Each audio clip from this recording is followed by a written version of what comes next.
a great day for being sad.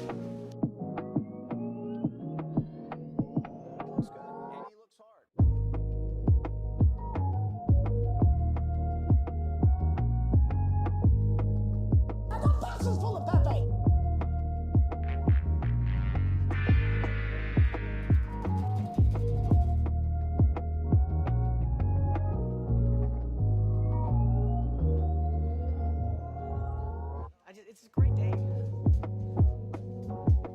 for being sad.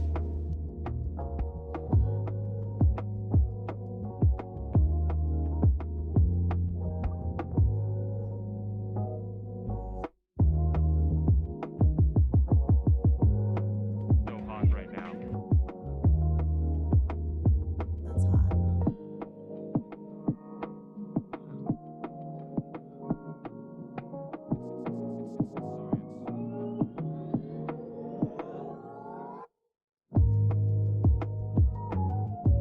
China? China. I have to have my China.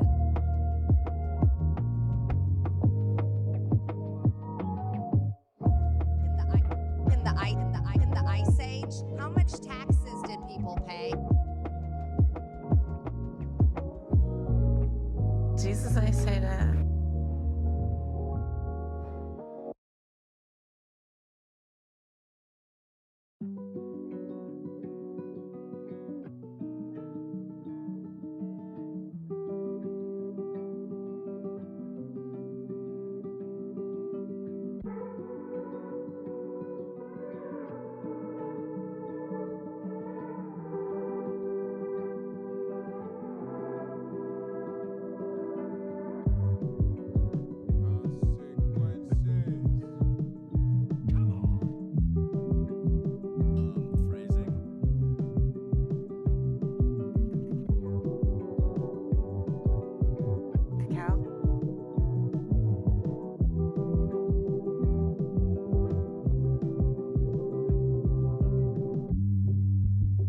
Close it up, just like my wife's vagina. I mean, this woman is dangerous, ladies and gentlemen.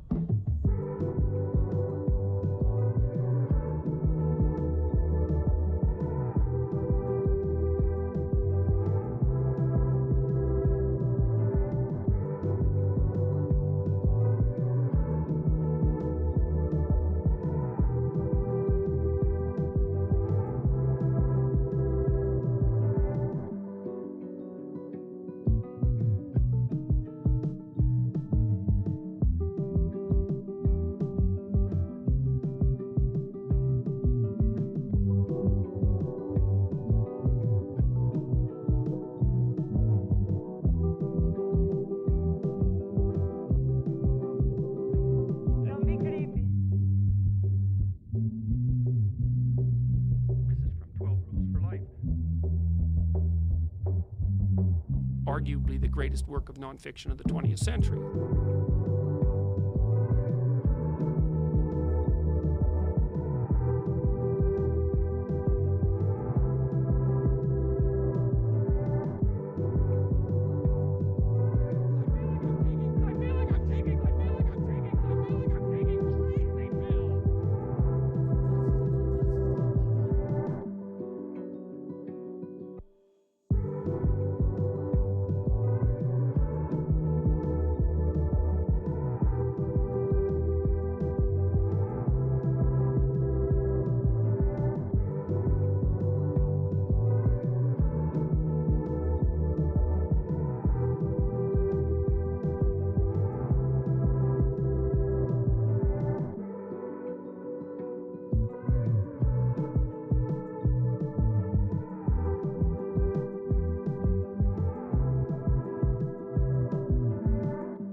creepy. Don't be creepy. Not gonna do it. Wouldn't be prudent at this juncture. I mean, this woman is dangerous, ladies and gentlemen.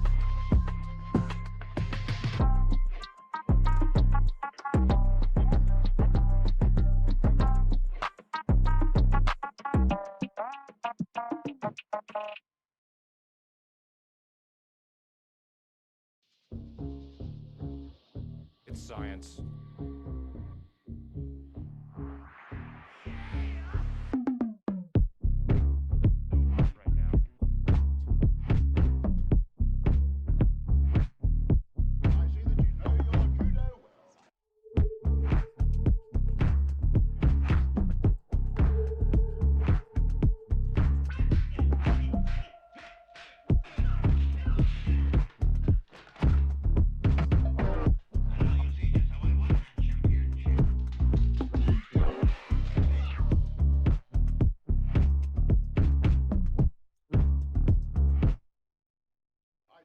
I see that you know your judo well.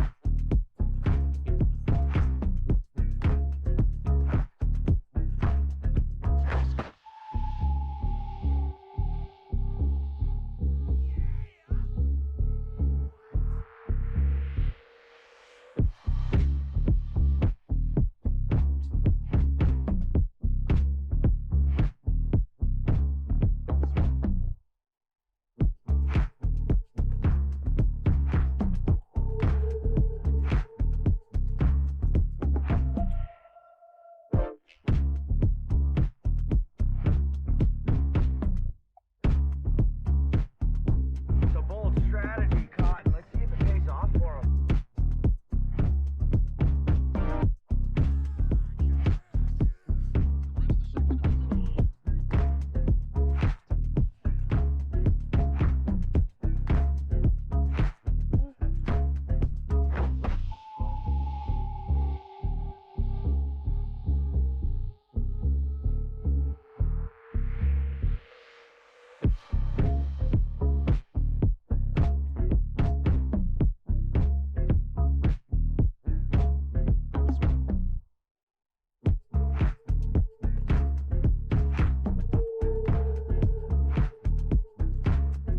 I don't want reality.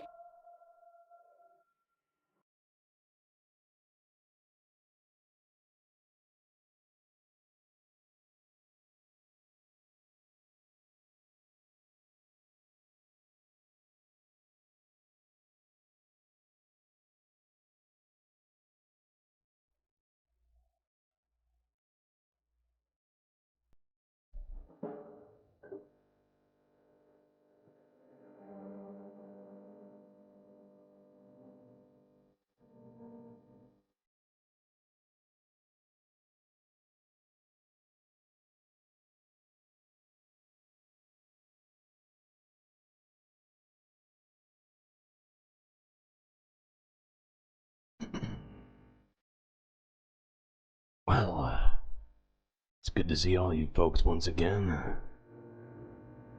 Happy May Day.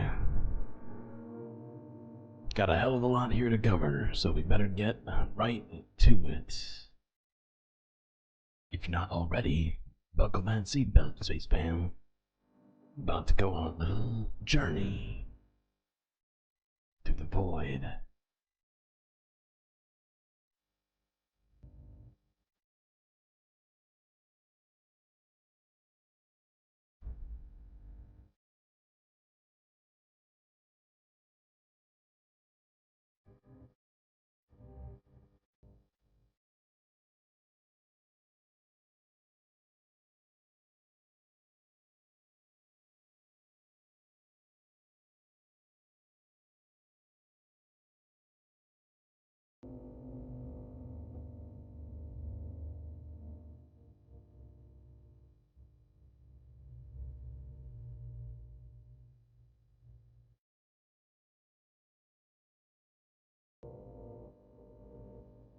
That's right, Aaron W.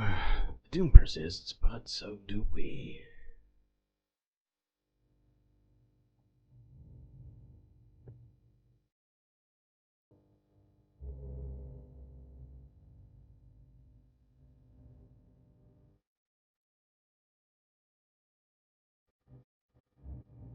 Well, I guess we'll start in America as usual. However, I've set this up a little bit different than usual as well. Just because of the way the cookie crumbles.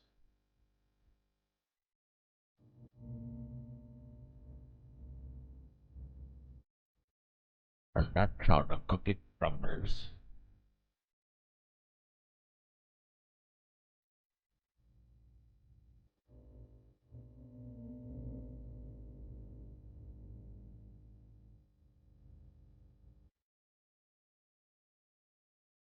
Okay, what's this first one?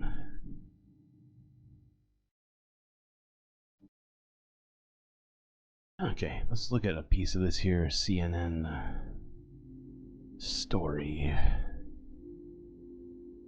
where they go inside Florida abortion clinic hours before this 6-week ban takes effect. Moments ago, the Arizona State Senate voted to repeal that state's Civil War era abortion ban, a law that was first introduced in 1864 before women had the right to vote. And when the age of consent in Arizona, according to some historians, was 10. The law bans abortion at all stages of pregnancy except to save the life of the mother. Let's get straight to CNN's Natasha Chen. So Natasha, what happens next and what does this mean for the ability to get an abortion in Arizona? Well, Jake, there's a lot of whiplash for Arizonans. What we're expecting now is for the House to receive what the Senate just repealed and send it on to the governor's desk where she is expected to sign it. But the repeal wouldn't take effect until 90 days after the legislative session ends. So right now, the earliest this could go into effect is June 27th. Okay, so that was the first part of this I really wanted to focus on, is that while I was skeptical of it, the Arizona Senate did pass this repeal of the 1864 abortion law. However, the stipulation of it is that it won't go into effect for 90 days. So essentially, people for 3 months are completely shit out of luck in this regard, even if it does wind up getting passed, because I think it still has to get signed by the governor. The Attorney General of Arizona has, however, asked for a stay while her office considers whether to ask the U.S. Supreme Court to review this. Oh, right, that too. Like, it seems like there are just so many barriers to just making simple stuff like this happen. I mean, first off, why the hell the AG of Arizona wants to send it to the Supreme Court? Well, I think we can probably postulate why. Most likely has something to do with partisan politics and bullshit that AGs shouldn't be focusing on, but for fuck's sake. So for right now, Arizonans just need to know that the 15-week ban is in effect in their state. And there was a lot of heated debate on the Senate floor today in Arizona. The sound bites you're going to hear are Republican Anthony Kern, who was actually indicted last week as one of the so-called fake electors, followed by Democratic Senator Eva Birch, who has been very open about her miscarriage. I am just very sad that our Republican Party can't come together on this and can't work something out. We're pushing this bill through because we think it's going to win the next election, when I believe just the opposite. I'm not afraid of the abortions that I had.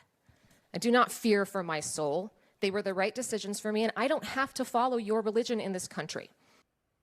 So to point out, this is... Okay, I'm just going to move us forward on this because this was more of a side note to this video, honestly. It's more focused on the Florida situation, as that situation in Arizona still is playing out right now. Where do they start on this? Right here. It went into effect, the clinic full of patients and anxiety. So it's very scary that these laws are being put into place, you know, and my life matters. A sense of urgency inside a woman's choice clinic in Jacksonville, Florida, as mom of two, Candace, agreed to speak with us as she sought an abortion. For privacy reasons, Candace was comfortable providing only her first name and asked us not to show her face. I don't think anybody plans to do something like this until it happens to them and they're faced with that decision. Candace came to this clinic on a much busier day than usual, just hours before abortion access in Florida would dramatically change. The state's 15-week limit today rolled back to a 6-week near-total ban. Very few people know they're pregnant at that point. Kelly Flynn is the president and CEO of A Woman's Choice. She took us inside the clinic she bought in 2002. In the last few days, Flynn says they scheduled 2 to 4 times as many patients as they normally see. So now when you get 6 weeks is a ridiculous time limit, okay? If you're not already there with me right now for whatever reason. But that is a ridiculous time limit. That basically requires women to be, what, taking like a pregnancy test every day once their period's supposed to come or something like that. I'm just trying to think of how it is that all women would be aware of a pregnancy at that point and be able to do something about it. I'm not saying that not some women might not be able to figure that out, but point is that, you know, missed periods happen. 2 weeks for some, obviously not all, but like, you know, pretty not crazy, right? Happens when either, you know, you're stressed or other things. I'm honestly I'm not a doctor, so I can't go into too much detail on this, but you get what I'm saying. To determine it that quickly and then be able to affect a decision like that in a short period of time, like 6 weeks, is essentially just a complete ban, right?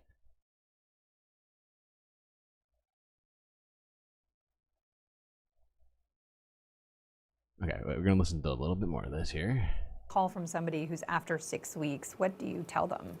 If they're local, we try to get them to come in. We will try to get them to come in and at least see where they are in their pregnancy, give them their options, and help them with whatever we can with logistics, with travel. Governor Ron DeSantis spoke in support of the law this week. Being able to provide protections for a baby that has a detectable heartbeat is lawful and constitutional. The change doesn't just affect Florida. Because surrounding states have had stricter laws, many people have traveled to Florida to access abortion. Almost 8,000 last year, according to state records. This changes everything for the entire Southeast.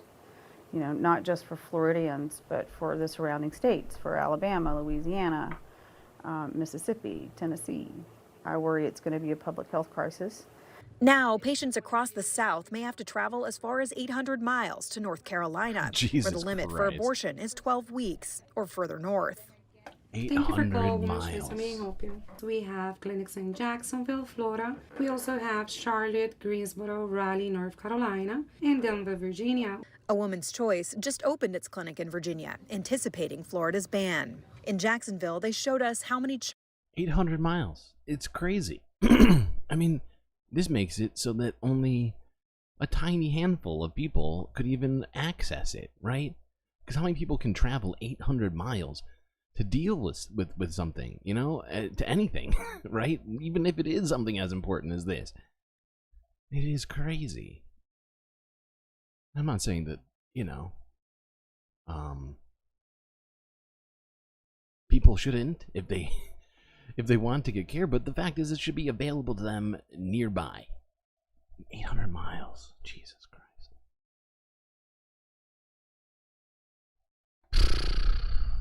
Might as well be a different country. I'm losing it, chat. I'm already losing it.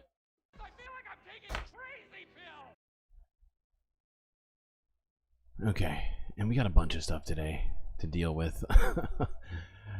Oh, so much stuff to deal with, chat.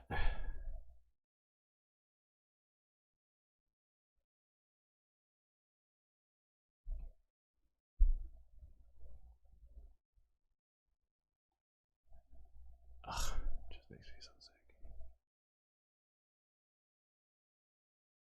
And let's hope that that law in Arizona does in fact get repealed.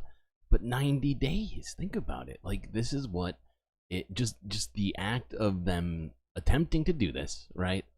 Even if they go back on what they did, this still puts a bunch of people in harm's way without healthcare, and it's fucked. Completely fucked.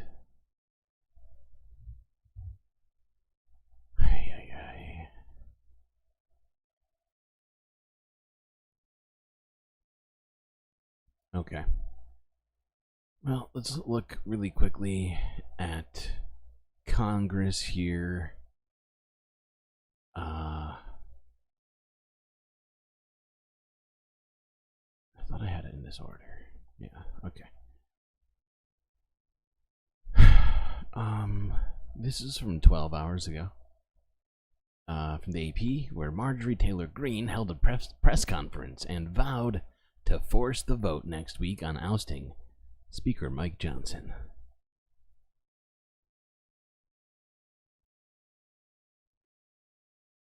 The MAGA agenda that I believe in, the Make America Great Again agenda that I support and Americans support, and the whole reason why Republicans are going to turn out and vote in November because they support President Trump. We need leaders in the House of Representatives that are going to get this done. Not working for Hakeem Jeffries, not working for Joe Biden, and not going to be twisted and lulled into continuing the disgusting practices of Washington, D.C. Mike Johnson is not capable of that job. He has proven it over and over again. It's a bold strategy, Cotton. Let's see if it pays off for him. I think every member of Congress needs to take that vote and let the chips fall where they may. I love how Republicans have run out of actual things to do, so they're just playing hot potato. Well, it's not even hot potato. What do you call this? They're just playing games, right? They've run out of stuff. They caught the mail truck on abortion, and now they're kind of going backwards on some of their stuff, which is kind of crazy. Honestly, it makes me feel like I'm living in an alternate reality where Republicans have somehow gone too far for themselves, and now, I mean, it's not exactly new, but I feel like it's really coming to a head in terms of Republican inaction. They're just doing absolutely nothing in Congress aside from showboating, such as Marjorie here is doing. So next week, I am going to be calling this motion to vacate. Absolutely calling it. And so I would say I was shocked that she said nothing about space lasers. I was expecting at least one space laser clause. But, you know, that's what happens when you have, you know, expectations with someone like Marjorie.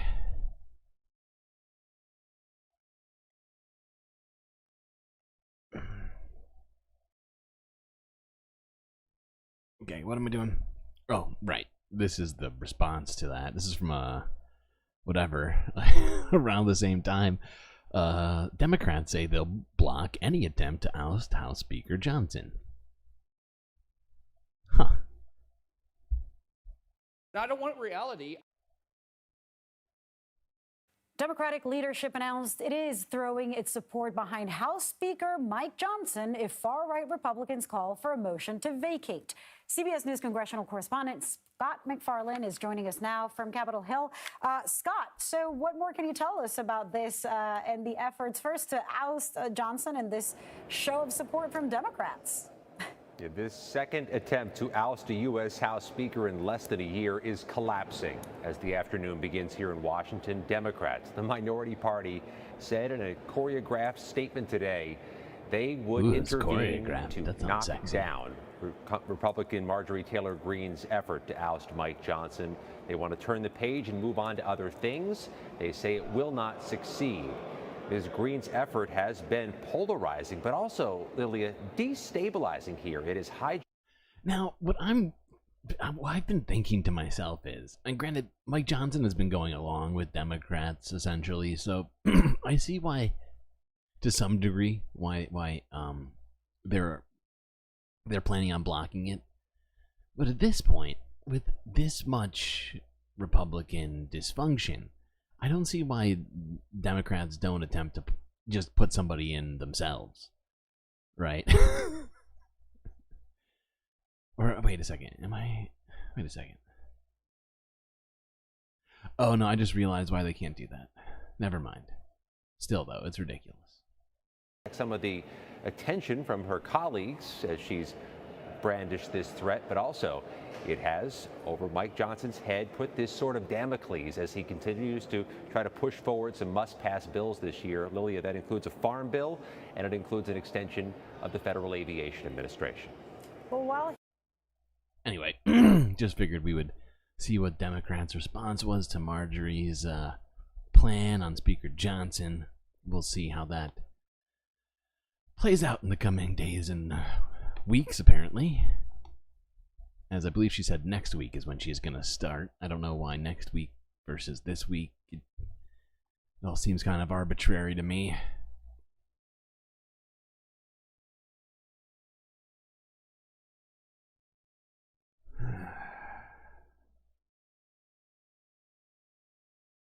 Do the Republicans have a majority in the House right now? Huh.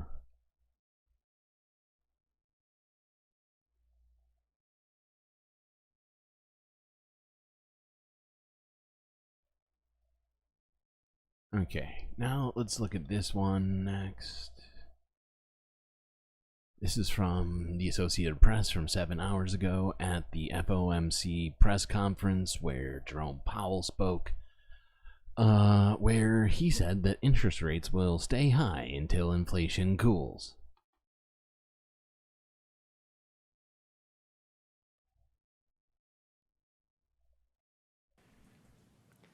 Today, the FOMC decided to leave our policy interest rate unchanged and to continue to reduce our securities holdings, though at a slower pace.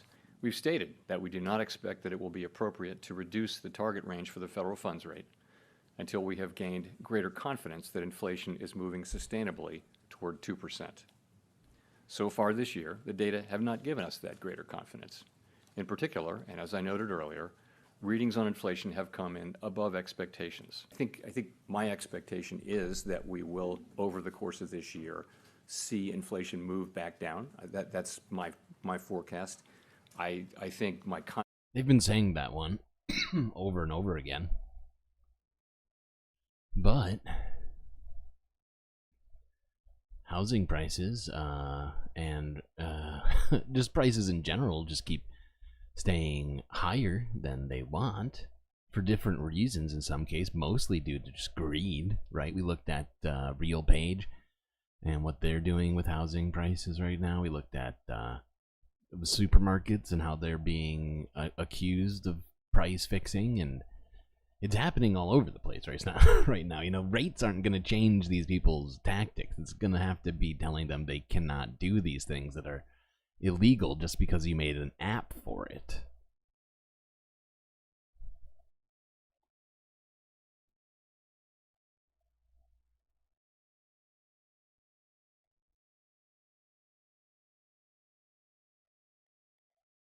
Okay. Enough Jay Powell. Let's move on.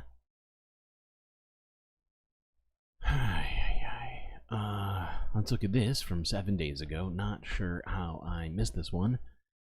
But according to CBS News, schools across the United States are announcing teacher layoffs. It's going to be great for the education system, of course. We reported Tuesday on teacher shortages around the country. Florida's vacancy count was among the highest in the nation. So why then, a writer for the Tampa Bay Times asks, are schools cutting jobs? Missoula, Montana public schools are also facing layoffs, the worst in a generation, according to their superintendent. Also cutting staff, school districts for Fort Worth, Texas, and San Diego. The Northwest Indiana district announced its... Yeah, you don't have vacancies if you just cut the jobs, right? And the fact is there's different reasons for all of these states doing things, from what I can tell. But for instance, there've been if I recall correctly, there was kind of a teacher exodus from Florida after all the book banning and different laws that Ron DeSantis and his cohorts sort of started doing in that state. And yes, and so their response is, let's just cut the jobs. This way we don't have a teacher shortage. We have exactly as many as we said we want. I don't want reality. Closing 3 elementary schools on top of previous announced layoffs. District employees spoke out against the decision Tuesday night. It's like I'm in Twilight Zone. No one is considering our children. Indiana School Board Association Code of Ethics says children are number one. How are we considering children in all of these cuts? Health and safety. Bathrooms not clean, desks not clean. I'm expected to be highly effective with 34 children in my room. Honestly, there's not going to be a lot of teaching going on. It's going to be survival of the fittest. And CBS News reporter Bo Erickson. Oh, God.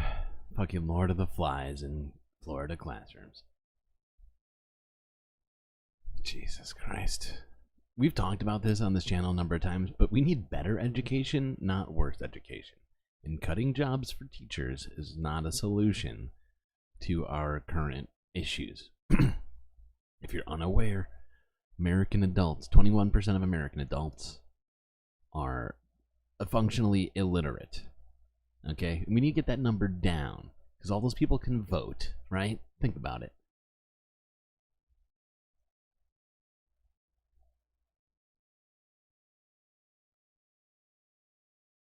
There's more to this story. I suppose we could watch more of this. Should we watch more of this? I feel like we should. We're going to watch more of this. Fuck it. Has been looking into the teacher layoffs, and he joins us now. Boas, tell me more about what's happening in Indiana specifically. Yeah, why we're zeroing in specifically on this school district is because the impacts are already being felt of these layoffs. They were immediate layoffs. 173 staff positions and kind of this mid-sized city have already left the school district. These are janitors, support teachers, English as a second language teachers, recess aides, all very important positions to make the school day function. And specifically today, there was an unintended consequence of all of this. About 300 staff members called out for work, which made all the schools close today specifically. Wow.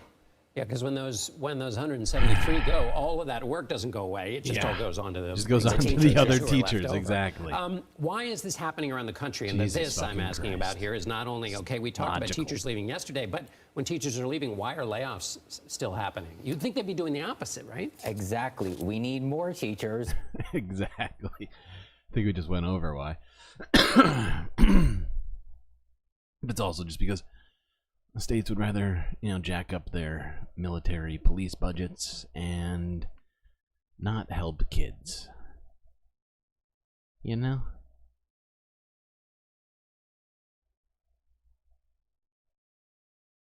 No reason to invest in, I don't know, critical infrastructure and things. No, we just need billion-dollar police budgets for every city.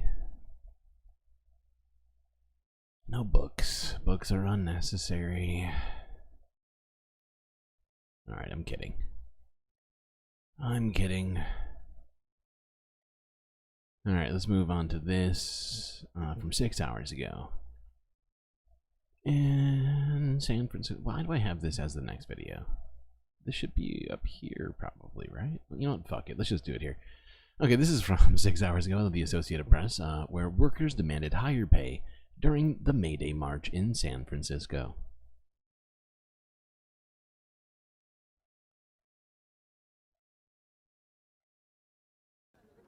So we stand here today on this May Day in solidarity. Every year to bring the attention to immigrant rights and also solidarity with other struggles in the world, because May Day is celebrated everywhere else.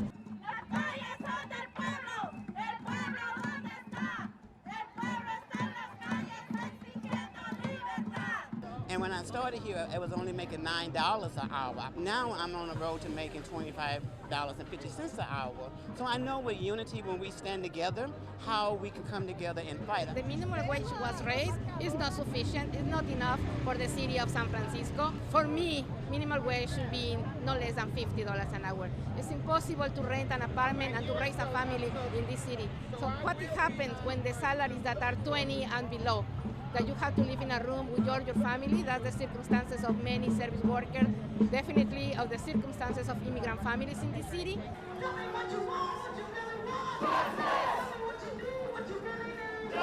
When we fight, we win, and we fight for all. And this is the whole purpose of being present. Okay. Moving on here. We got some other American news today. And we're actually going to look at the campus protests before I take a break today instead of after. Just because there's so much to cover and that it's become so widespread in the United States that I've decided to move it into the United States news section. I don't even know what my reasoning for it was previously being outside of it, but now we're doing that. But first, let's look at this from 5 days ago. Why did a fleet of military planes land at Sacramento's McClellan Park?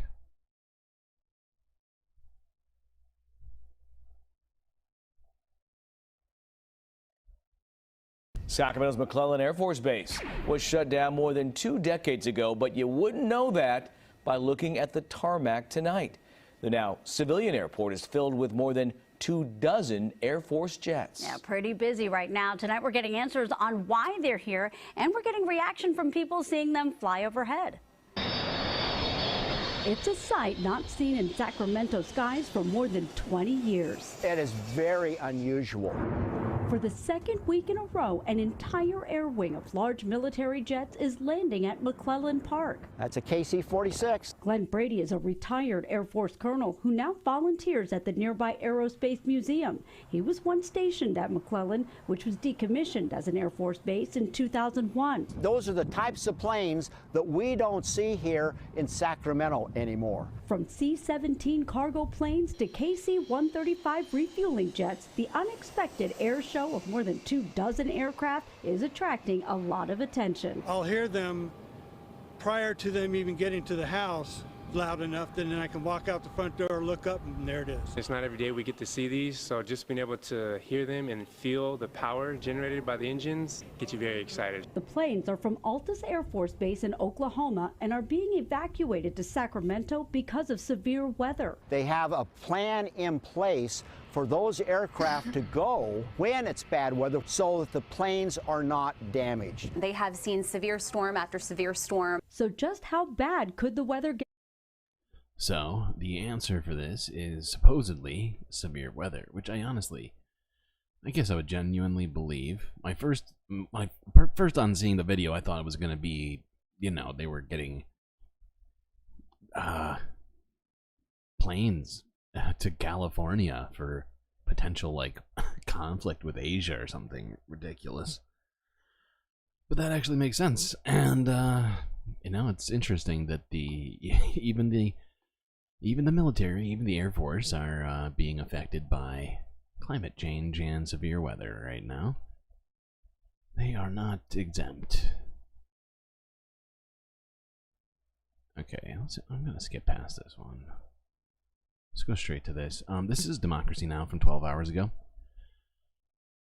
Campus crackdown. 300 plus arrested in police raids on Columbia and CCNY to clear campus encampments. In aid to the pier, or at least through the inspection process?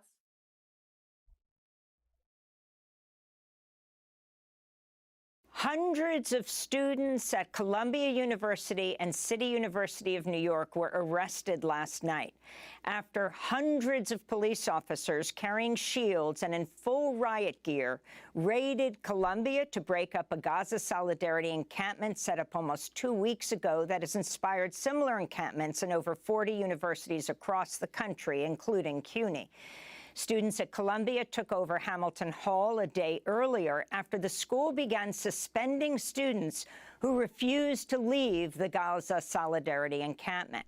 Students renamed the building Hinds Hall in honor of Hind Rajab, a 6-year-old Palestinian girl killed by the Israeli military in Gaza. The police raid began after Columbia University President Manoush Shafiq sent a letter to the New York City Police Department calling for the encampment and Hamilton Hall to be cleared. She wrote, quote, "I have determined that the building occupation, the encampments, and related disruptions pose a clear and present danger to persons, property, and the substantial functioning of the university," unquote. President Shafiq also asked the police to remain a presence on campus until at least May 17th, 2 days after graduation, to ensure, she said, that solidarity encampments are not reestablished. Columbia's now these campuses are now becoming actually occupied by police. Right? This is insane. They're literally entrenching themselves there to crack down on free speech. This shit is fucking insane. Scheduled for May 15th. Hundreds of officers entered the campus through the main gates and encircled the encampment inside last night. Police also pulled a truck outside Hamilton Hall, extended a ladder to a second-story window for a stream of officers to climb into the building. Further uptown from Columbia, at the City College of New York, police in riot gear raided the Gaza Solidarity encampment after the administration made a...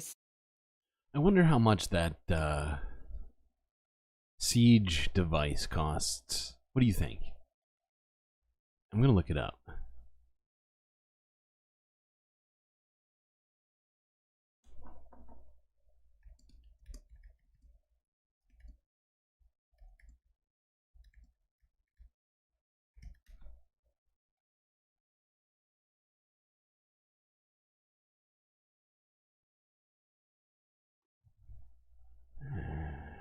No.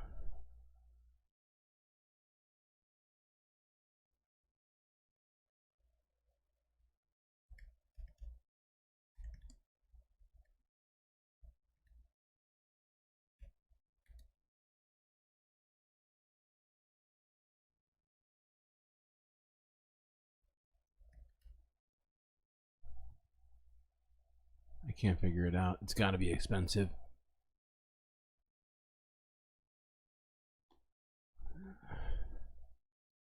The building. Further uptown from Columbia, at the City College of New York, we could probably pay some teachers police with that. in riot Totally gear good point. raided the Gaza Solidarity encampment after the administration made a similar call for the police to enter campus. Scores of students and CUNY community members were arrested. Overnight, the department shared a video on social media showing officers lowering a Palestinian flag atop the City College flagpole, balling it up and throwing it to the ground before raising the American flag. Over the past 2 weeks, police have swept through other campuses holding peaceful Gaza Solidarity encampments across the country. Over 1,200 students and others have been arrested. In a moment, we'll be joined by 2 Columbia University students who were on campus during the police raid.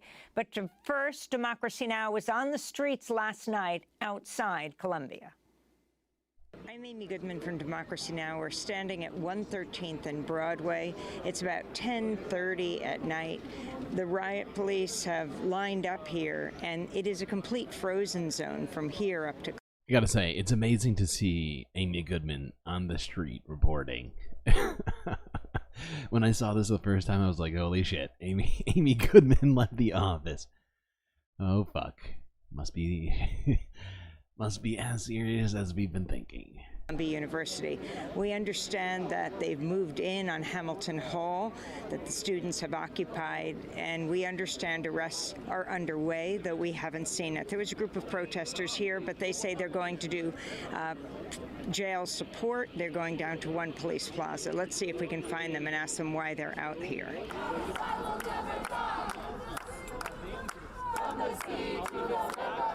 What's your name? I'm Jeannie. I am an organizer with Warriors in the Garden. I am a first-generation Korean American. I am a shamed alumni of NYU.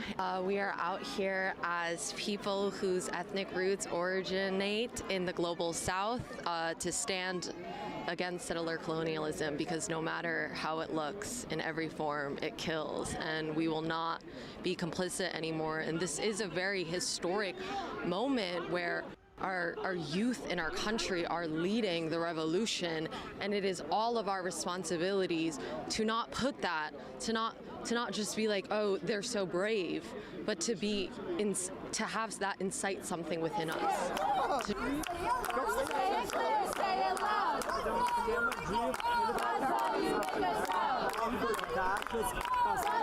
My name is Sam. I'm an organizer, and I'm here to show support for the students. I think that I've been pro-Palestinian my whole life, as is my family. I'm Iranian, and we have always found the liberation of Palestinian people to be essential to our liberation as Iranians and everybody's, collective liberation. Get out the way! Get out the way! Free Palestine! Free Palestine! We're standing in Amsterdam and 113th Street. It's about 10:30, 11 at night. Why are you here?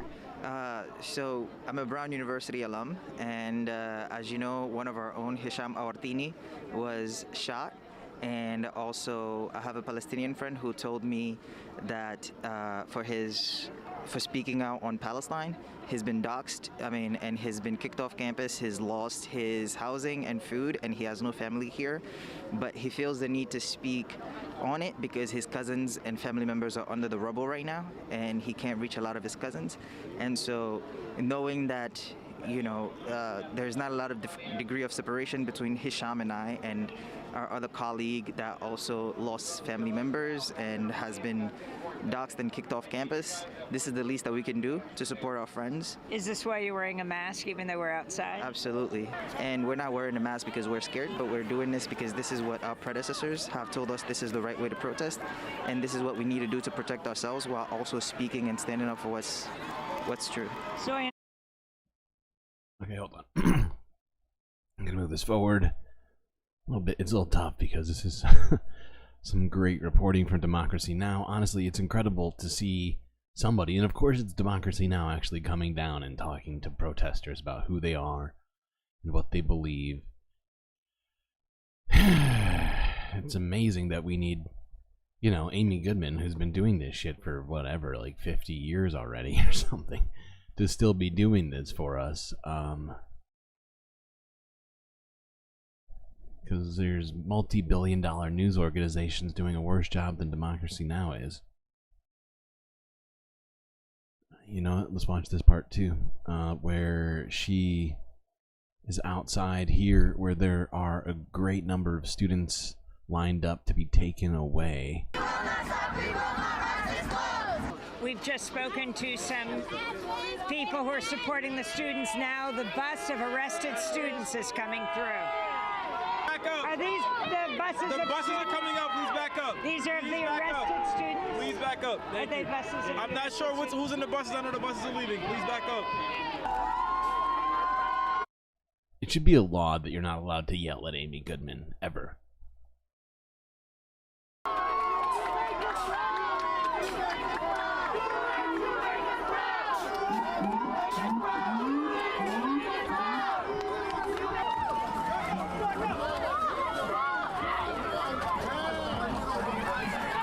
Jesus fucking Christ.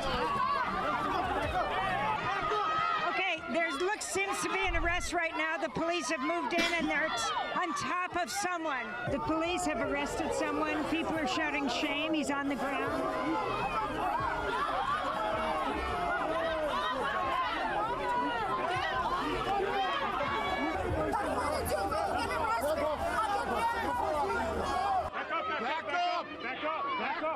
Let's go. Move. Back up. What's your name? Back up. What's your name? Over 230 students. These people telling Amy to back up they're just making me real pissed off right now. And their allies were arrested at Columbia University last night when the Columbia president okayed the presence of the New York Police Department and their raid of the university. Dozens of others were arrested just 20 blocks north at City College.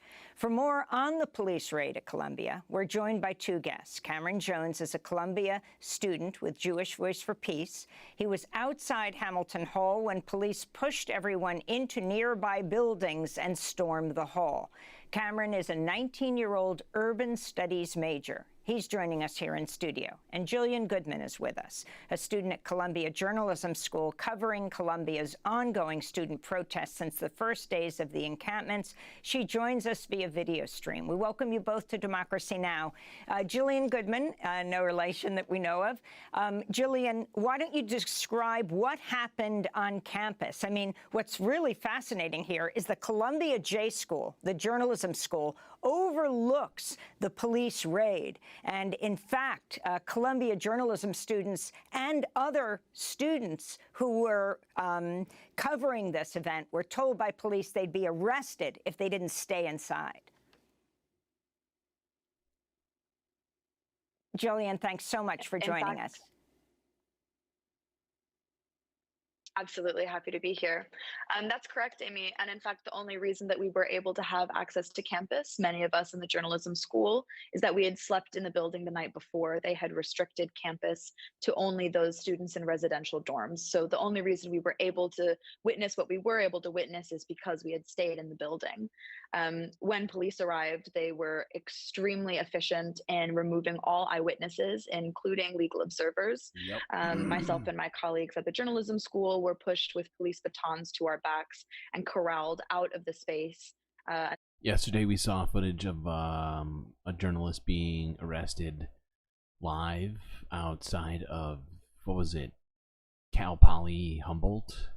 So we were not able to witness the arrests head on, but some journalism students were able to remain in the building to overlook the side of Hamilton Hall. But they were extremely clear and efficient that they were not to have any eyewitnesses, including the majority of press, during the time that the arrests were made. And Jillian, was there any warning beforehand or any sense that the arrests were coming? There had been a sense for a few hours as police gathered outside. I would say that no one knew the exact moment they were going to come in, but we knew pretty clearly within about a 30-minute window. I think there was a tremendous sense of trepidation, but also resolve on campus that I saw from a lot of the organizers. We were also served an emergency alert from emergency management that went throughout to all Columbia students, issuing a shelter-in-place warning in the hour before the arrests happened. And so most students were corralled into their dorm by campus safety. And that was our tell that the arrests were imminent.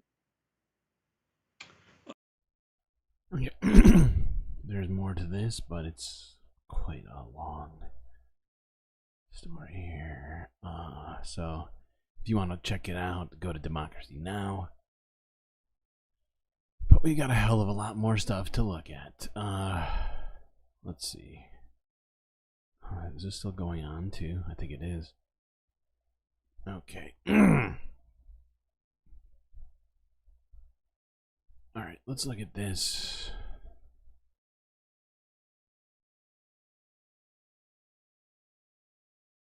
Yeah, we're gonna skip them. This piece is garbage. Let's go to this. Next, this is from NBC, where a Columbia student says police have threatened arrest if they leave their dorms.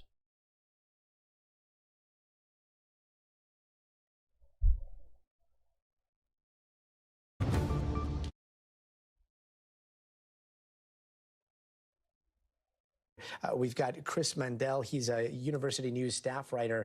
Wow, chat, you got over 20 likes and you didn't even tell me that you had them? What the heck?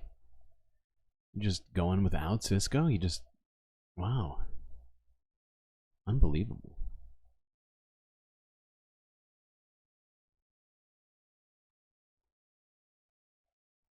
At University News, he's joining us now live, I believe, on campus, and possibly either sheltered in place. I don't know how you want to describe it, but can you leave where you are right now? So we're not allowed to leave right now. I'm on a dorm room on 114th Street called Ruggles Hall. We were chased here by the NYPD, and they're barricading the door right now. They said we're not allowed to leave. If we're seen outside, we risk... It's fucking insane. They're barricading students into dorms? Seems like a fire code violation, among other things.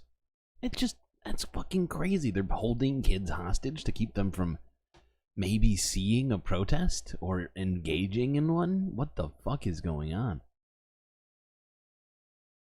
Rest, so they're not letting us do anything besides sit here. I was in this little lobby for about 15 minutes, or for about 2 hours with 15 other students, and it turned out some residents of the dorm started coming out to let us inside so people would use the bathroom, get water, and things like that.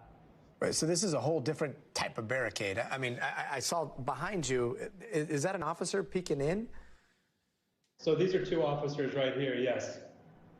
And those officers are there to make sure no one leaves that building right now. Is that correct?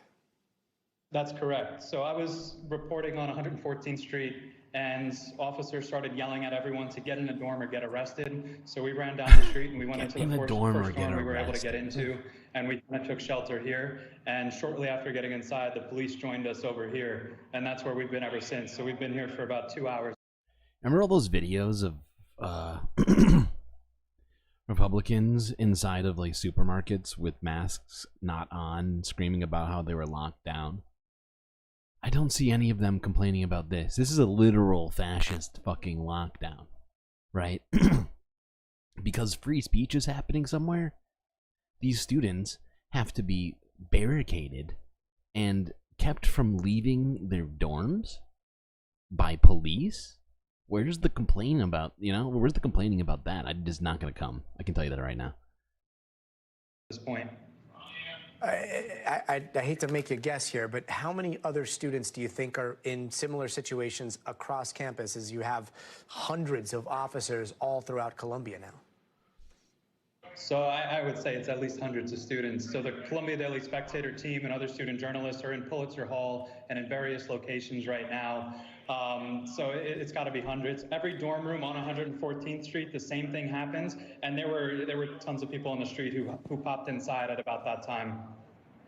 And as you understand it, if you just go outside, you're not necessarily engaged in the protest, or you're going about your business, you will be detained? That's what they've told us. We had someone who said that they have a heart condition in here with us, and they asked to leave to go and get their meds because they're not in this dorm, and the police said, no, call an ambulance. Just so you know, you're not having a stroke. You heard that correctly. And if you didn't hear it, let me repeat it for you. What that young man just said was that there is a student who was at the dorm, apparently visiting from a different dorm, who, upon asking to leave the dorm because they had a heart condition and needed their medicine from their other dorm, the dorm where they reside, they were told to call 911 and ask for an ambulance. Because that's apparently the only way to let you leave. Talk about... Wow, I mean, this is insane. This is straight up insane. They have kidnapped these children under false pretenses over free speech.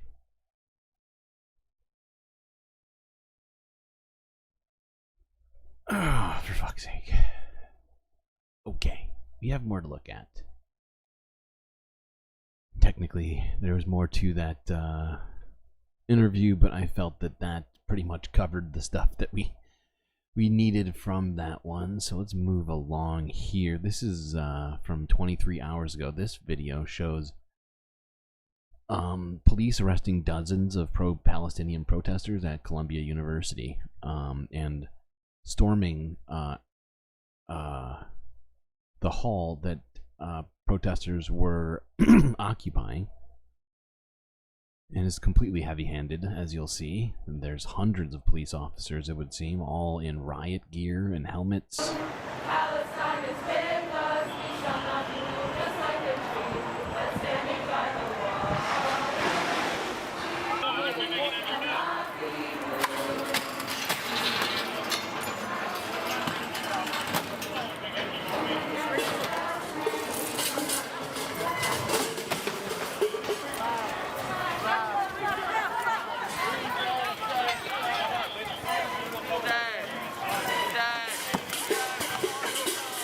So unnecessary. Why does he have a hammer?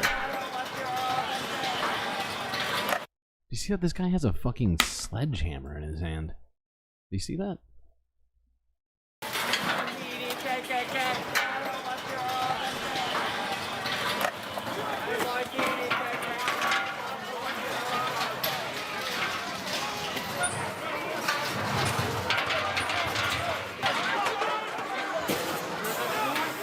This is so fucked.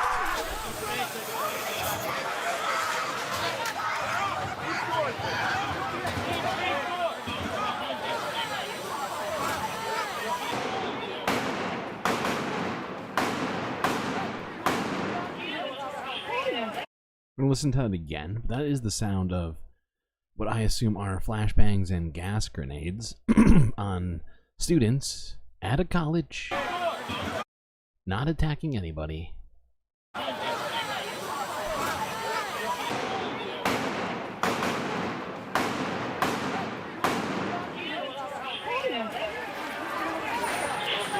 Totally peaceful protest being attacked like it's freaking Beirut. You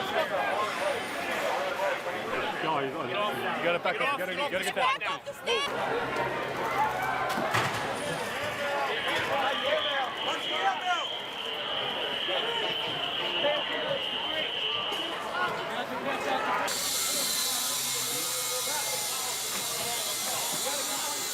Down for the air, Mill.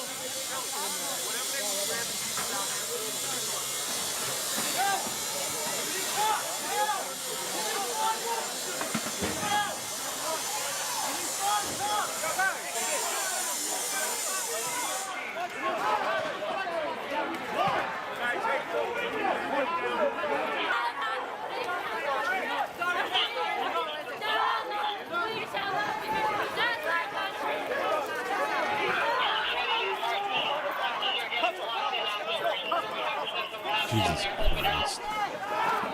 We need more flex cables. We need more flex cables? Is that what he said?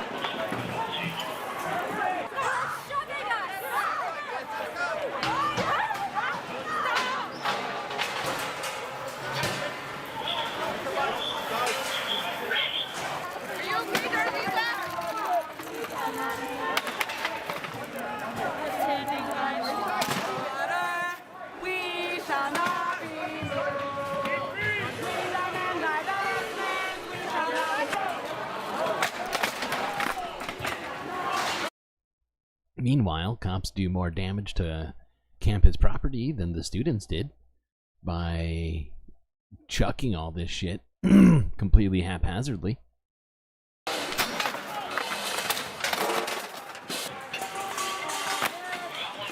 Necessary. That was super necessary. He definitely had to throw that plant. He couldn't have just put it down. What the fuck is the point of these guys?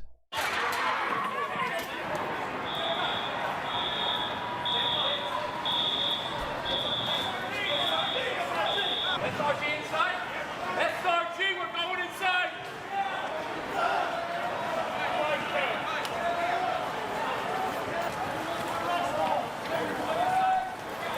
It's a sea of cops. Fucking over, literally, like, it's like hundreds and hundreds and hundreds of cops have shown up.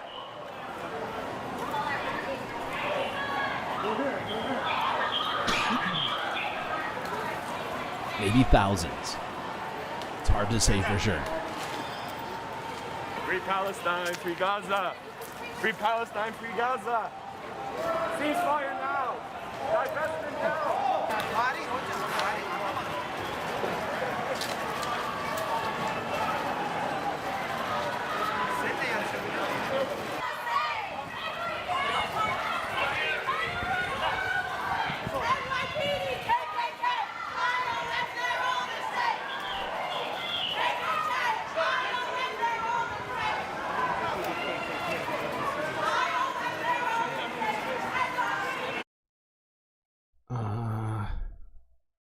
Just gonna move it over to here, I wanna say. Yeah. Look at this.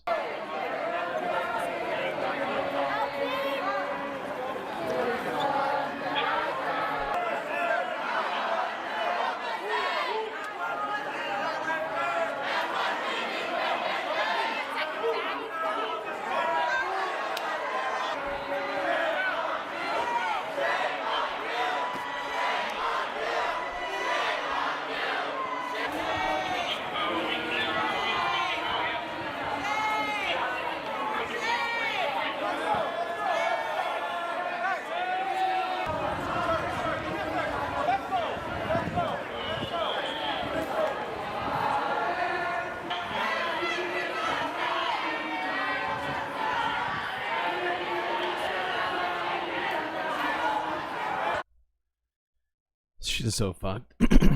They've occupied the campus completely by police force. But I'm going to point this out to you real quick. There's 266 New Yorkers for every police officer on the island. So just remember that, okay?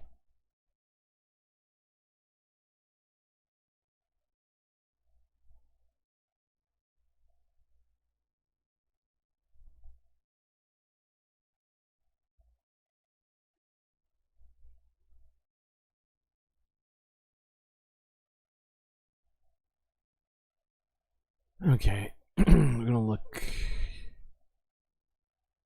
at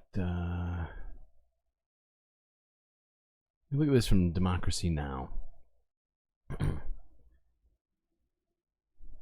This is a USC grad student who has come representing the grad student union, who are now filing unfair labor practice charges against the university over arrests.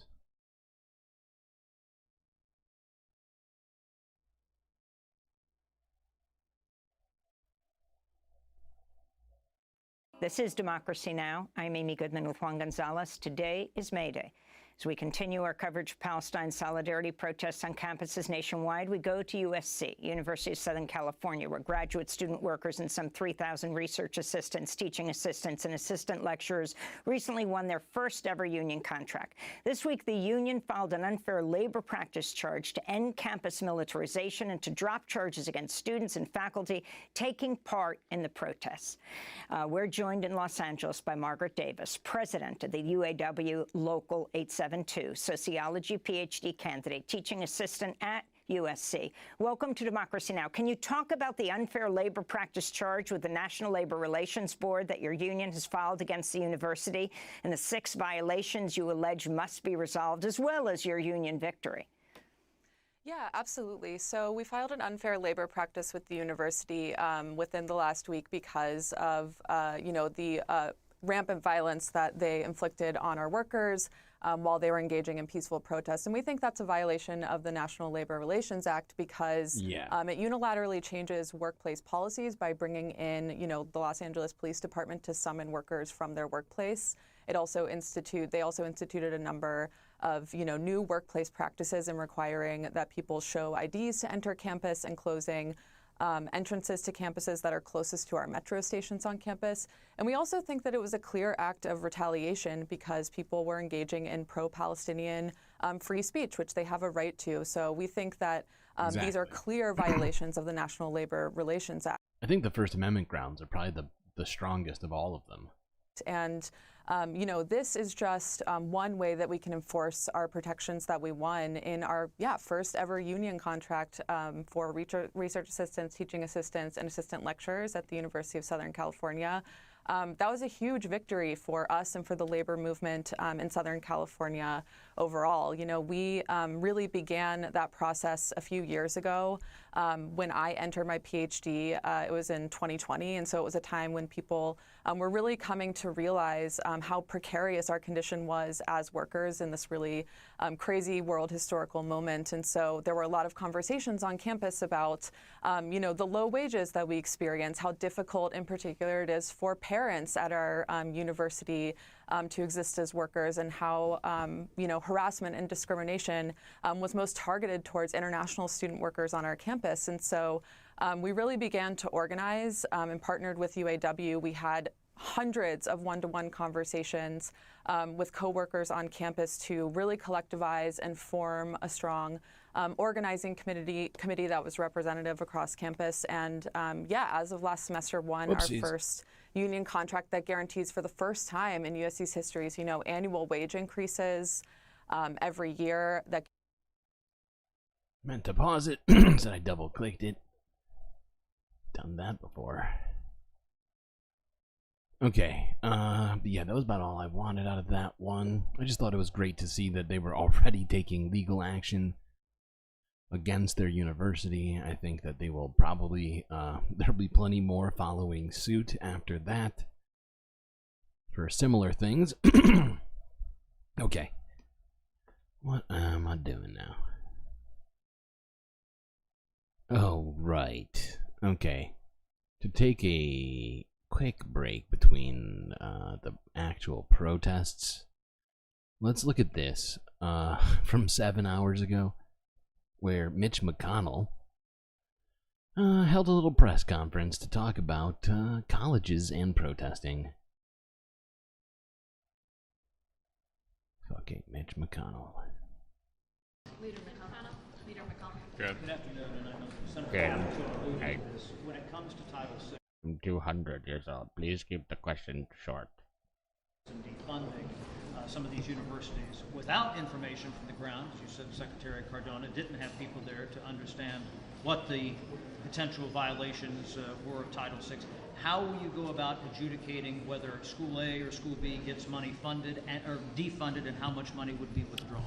Well, first, you notice that every one of us today had the same message with regard to the world's oldest form of hatred, anti-Semitism. Anti-Semitism. I'm sorry, what was that? What's the world's oldest form of hatred? I'm sorry. What was that? Form of hatred, anti-Semitism. Anti-Semitogen? What is anti-Semitogen?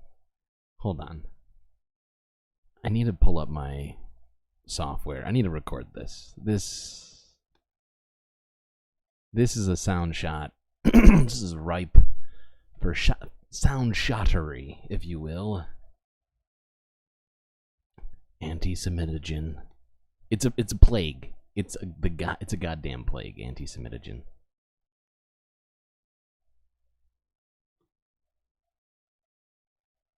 Regard to the world's oldest form of hatred, anti-Semitism. Did I get it? Did I get it? Yeah, I think I got it. Play for me, sir. Play. Regard to the world's oldest form of hatred, anti-Semitism.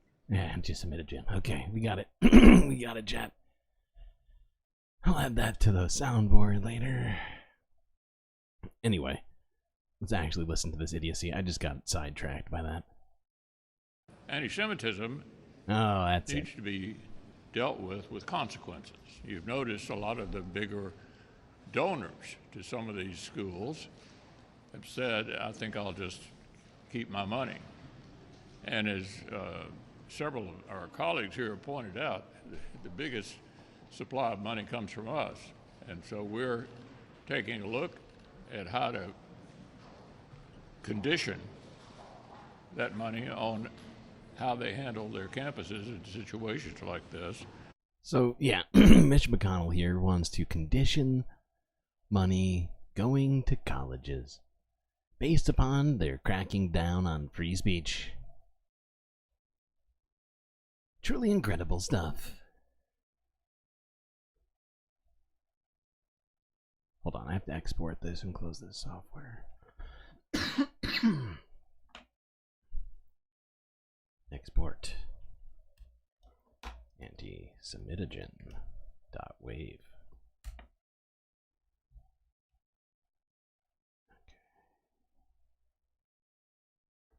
Q beans. Let's move it along.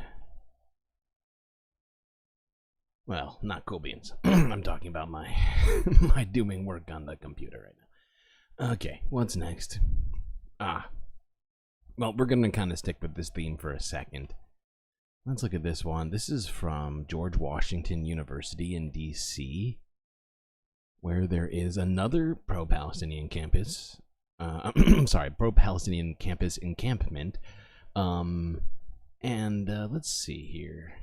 The Republicans decided to show up and sort of, what do you call it? Showboat? Get on their little soapboxes and whatnot. Let's listen to Lauren Boebert, what she has to say about this. I'll now yield to, this was led by Lauren Boebert and Anna Paulina Luna, and I'll yield to Representative Boebert.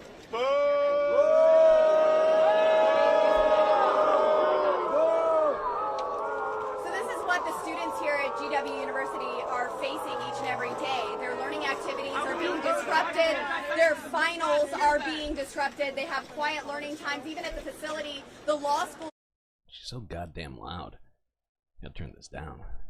Students are the only ones permitted on campus during finals, and their learning and study time has been completely disrupted. Jesus Christ. What, people can't study? What are you talking about? People are getting literally forced to stay in their dorms. So that's optimum studying time. Just gonna point that out. This 2024 Summer of Love, and it's very disrespectful. We have Jewish students, many who have approached me today. Is she saying that it's disrespectful to suggest that it's analogous to the Summer of Love? Like, what? Disrespectful to who? Who fear for the safety of their lives by the comments that are being made. There are 7 students that have been suspended for trespassing, and it's time that Mayor 7 students have been suspended for trespassing on their own campus, and I think she's saying this is a good thing. She's pointing it out that as this is an example of how our campuses are just overrun with horrible people that are getting suspended for free speech. Wait, what? Arguably the greatest work of nonfiction of the 20th century. No, definitely not. Gets aggressive in keeping safety here on this campus and the surrounding perimeter. This is something that must be addressed. Jesus at this fucking time, Christ. there has been. We bless Israel. Oh my God. We bless Israel. I turned the volume down to 60%, and she's still blasting me in my ear with her goddamn yelling.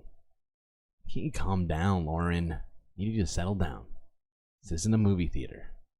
Bless Israel shall be blessed. We stand with Israel, our greatest ally in the Middle East. That is who we stand for and who we are defending.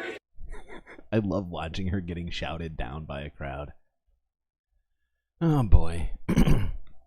This woman is just out of control.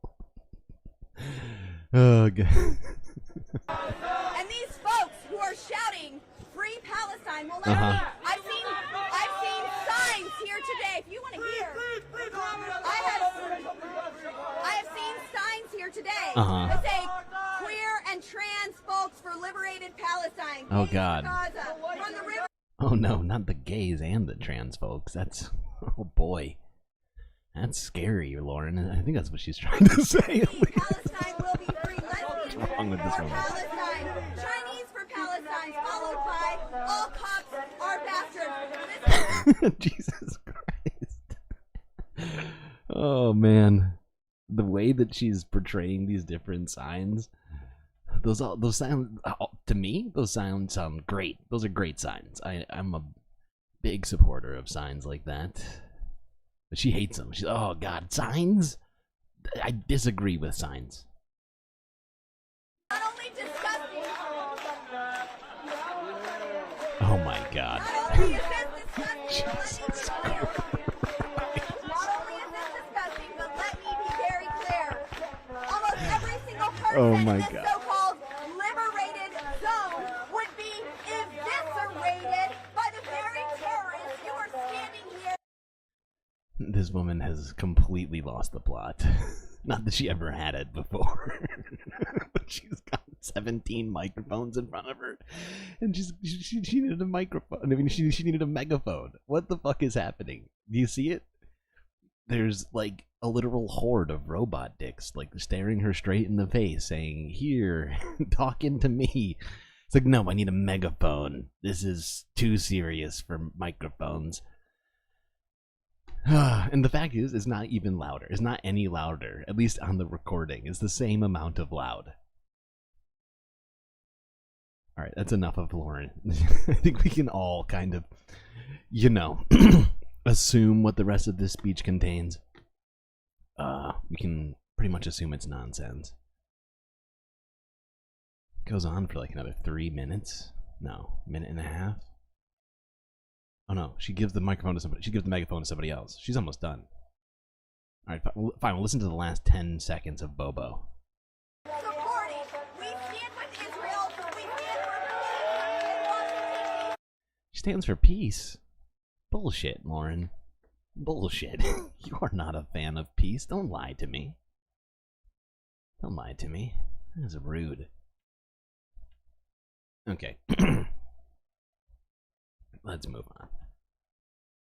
There's more people that speak at this freaking thing, and they're they're somehow even less relevant than Lauren Boebert, so let's move it along. This is from 9 hours ago, where police came and tore down tents and arrested free speech protesters at the University of Wisconsin. All right, I'm gonna get the volume back up because now we're done with Boebert.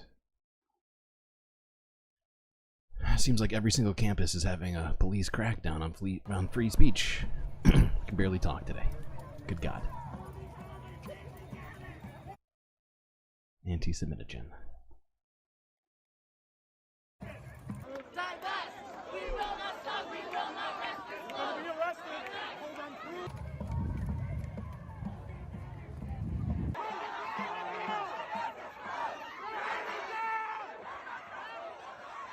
Oh, for fuck's sake, dude.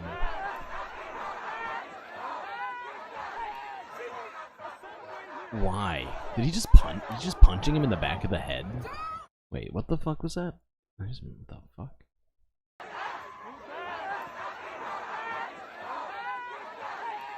Jesus Christ. Yeah, he just punched that dude in the back of the head while trying to rip some girl's scarf off of her. He was practically choking her while he did it. What the fuck? Dude.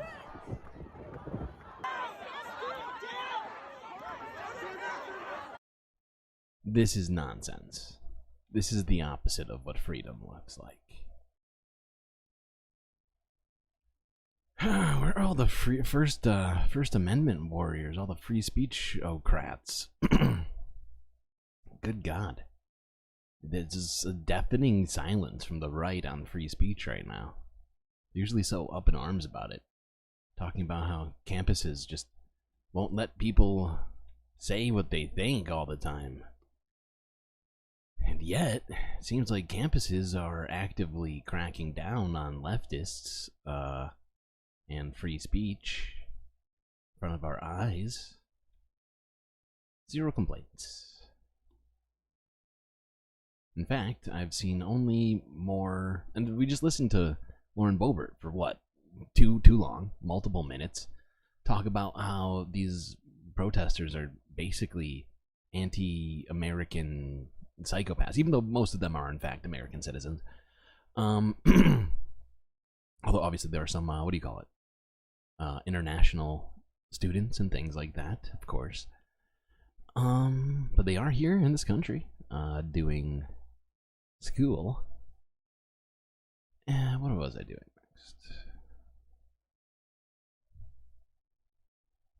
She was just fucking out of control. Though, just watching these cops come in and attack these protesters on the authority of the universities that they're paying to be at.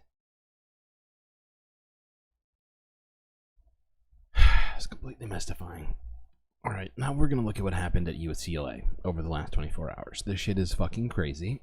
And it is going to make probably everybody in here a bit mad, including me. So let's start off with this part of it. Yeah, this is part of the live stream that was going on from Fox Los Angeles during this last night's protest at UCLA. I'm just gonna say this: if you haven't already seen this, it is distressing and upsetting. And you're gonna see right-wing protesters and agitators come and attack pro-Palestinian,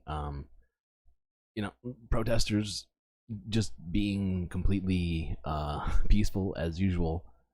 Anyways, let's just watch parts of this, and then we'll move on to some other aspects of this situation.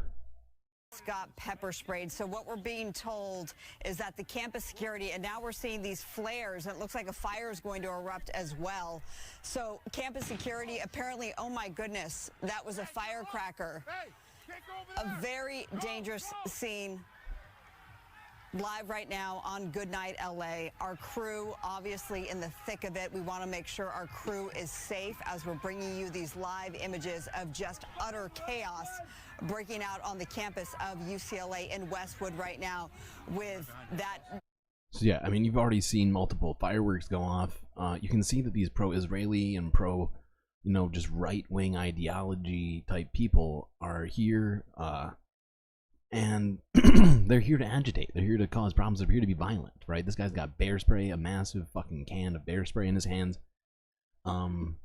This shit is fucked. And you'll see that during this, the police do not show up and stop people from committing violent acts against these protesters. And from what I'm aware of, there have been 0 arrests on counter-protesters so far, but multiple on the other side. And they're all dressed in black, hood on, spraying what appears to be pepper spray. That's what Chelsea Edwards was saying, that she got pepper sprayed, and she was having a really hard time speaking. Her eyes are stinging. We do have a security team with our crew, so security is there as well. But first and foremost, we care about our crew's safety. We want to make sure they're okay. This guy is in a stance. It's unclear if this is a UCLA student, where these people came from. Earlier in the day, UCLA administration took a different stance on these protesters and said, enough is enough. You need to move out. Otherwise, you could face disciplinary action. We understand that campus security, though, left, and you see the barriers that are all in disarray right now. Well, these people, let's call them suspects at this point, they came in and they just were starting to dismantle the encampment. They were throwing down those barricades, and oh my goodness, and that sounded, you're hearing the cries of the people on campus. They're literally throwing incendiary devices at the protesters. No police to be seen. Now, students, perhaps. Like, this is literal terrorism. What we're looking at is fucking terrorism, right? These people are here protesting for peace. And then a bunch of assholes show up with weapons, right? And at this point, you know, I start thinking a whole lot of stuff, and it is fucking insane that these people are not being prosecuted or even arrested. We're not going to see any. Hey, man, there goes that newsman again. They pepper sprayed you guys. We're hearing bombs go off, it sounds like. If those are fireworks, we're seeing the spark of that as well. We're hearing coughing, of course. This is something that we certainly didn't expect to kick things off tonight. Earlier, it was a much calmer scene out there, of course. We do not know who these people are, if they are all part of the pro-Palestinian movement, if they are students. Obviously, a lot of them are dressed in... This Fox reporter is just playing stupid right now. It's pretty fucking obvious. There's Israel flags on the other side being, you know, waved and held up. And yet she's trying to pretend like it's all Palestinian. And by the way, if you look at any of the coverage of this lately, it's all been just like this. Essentially playing dumb about what's actually going on. Black head to toe. We're seeing those barriers, those barricades moved up again. It's hard. It's really hard to make sense of, you know, what we're bringing you live on the air, as our photographer is there battling everything as well. We appreciate you so much. It doesn't look like any security is out there whatsoever in terms of campus police. Has completely got it out of hand. I'm pausing as I just get a look. There's like 17 news vans out here, not a single cop. Well, people are committing terrorism. This, as well. Okay, so this is where the tent encampments have taken over the quad at UCLA. And this has been going on. This is night number 6, and it was just today that the chancellor of UCLA came out, issued a statement, and said that we are going to change our strategy and that you do face discipline if you're not going to leave. And that was that. We didn't see anything else beyond that. There were some security officers brought in. Now we're seeing some people here carrying an Israeli flag, making their way into this pro-Palestinian encampment. This is just such an incredible live picture and a live scene. We have Alex Michelson now here joining me on Good Night LA. Alex, I've never seen anything like this, where all of a sudden it went from calm to utter chaos. Yeah, we saw that statement earlier tonight, Marla, that both of Look, you can see it right there. This guy's wearing a Free Our Hostages shirt. us were talking about on our 6 o'clock news when the chancellor of UCLA, Marla, that both of us were me on Good Night LA. Alex, I've never seen anything like this, where all of a sudden it went from calm to utter chaos. Yeah, we saw that statement earlier tonight, Marla. And it went from calm to utter chaos. Yeah. It's 100% clear what side he's on. That statement earlier tonight, Marla, that both of us were talking about on our 6 o'clock news when the chancellor... You know why? Because it uses the pronoun our. UCLA, basically, who had said almost nothing for days, put out a statement essentially saying we're done with this, saying that this is now a basically illegal gathering and it's time for it to end. And that is what that led you know that something was probably coming from UCLA in terms of it's time to shut this thing down. This comes on the same night that we saw at Columbia University, the NYPD moved in. And this is the first UC school that we have seen, because we have seen other demonstrations at other UC schools where the administration has now made the decision, we're moving in and we're stopping this thing. And that is what we're looking at tonight. It was concerning earlier in the evening when we saw some, I saw especially online, some overhead video of some of the demonstrators inside the camp appearing to prepare for potential battle with police. Chelsea was talking about this idea that some of these demonstrators were getting lessons on how to deal with police. We know that there are students in there who have genuine concerns. No. Okay, let's see here.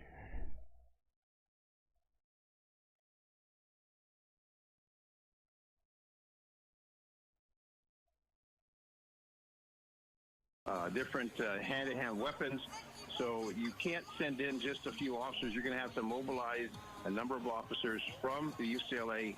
And the late watch, you normally don't have a lot, but we've got Metro, and they may have to call in officers from home to combat the situation and disperse this crowd and take those individuals that have some weapons into custody. But you're not going to send in just a couple of officers to contain a crowd that is violent as we see happening at this particular moment. Yeah, and we also now have Skyfox up overhead, and hopefully we can show some of that as well.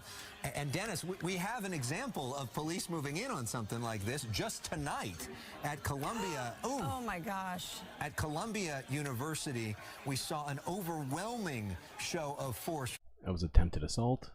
The New York Police Department moving in to move out protesters who had essentially taken over a building there that seemed to be relatively violence-free and seemed to be effective. This reminds me of a night which, Dennis, I'm sure you remember.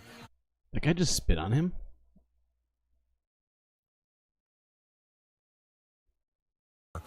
That seemed to be relatively violence-free and seemed to be effective. This reminds me of a night which, Dennis, I'm sure you remember. Maybe it was, I don't know, about a decade ago, maybe a little bit less than that, when Occupy LA, which was built in downtown Los Angeles, this encampment city that they had let happen for day after day after day, was finally broken up. I was the reporter that was embedded with the LAPD that night as they moved in around this time, around 11. Hold on, I'm just gonna move us on.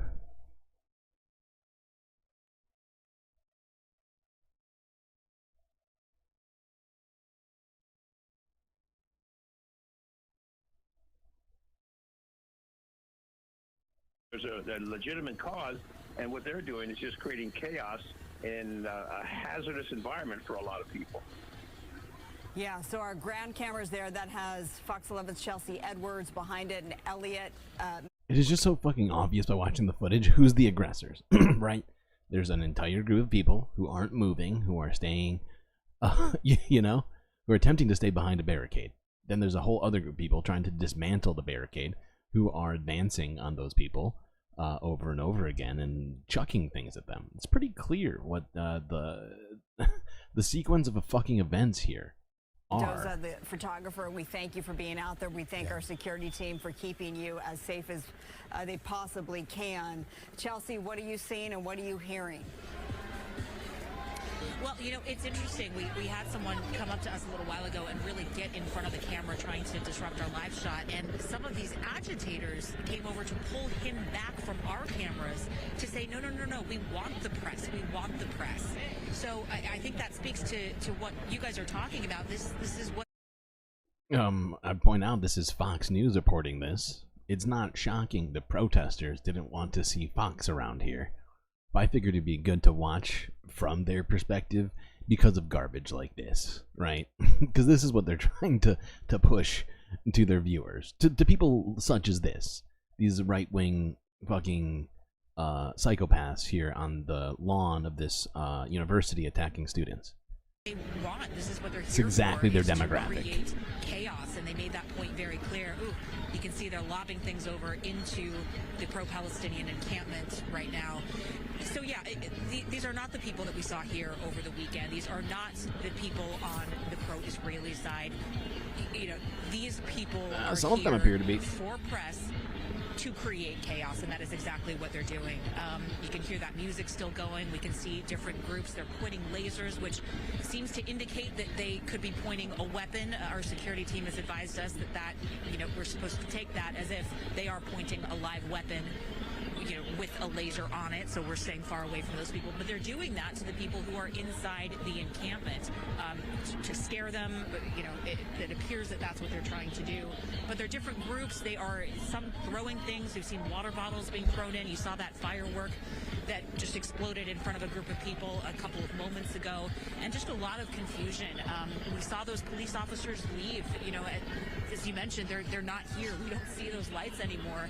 And for all intents and purposes, this is what we're seeing. We're seeing these security guards standing on the sidelines and just watching this play out in front of us. Nobody is intervening. Nobody is trying to control any of this. Face expulsion or suspension after they went through a due process. So that's when it really started to kind of shift. You know, we've been repeatedly trying to talk to somebody inside. Throughout the day, we went to all the different entrances all around this encampment and tried each and every one, and we're getting different messages at every one. So it seemed like the internal messaging was changing a bit as the evening went on. After that announcement from the chancellor came out, they seemed to be saying, you know, we will try to get you somebody, and then it turned to, no, there is nobody available, and please leave. So the mood definitely changed. Oh, something's happening over here. Something is happening. Right.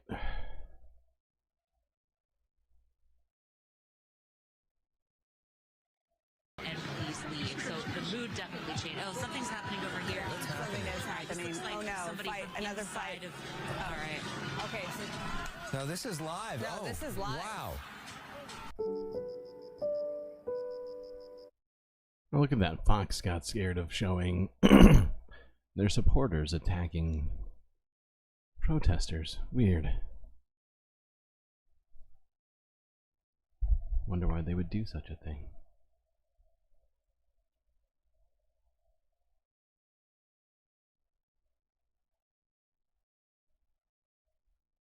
On YouTube, of all things.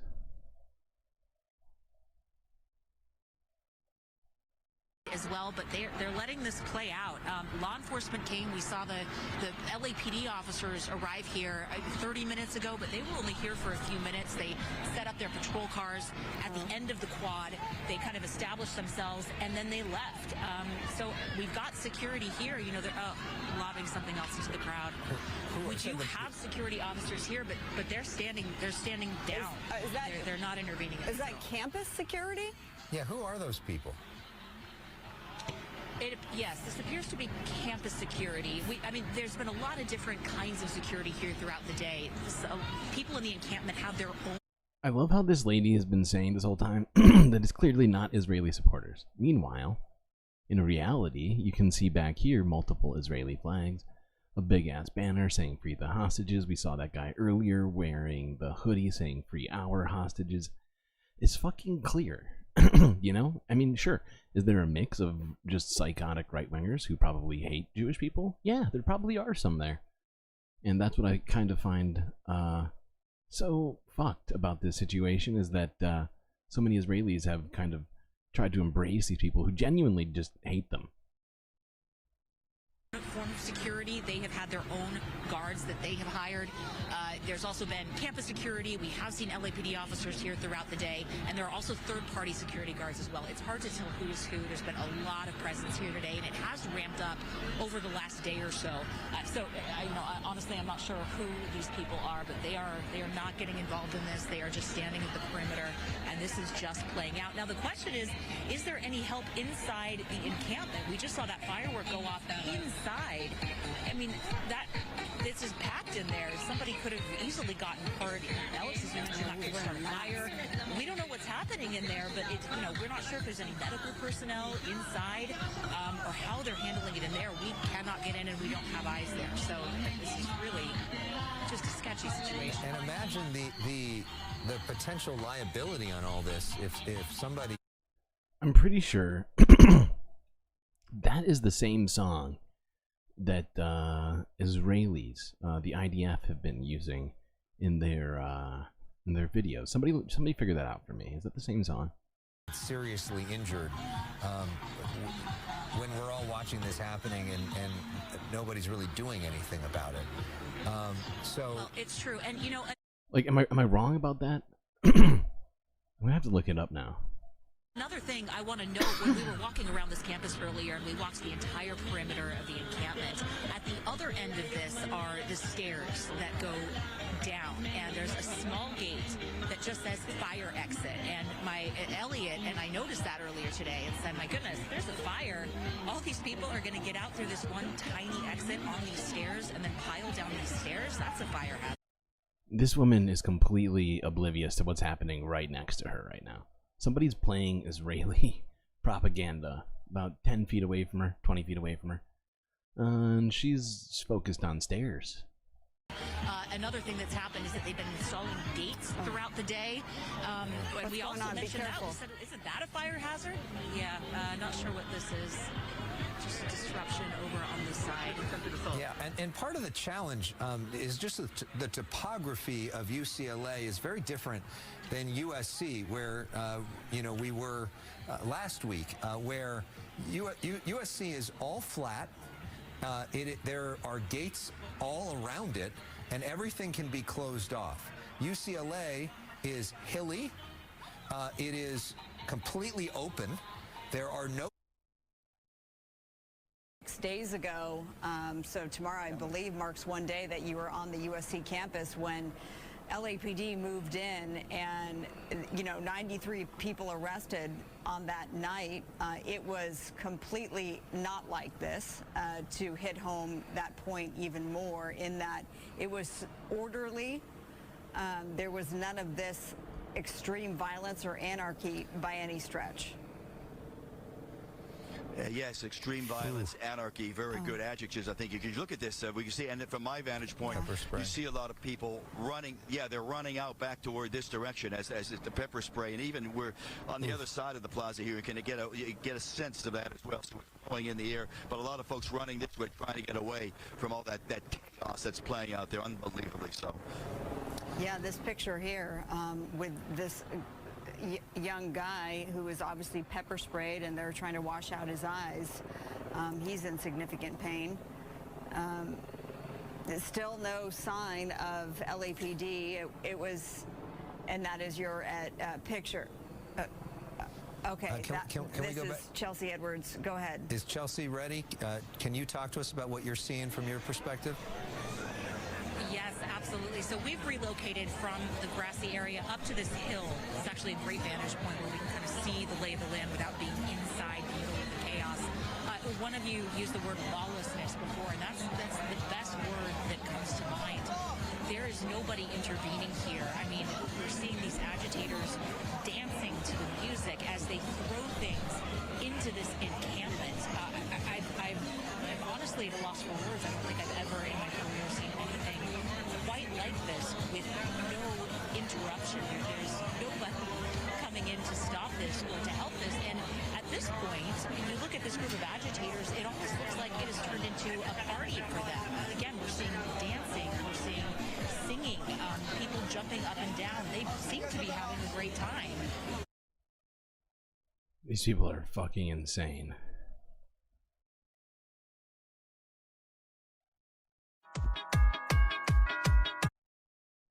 Hold on. I'm trying to figure something out here.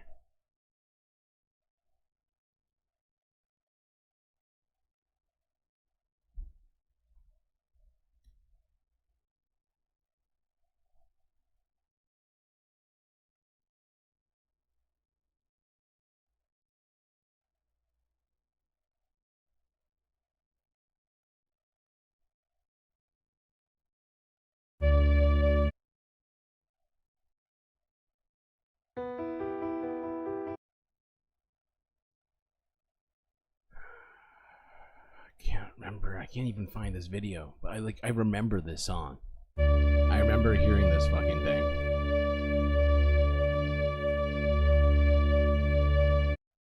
And I feel like I just gotta find it now. It's pissing me off.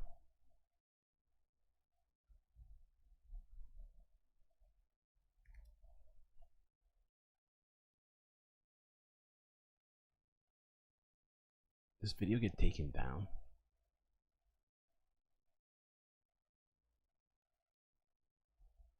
Fuck it. Well, this is a very dangerous and violent situation. Now, actually, Elliot, I want to see if you look over to our left a little bit, Elliot. Every time something happens, I've noticed that they just cut. They immediately cut. They try to cut as much as they can to avoid seeing what's actually happening. It's kind of hilarious. Until it gets to be too much, and then they're like, fuck it, we have to cover it.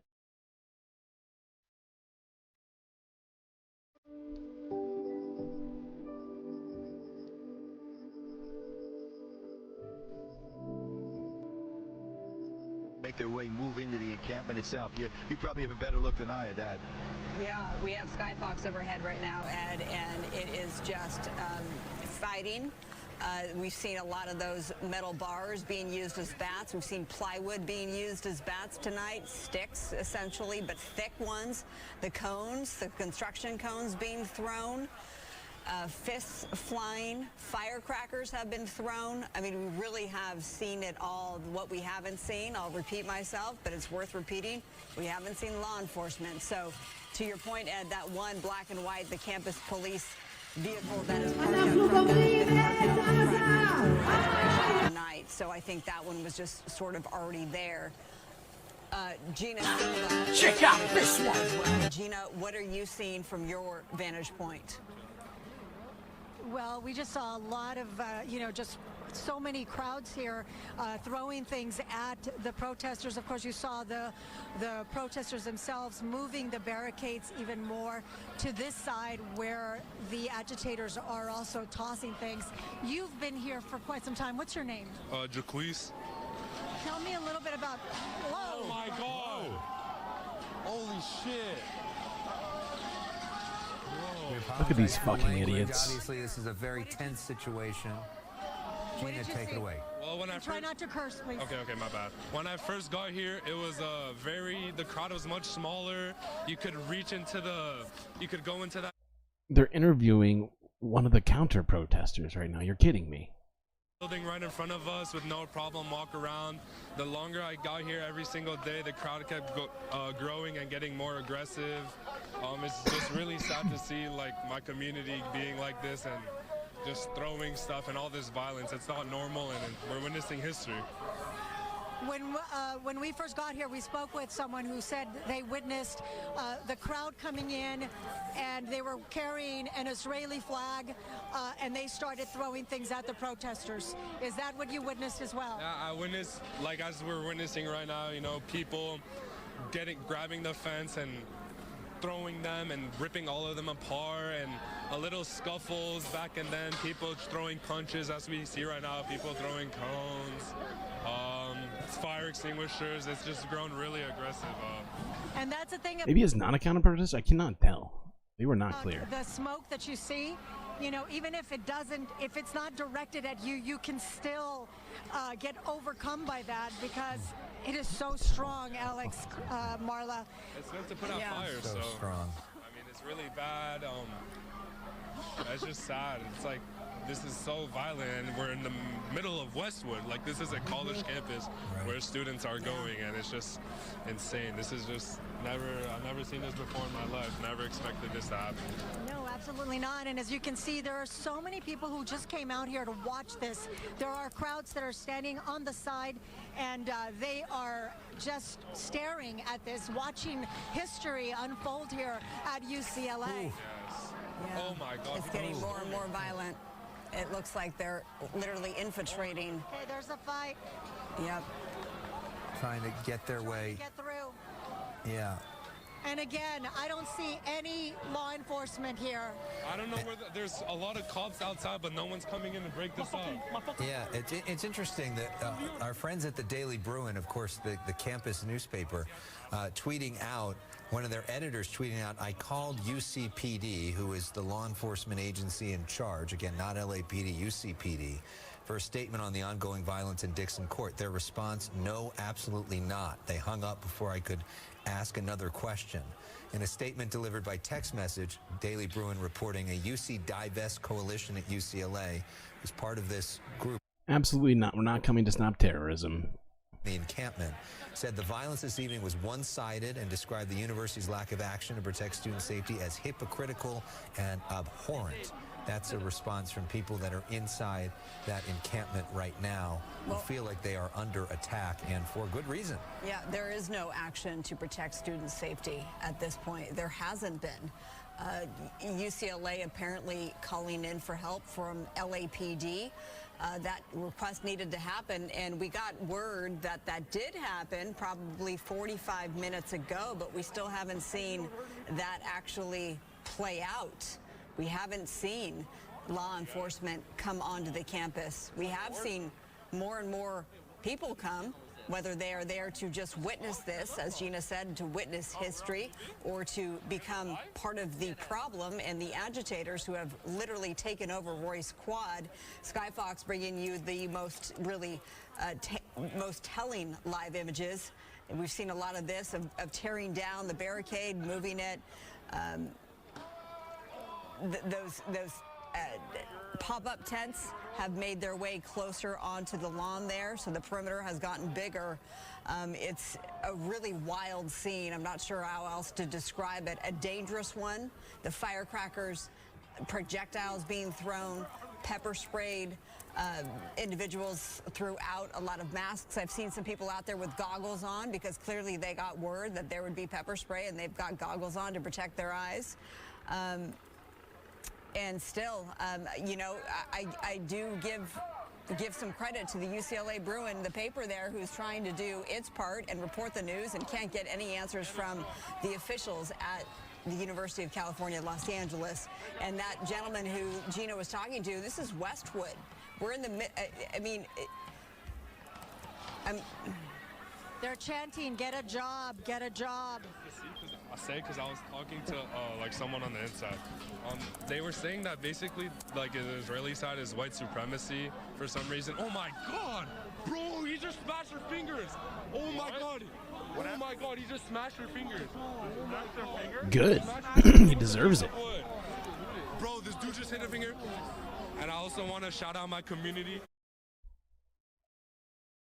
Anybody here of the counter protesters who are attempting to commit assault or are committing assault, I condone people fighting back against that. Oh my God, he just smashed her fingers. He smashed her finger? He smashed her. Oh my God. Supremacy on the inside. They were saying that basically like the Israeli side is white supremacy for some reason. Oh my God, bro, he just smashed her fingers. Oh my God. Oh my God, he just smashed her finger. Smashed her finger? He smashed her finger with a piece of wood. Bro, this dude just hit a finger. And I also want to shout out my community.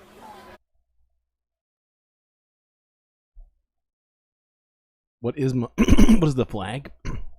Yeah, that's Hebrew, I believe, for Messiah. So yeah. Bro, this guy with the wood like smashed this girl's finger. Yes, on our side, the girl was like this and smashed her finger. Oh my God. Yes. Can you hear this right now? This guy's complaining about that. They're attacking them, and he's upset that somebody's finger got smashed. What a fucking pussy. Extremely violent. Excuse my language. What a penis. This crowd is extremely. A tennis racket? Can't say anything. Okay, all right. Thanks to Gina Silva. And as we get later, we're now approaching. Shame on you, Silly! This is Jim Cross at the gate! As we're now approaching 12:30 in the morning, we thank you for being with us, Alex. Okay, there's like way more to this. Fact is, we only have so much time. We've already been doing this for 2 hours, and there's a bunch more to fucking look at. And some people have managed to clip this stuff decently well, so we're gonna watch a few clips relating to this. And I don't know if it's still going on, but before I started the stream, there was, in fact, a live stream happening on UCLA of another protest. So we'll see what's going on with that once we get through all this. Fact is, the cops did not show up to help stop terrorism, but they have been very active in stopping free speech. Of course, right-wing terrorism is apparently allowed on campus.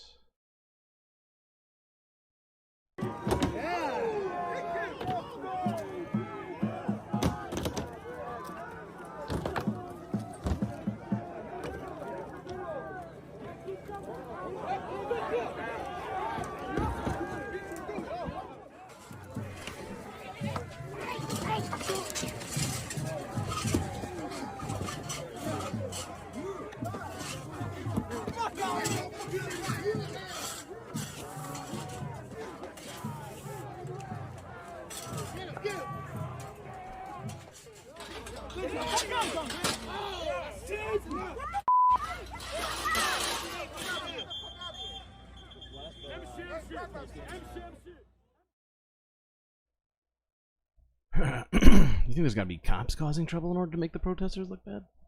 The counter-protesters? I don't know. I think there's plenty of insane right-wing idiots that live all across this country, regardless of what state you're in. I don't think there's not some sort of like deficiency of them. They're all over the fucking place.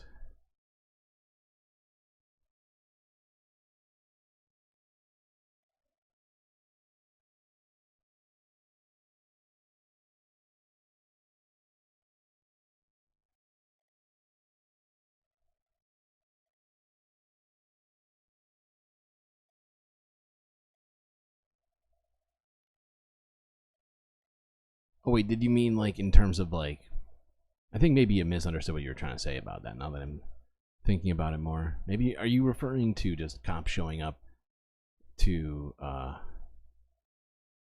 like protests to start like violence? Because yeah, when like hundreds of cops show up and start creating like walls in between people and stuff like that, they can become problematic too. Yeah. Alright, let's look at this fucking next one. This is from Al Jazeera. They discuss this situation to some degree.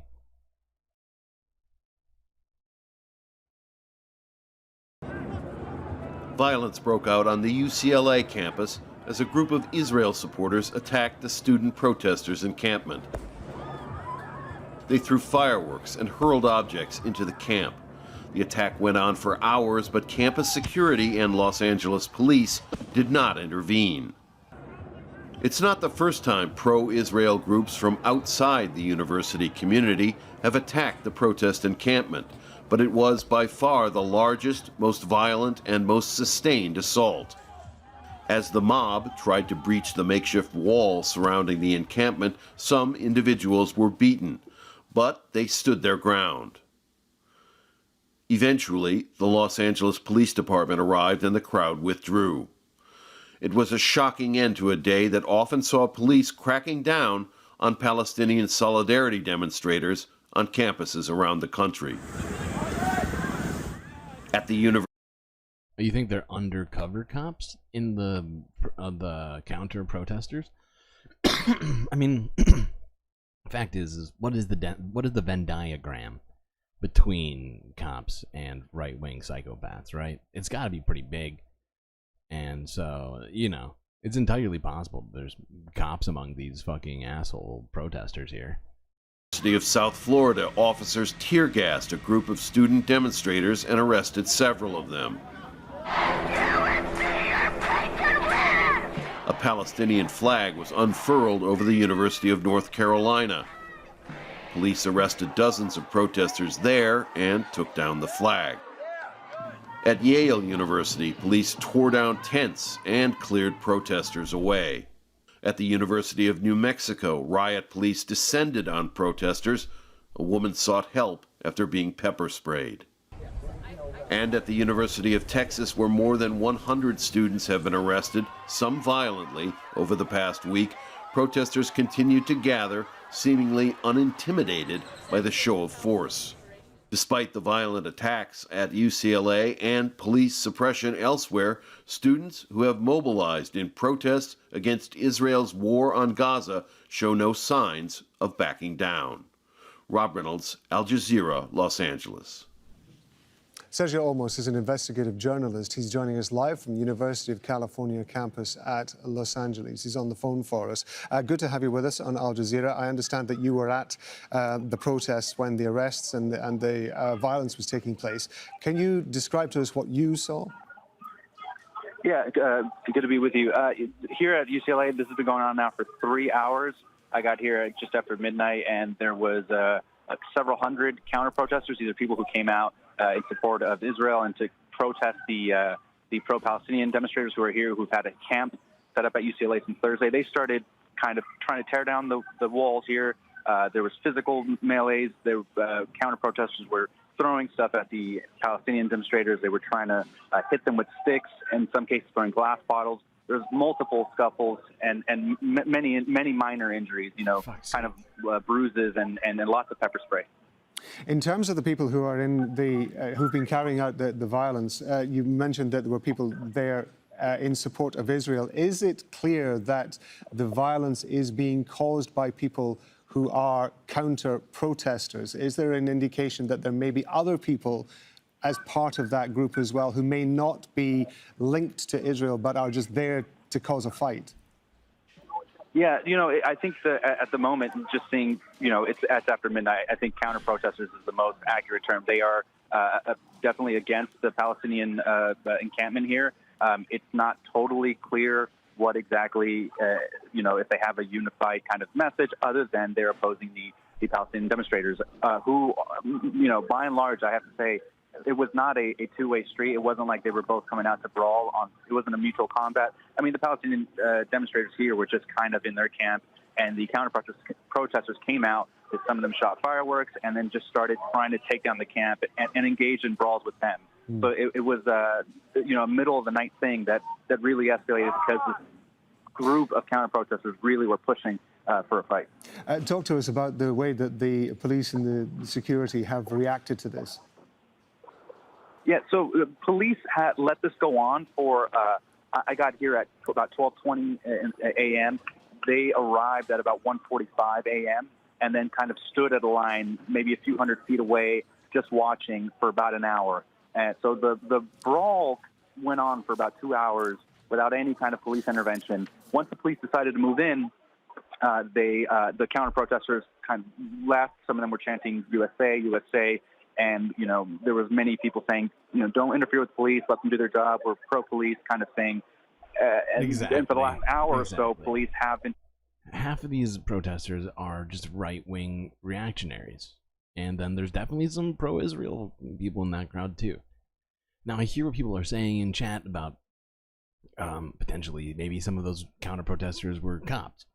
Here's my thing. I would be more likely to believe that if it were actually the pro-Palestinians that were starting it, right? That would make more sense to me, right? Whereas they don't, you know, I don't think the right wing needs any real nudging to get going on this stuff, right? They believe that all the counter-protesters are anti-America. If you listen to anything that people like Tucker Carlson or any of these other psychopaths on the right are talking about, they're calling them all, you know, Hamas supporters and all this other kind of stuff, you know, and the fact that this Al Jazeera reporter is saying when he was on the ground, he could hear people saying USA, USA, USA, and all this kind of, it really does genuinely kind of give me these sorts of thoughts. And it's not impossible that right-wing supporters, just right-wing, you know, reactionaries, Israeli supporters, and potentially cops got together and did this all together. I'm just saying, just those two groups without the cops just doing anything are enough, in my opinion. As a, you know, just clearly people were hurt, injured multiple times. This shit is fucking problematic, regardless. You know, these people are just using their freedom of speech, and they're just being attacked, and the cops refuse to stop that, and it's insane.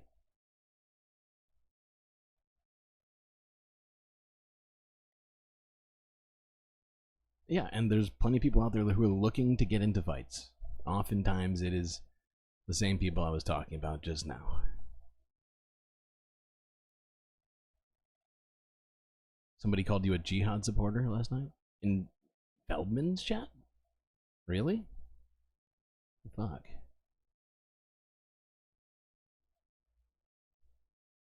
Okay, where am I at in my list of shit here? We got a bunch of stuff today. Good God. How long is this stream gonna go? Alright, we're gonna just look at a little bit more footage of this UCLA situation. As it's just fucked. It's just completely fucked.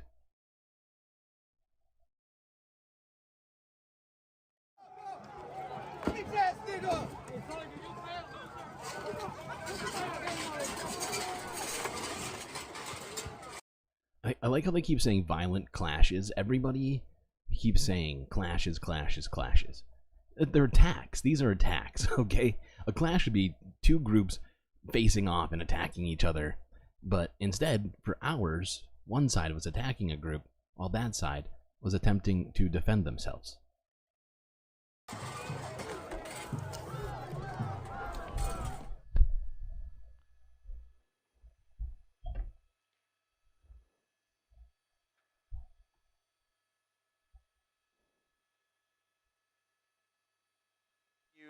The plywood is being put back up, but occasionally you'll see somebody try and either pull it down or kick it down. It just is escalating by the second. Free Palestine! Hey! Hey, watch out! Watch out! Jesus fucking Christ.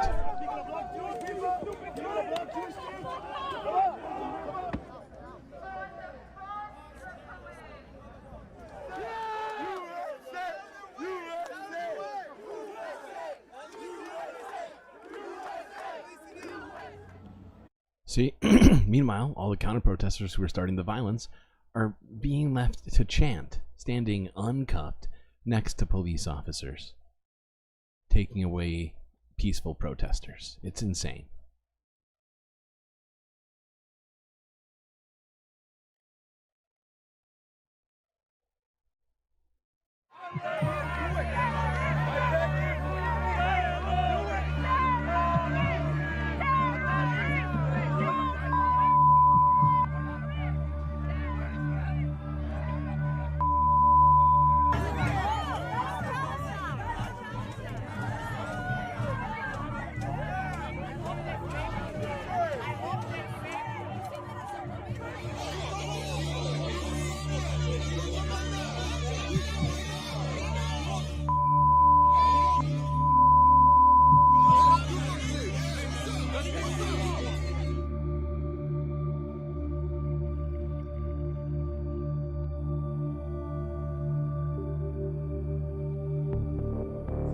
I'm a UCLA student. I deserve to go here. We pay tuition. This is our school. And they're not letting me walk in. My class is over there. I want to use that entrance.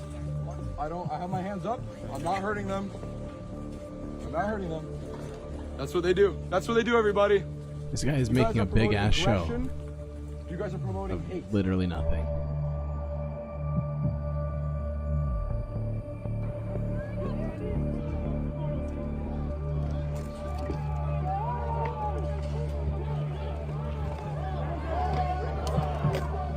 Amongst those counter demonstrators, I saw people that I've also seen at Trump rallies. Yep. I've seen them at anti-LGBTQ protests.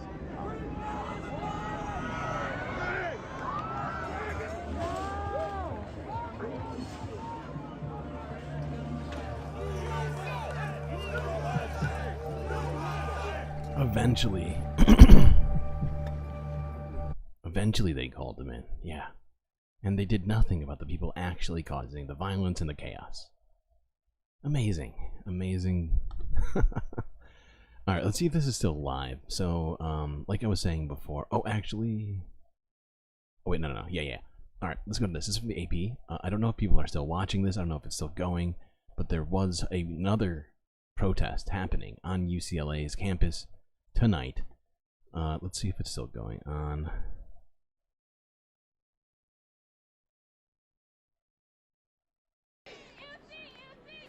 It does appear to be still going on. Holy shit.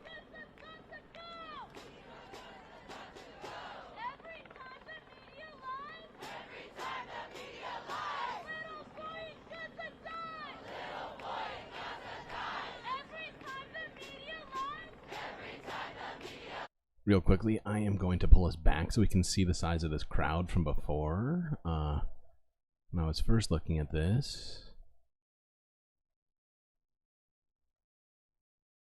Because you can really see just how many people are here. And then we'll go back to present. Exactly it is that we're fighting for, okay? So when I say the word, you're gonna repeat it after me. Our first demand is to divest. Divest. Divest.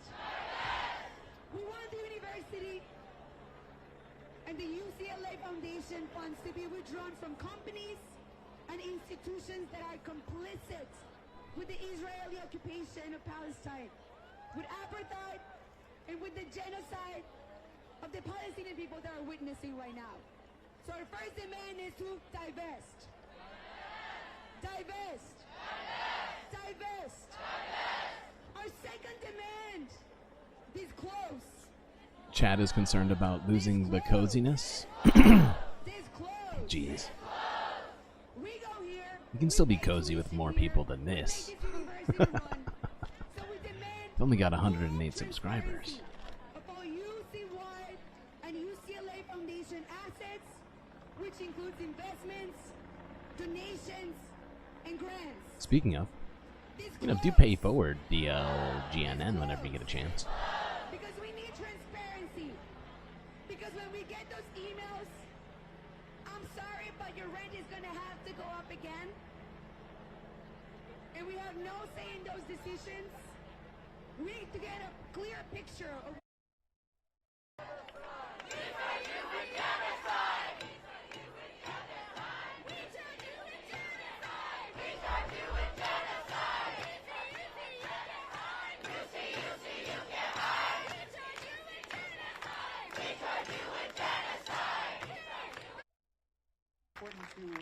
show our unity.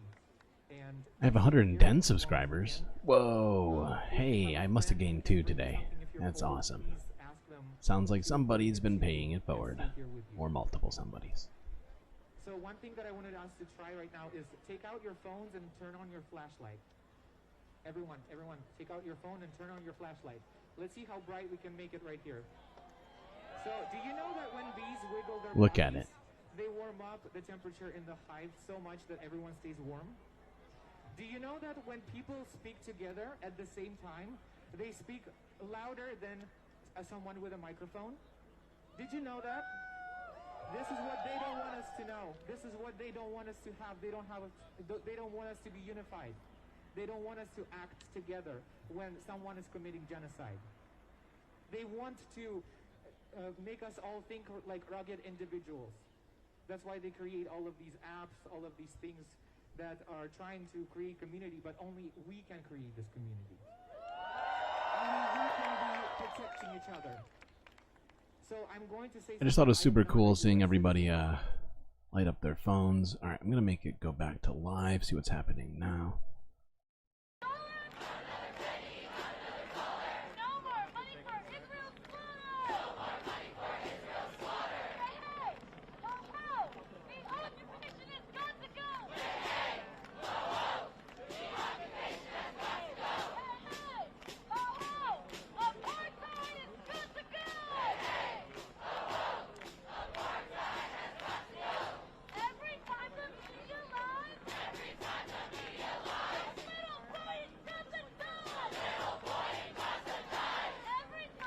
Oh,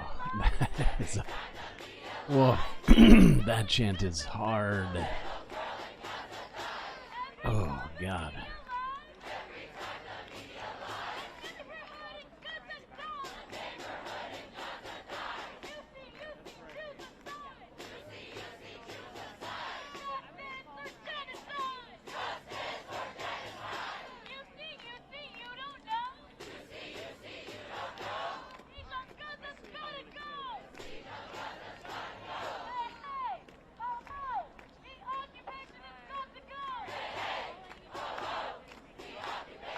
Okay, I just figured we would stop in with what they're doing on UCLA's campus after last night's attacks by right-wing terrorists and pro-Israel supporters. Before we move on from the protests against the genocide in Gaza on college campuses, although we do have a few little things here to look at before we entirely move on from them, but first, let's start it off with this, where the UN's Human Rights Organization, I think, has just released a statement saying that they are troubled by the treatment of pro-Palestinian protesters on American university campuses.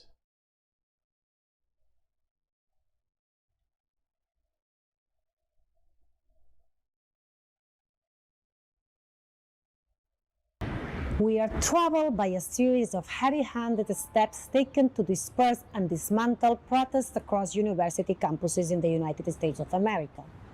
Freedom of expression and the right to peaceful assembly are fundamental to society, particularly when there is a sharp disagreement on major issues, as there are in relation to the conflict in the occupied Palestinian territory and Israel. We are concerned that some of law enforcement's actions across a series of universities appear disproportionate in their impacts. Anti-Semitic conduct and speech are totally unacceptable and deeply disturbing. Anti-Arab, anti-Palestinian conduct and speech are equally reprehensible. Incitement to violence or hatred on grounds of identity or viewpoints, whether real or assumed, must be strongly repudiated. We have already seen such dangerous rhetoric can quickly lead to real violence. U.S. universities have a strong historic tradition of student activism, strident debate, and freedom of expression. Who is this? This is a, oh shit, what is her name? I don't know her name. But she works for the UN Human Rights Organization in Switzerland, I believe. Peaceful assembly. It must be clear that legitimate exercises of the freedom of expression cannot be conflated with incitement to violence and hatred. I think it might have said it at the beginning of the video.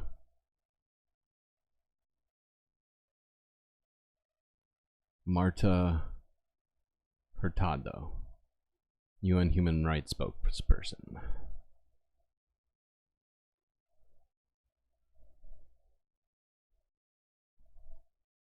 Okay. Let's see. Alright, let's quickly look at this. Man, I'm dying for time right now. We've gone 2.5 hours without me even taking a break.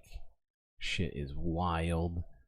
Alright, let's watch just a tiny portion of this Bernie Sanders speech in the Senate where he said it is incomprehensible that senators are attacking anti-Israel protesters instead of Benjamin Netanyahu.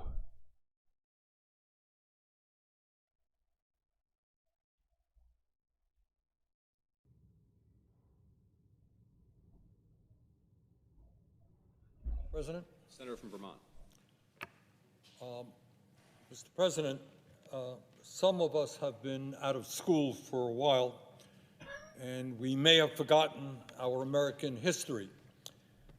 But I did want to take a moment to remind some of my colleagues about a document called the U.S. Constitution, and specifically the First Amendment of that Constitution. So for those who may have forgotten, here is what the First Amendment says, quote, Congress shall make no law respecting an establishment of religion or prohibiting the free exercise thereof or abridging the freedom of speech or of the press or the right of the people peaceably to assemble and to petition the government for a redress of grievances. End of quote. First Amendment to the Constitution of the United States. There we go. Thank you, Bernie, for reminding us. Okay, now let's look at this Zeteo story from a little while ago where they interviewed a Yale University professor. Let's listen to a piece of this as well. Welcome to the exchange on Zeteo. As the genocide in Gaza continues and the student demonstrations on Ivy League campuses here in the United States escalate, Yale University has found itself in the eye of the storm. Yale has seen a week-long student hunger strike, student protests calling for divestment from Israel, and dozens of arrests. Earlier this week, Bret Stephens in the New York Times attacked Yale for allowing what he called anti-Semitic, anti-Jewish protests. Joining me to discuss what's really happening on the ground in Yale is my friend, the Yale University professor of philosophy, Jason Stanley, who is Jewish himself and the author of the upcoming book on fascism, Erasing History, How Fascists Rewrite the Past to Control the Future. Jason, welcome, and please let us know what's happening really on Yale and how much misinformation and hysteria is out there versus what you are seeing on the ground. So there's a tremendous amount of misinformation, and we've encountered this numerous times in the American past when there are anti-war protests on university campuses, and that's what we have. We have anti-war protests on university campuses. They're not violent anti-war protests. I visited the Yale encampment on Beinecke Plaza before it was taken down, and there was no violence. There were people singing. There were a small group of counter protesters, maybe 5 or 6. I didn't exactly, somewhere between 5 and 10. There were a lot of students protesting. There weren't barriers between the small groups of counter protesters and the protesters. I had students in both groups. I had many students protesting. I knew one of the counter protesters, or she knew me. We had friendly dialogue. I think there were many Jewish students protesting.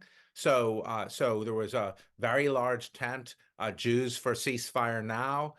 There was a Seder that the Jewish students held or directed. So it was an anti-war protest against a war that is being funded by U.S. arms, and students, as they always have, are protesting U.S. support for what looks to be an ongoing genocide in Gaza. Okay. Now, this interview is actually really great, and I would love to show you more of it, but we're already 2.5 hours into the stream. We haven't even gotten to environmental news yet, let alone global news and what's actually happening in Gaza right now. So, I'm not going to be able to watch as much of that as I would have liked. We are at the point where I am going to take a break.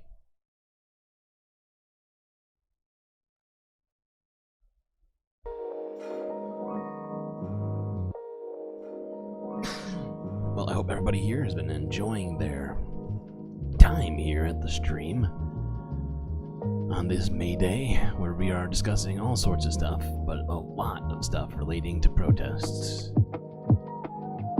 If you haven't already, hit that like button and do consider subscribing. I think we're only 2 likes away from getting Jessica Fletcher right now. What else? Oh yeah, if you'd like to support the stream in another way, well, you can go to my Patreon, where for a few dollars a month, you can get access to all sorts of Galactic benefits. By the way, somebody else has recently used a Galactic benefit, and let's see if you can pick it out. I'll be right back, chat. Enjoy this break. Galactic intermission in 3, 2, 1.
lot of contentious stuff being said about Jessica Fletcher right now.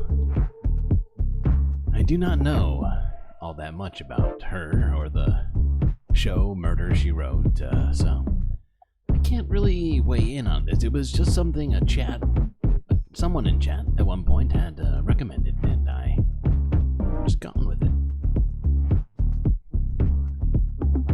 She's here for her investigative purposes, if I'm not mistaken.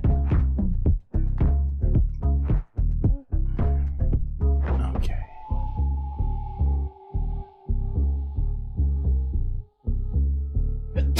Oh, God.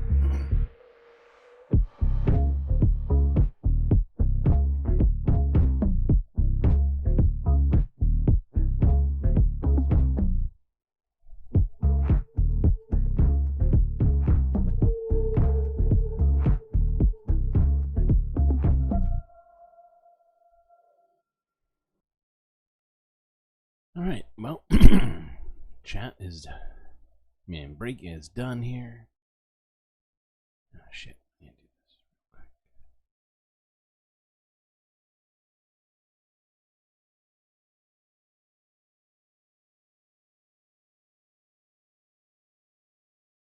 real quick. Okay, I'm together now. Wait. Oh, no, there it is. Okay. Okay, yes. We took a break before the environment, so now that's where we're gonna start the second half of the stream. Well, you see the MJB poster. That is thanks to one of our Galactic patrons. Good catch. Yes, I remember seeing you texting that, but I was on my break, so I couldn't respond. Good catch.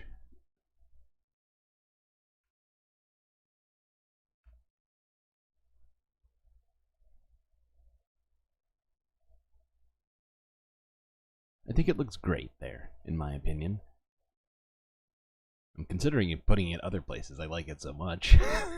I thought it was a great decision. When that particular patron, I don't know if they want to be known yet for what they have contributed, but when they sent me that picture, I was stoked. I was like, fuck yeah, dude. That's exactly the sort of thing I'd like to put on the stream here. Now, let's start with the environment. And we've talked a bit about this recently regarding the disinformation campaign that has been waged by oil companies. And it has now gotten to Congress, thanks to us, just kidding. But it has gotten, it has become something that is happening right now. And the Senate is having testimony relating to this.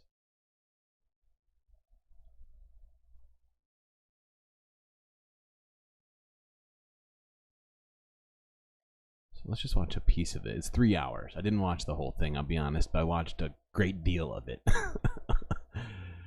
Partly why I started so late today, I was thinking to myself, oh, I'm going to start an early stream today. And then I inserted a bunch of massive live stream content into my goddamn list, and and my list ballooned to a watch time of, I don't know, 12 hours.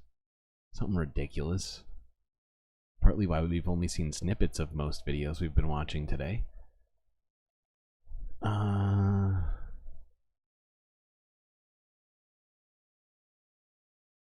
what are these two? Okay, yeah. I'm not entirely sure where this starts, where I want it. Actually, I think I'm going to start directly from the beginning. Formal witness introductions shortly. I would express my appreciation to Congressman Jamie Raskin, ranking member of the House Committee on Oversight and Accountability, for appearing before us today.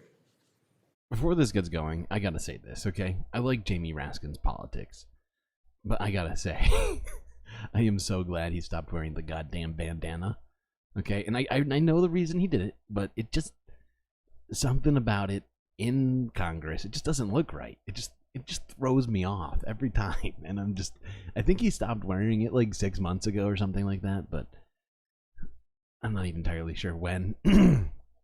Just me personally, people might disagree with that bandana gate opinion. In terms of process, Ranking Member Grassley and I will each have 15 minutes for opening remarks. Witnesses will have up to 10 minutes each to deliver their oral testimony, and senators will, as usual, have 5 minutes each for questions. With that, I turn to my opening remarks. Ranking Member Grassley, members of the committee, witnesses, and guests, welcome. It has not gone unnoticed that my Republican colleagues disapprove of my work as budget. Wait, he wore it because he was cold? That was not why I thought he was wearing it. I didn't think it was because he was bald or cold. I thought that he wore it as a symbol of the fact. Didn't Jamie Raskin like go through like like a cancer diagnosis and treatment and all that? I don't know exactly what kind of cancer he had, but I could have sworn that was the reason, and he wore it as a symbol of that. But maybe I'm completely wrong. Maybe it's because he's gold. Maybe Shade Dragon's right. Good God. Committee Chairman to warn about the economic and budgetary dangers of disruption to our climate by fossil fuel emissions. But the warnings are deadly serious across multiple vectors of danger. The witnesses we brought in were often accomplished experts with fiduciary responsibilities. Yet the response, almost without fail, was mockery or changing the subject. Perhaps my friends are right. Oh, okay. I was right. I was right about the cancer treatment. Okay, cool. And that's why I felt bad about it, like having that opinion, because I knew why he had it, and I felt fucking terrible about it. I was like, dude, you just don't look professional with this thing on. And it just, it's always made me feel bad. And the fact that he's no longer wearing it now, it just makes me feel so much better. History will show that climate upheaval caused by fossil fuel emissions it probably makes me a bad person. Won't have any serious economic impact on our economy or our budget. Perhaps history will show that the economic shocks from the mortgage meltdown and from COVID, which produced a third of our national. What's even more fucked up about that is I've had my father and my grandfather both died of cancer. Debt don't prefigure an even worse economic shock from our failure of stewardship on climate. Perhaps, but I doubt it. I believe the economic danger is deadly real. You all have your views, and I have mine, and time will tell. History will judge us. In the meantime, I will try to fend off as best I can from this chair the massive economic shocks we've been warned of. Economic shock from disruptions in agriculture and shipping, whose early signals we already see in grocery store aisles. Economic shock from unprecedented storm and wildfire damage already burdening our emergency funding needs. Economic shock from collapsing insurance markets already stressed in Florida, Louisiana, coastal Texas. And we've talked about that a bunch, right? All the insurance companies are choosing to not insure homes that they have deemed as being, economically unviable due to their potential environmental, disasters that might take place in or around them. It's nuts. It's fucking nuts right now. And meanwhile, the oil companies have just been feeding us a bunch of lies and garbage, and for fuck's sake, we just need to change our entire. We need to change not in everything, but so much stuff. And global economic. I'll start with how we produce power, okay? Like I'm an optimist, but I'm also a realist to some degree, right? Like let's at least just get rid of how we're producing power right now, right? That's my number one goal in terms of all the environmental stuff. Obviously, cutting down on the amount of cars we have on the road is like number 2 by like a tiny hair, and by in the same in the same camp. I would say, but not quite as big, I don't think. I think if you look at the statistics, what the amount of power, like the amount of hydrocarbons created by our energy needs that aren't car related, I think exceed the actual emissions from cars. And I think actually cows, like animal agriculture, also exceeds that of cars as well. I could be wrong. I have to look up the statistics again. But let's watch this. I'm just gonna skip ahead because Jamie Raskin made a fucking documentary. Well, it's kind of a documentary. Where is it? Right here? Not quite. Go back. No. Bastard. Undermined by private memos. Public support for climate policies contradicted by private emails. Rampant evidence of deception and corporate doublespeak. Here's how it went. Play the tape. Since the Paris Agreement has come out, which we supported at the time it came out, supported the ExxonMobil chairman right here. Our support since then. Big Oil used to pretend that climate change wasn't real. The new version is to Jesus Christ. And that they're trying to be part of the solution. What are these guys doing? What's happening right now?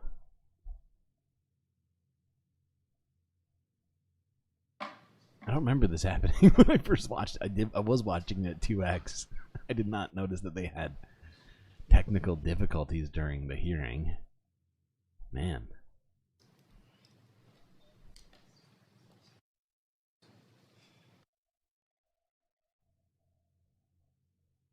I guess they're going to try again. What are they using? VLC? They're using VLC media player? For fuck's sakes, Congress. Okay. Hey, it is free. I'll give you that much. What the fuck? Am I losing my goddamn mind? What is happening? Hold on, chat.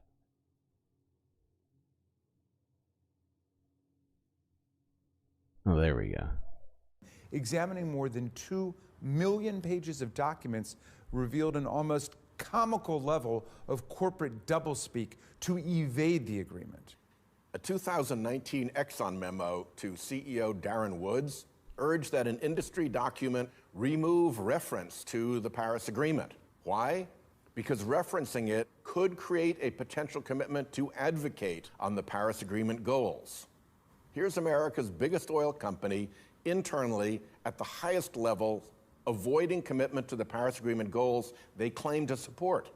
Pledges to achieve net zero, the universally accepted standard for lowering greenhouse gas emissions, are another way big oil co-opts the language of climate action while blocking progress behind the scenes. Between 2013 and 2018, Shell launched a series of reports with titles straight out of the National Geographic, Sky, Mountains, Oceans, that touted an ambitious plan for the world to achieve net zero. But in a 2020 internal presentation sharing approved messages on net zero emissions, the Shell government relations team carefully instructed lobbyists and employees that they, quote, should not imply or suggest it's a Shell target. In 2009, Exxon announced a program promoting algae as a new biofuel source that could reduce emissions and launch. Do people remember these commercials? Because they, I remember seeing so many of them. A massive ad blitz. Some farms grow food. This one grows fuel. A series of these ads aired 10,000 times and garnered over 3.7 billion impressions. Exxon spent approximately $175 million on the ad campaign and $350 million on the algae research. Money well spent, huh? You got that right. Exxon spent half as much on the ads about the research as they did doing the research, and they could have used all that PR money because the research they did do never yielded anything. In one internal 2017 email exchange on this ad blitz, an Exxon research and development executive cautioned that they, quote, need to be mindful that we're not suggesting it's ready to go to large-scale demo. After all that publicity, Exxon canceled its algae program in 2023. Big Oil also loves to celebrate natural.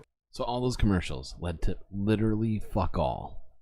Zero energy was ever produced by them using algae for the use of anyone. Ever. And they spent $500 million on it. More than that. Gas.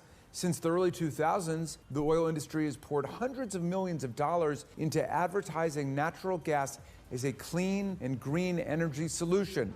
Liquefied natural gas. It's like tiny, powerful wizards that emit far less CO2 than some other Tiny lying wizards. There's just one problem.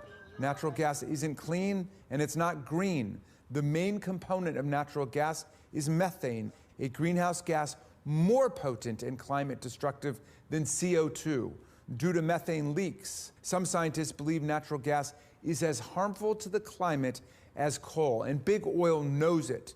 In one 2019 email exchange uncovered in our investigation, a BP lobbyist forwarded colleagues an MIT study showing that methane emissions from natural gas offset any climate benefits, adding, quote, "This is an issue that will not go away." Fossil fuel companies want to disguise natural gas as renewable to lock their fossil fuels into our energy future. But don't take it from us, take it from them. Internal BP documents show that ensuring a future for natural gas was their goal. They wanted to, quote, advance and protect the role of gas and BP in the future of the energy conversation by continuing to contrast gas as a low-carbon alternative to coal, harnessing the excitement around renewables by positioning gas as the perfect partner, and highlighting the role of gas as a friend to renewables. Another internal document advises natural gas should be, quote, a bridge fuel in a low-carbon transition and a destination fuel for the long term. That's right, an endless bridge to the land of the carbon kings, where America stays dependent on their polluting products for eternity or until the final... Yeah, exactly. Or until the final climate disaster, because it's going to happen before eternity happens. Climate disaster. Oil and gas companies claim to support climate policies, but then they use their trade associations to lobby for the opposite. One former Exxon lobbyist was actually caught on tape describing how Exxon uses the American Petroleum Institute, or API, to take the heat for them in Congress. Wasn't Big Tobacco, didn't they have like the exact same thing? Wasn't like the American Tobacco Institute? Like, didn't they have like the exact same sort of like a pseudo-scientific institution? It's getting our associations to step in and have those conversations and answer those tough questions and be the for lack of a better term, the whipping boy for some of these members of Congress. Like in 2019, when the Trump administration announced plans to roll back regulations on the greenhouse gas methane. Publicly, even Shell, Exxon, and BP came out against this rollback announcement. But a witness from API confirmed that the lobbying group, paid by those companies, lobbied for the methane rule rollback. The August proposal by EPA. That is like one of the biggest talking out of both sides of your mouth sort of examples that I've seen in a while. Holy fuck. Publicly, they're denouncing something that they're pushing for with lobbyist money. Holy shit. Publicly supported, correct? Correct. In a 2019 internal email, a BP employee confirmed that rolling back methane emissions regulations was, quote, aligned with our thinking. Yeah. And with API's urging, the Trump administration indeed rolled back the methane regs. If you think these episodes are bad, imagine what we might have found if these companies had not completely obstructed the committee's investigation. Several thousand documents that the companies produced were substantially redacted to obscure clearly relevant and potentially... They shouldn't be able to do that. When Congress asks them for stuff, and it's of this level of importance. How is it that companies can redact information like they're the fucking CIA or something? Information, or they were just withheld outright.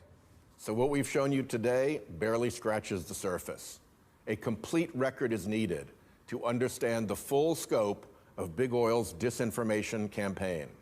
Big Oil executives constantly ask for a seat at the table on climate change policy. Having a seat at the table, and whether indeed companies like BP actually need to be at the table, I believe, to help the world make this transition. We've got a seat at the table and we're contributing. There's no one company, there's no one industry, there's no one country that has all the answers to this. We want to be a part of that. And that's going to take collaboration by companies like Shell working together. This montage is fucked.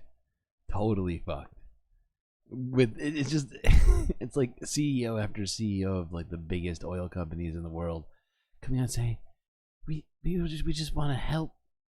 We just want to help make the world better. Is that okay? Can we help? Only way we're going to reach net zero by 2050. Despite their claims, our landmark investigation shows what they've actually done with their seat at the table. They want to own the whole house and keep everyone else in the dark. Lies, deceit, doublespeak, and obstruction. Anything to prevent meaningful action on climate change. So now we're beyond begging for a seat at their table on their property. It's time for America to hold Big Oil accountable.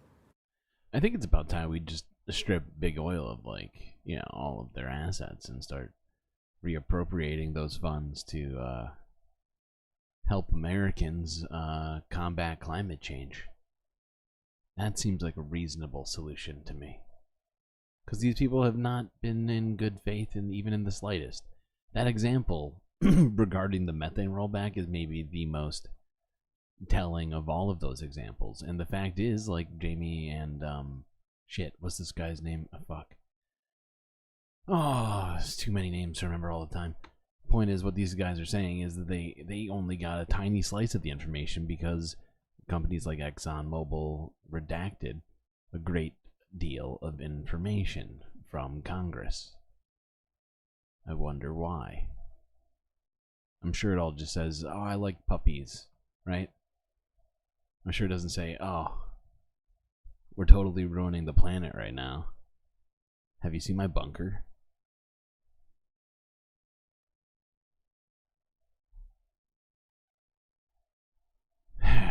It is already partially nationalized in Alaska. That's right. Alaskans get the oil dividend, right? Or whatever it's called.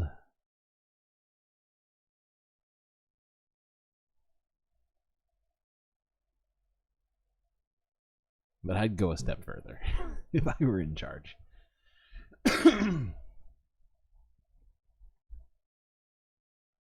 Okay. Let's look at this. This is from a day ago from the AP, where Greece is currently boosting their firefighting units as fire season officially begins in Greece and in the rest of the world, honestly, or at least the northern hemisphere, right? Go. Go, web, go.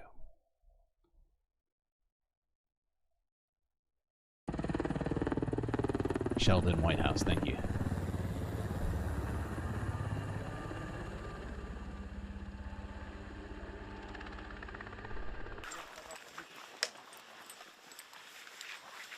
Greece's firefighting season began on May 1st, but dozens of fires have already broken out over the past month following unseasonably high temperatures.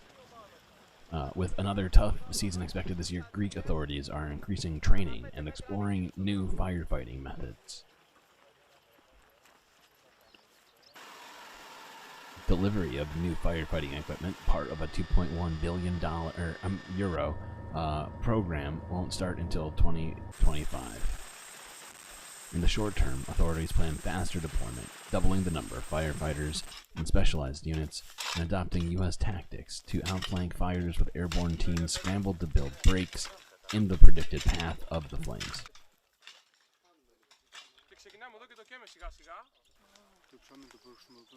Οι υψηλές θερμοκρασίες φέρουν προβλήματα και το νερό πάβει να είναι το βασικό μας όπλο. Το βασικό μας όπλο είναι τα εργαλεία μας. Whoops, sorry. I did not. I was reading chat and also trying to. That's a bad plan. It's a bad plan. Never do that, chat. Never try to read two things at once. High temperatures create problems, and using water is no longer our main weapon against fires. Our main weapons are now tools, the training we do every day, and manual work, of course, and taking a more scientific approach towards fires.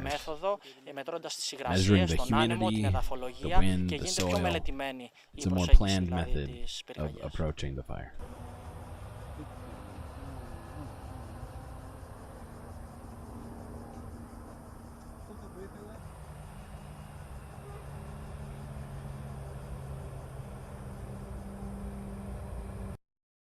Fires burned an estimated 1,750 square kilometers in Greece last year. That's a fuck ton. Especially in Greece, which is a very small place. Most of us, the sun is a... Okay.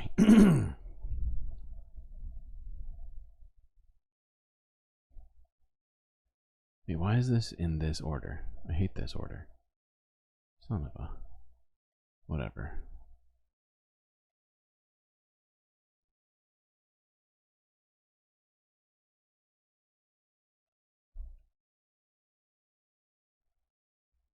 Okay, this is PBS NewsHour from 3 days ago. The sun is super active right now. Here's how it can affect electronics on Earth. Steady, never-changing source of heat and light. But to scientists, it's a dynamic star, constantly in flux, sending energy out into space. Right now, experts say it's in its most active period in 2 decades. For us Earthlings, the signs of that are likely to be more vivid northern lights or auroras, visible over a wider area than usual, and perhaps disruptions to radio and satellite communications. The person in charge of coordinating the government's response to these potential disruptions is Bill Murtaugh. He's program coordinator for NOAA's Space Weather Prediction Center. So, Bill, help us understand this. Peak activity for the solar cycle. Help us break that down. Activity, what's going on? What's the activity? So the sun it's like the Earth in one way. It's a big magnet. It's got a north pole and a south pole, a negative and a positive polarity.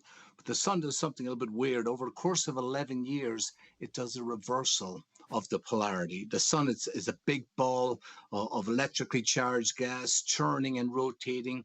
And as this rotation happens, the magnetic fields turn and twist.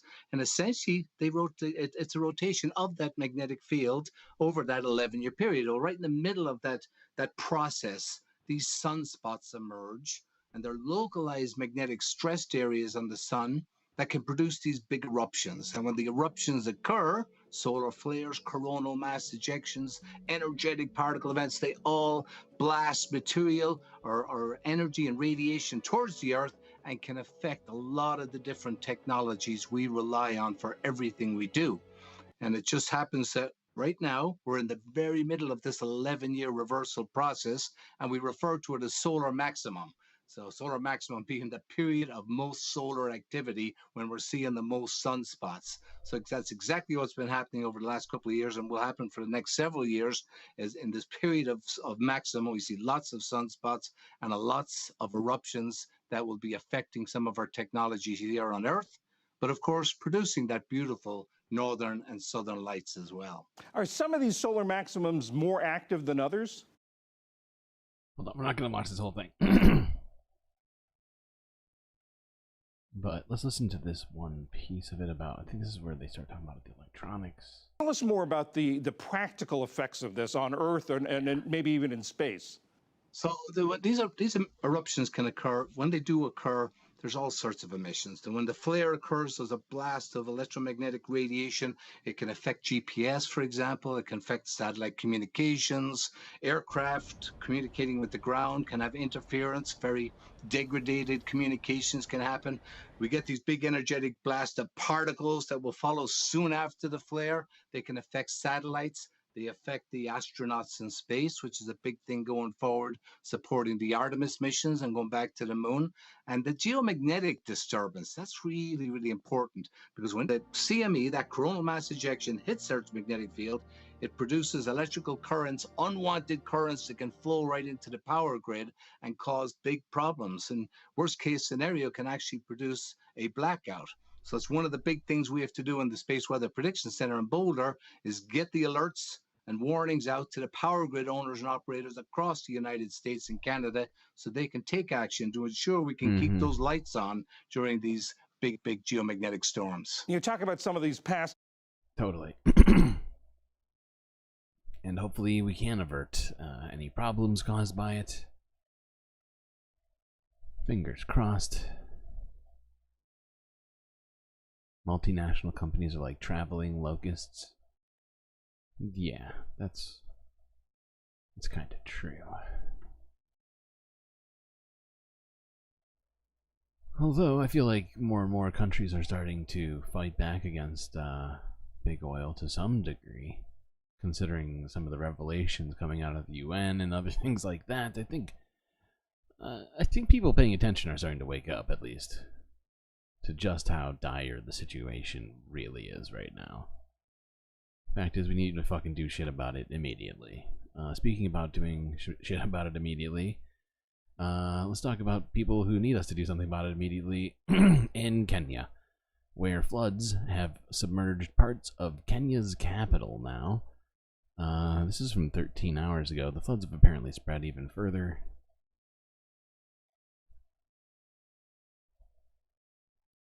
This footage is pretty nuts. Phrasing. But you know, like, look at it. It's like a sea of brown water. It's horrifying. It's past the door handles on all these cars.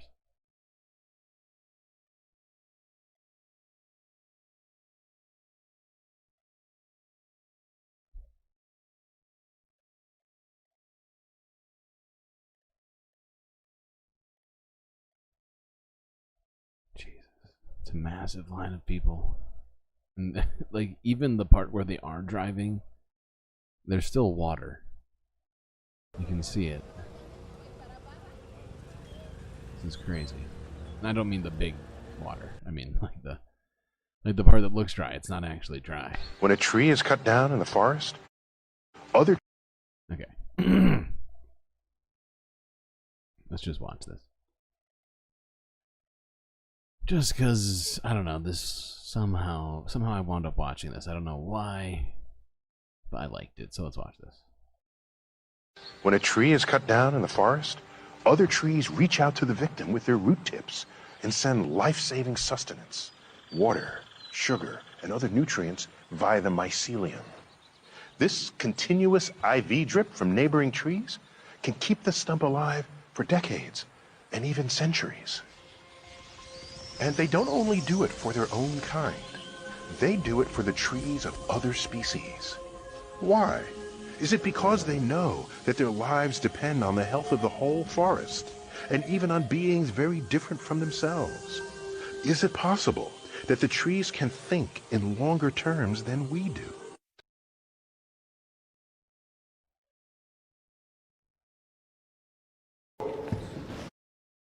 Okay. That's it for the environmental stuff. Kind of. Pretty much. Oh, there's one I would argue is on both spectrums. Maybe we'll watch that after.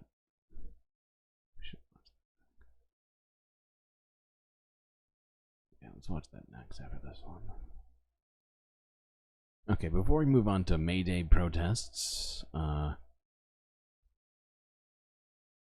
and other things. Let's look at a couple of videos. First, regarding the Mexico-Ecuador dispute, when Mexico raided an embassy of Ecuador.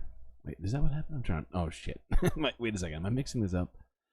Now I have to look it up. I'm trying to remember who raided who. I'm pretty sure it was Mexico who raided the Ecuadorian embassy in Mexico, but now I gotta look it up.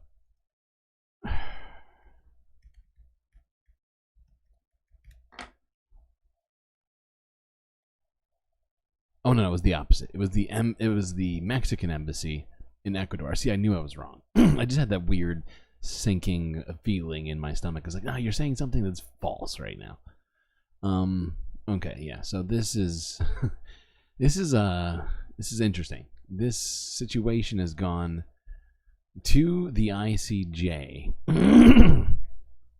who have heard the case, or at least started to hear the case, over the last couple of days, it would seem. But yeah, if you're not familiar, the Mexican embassy in Ecuador was raided because a former Mexican politician was there.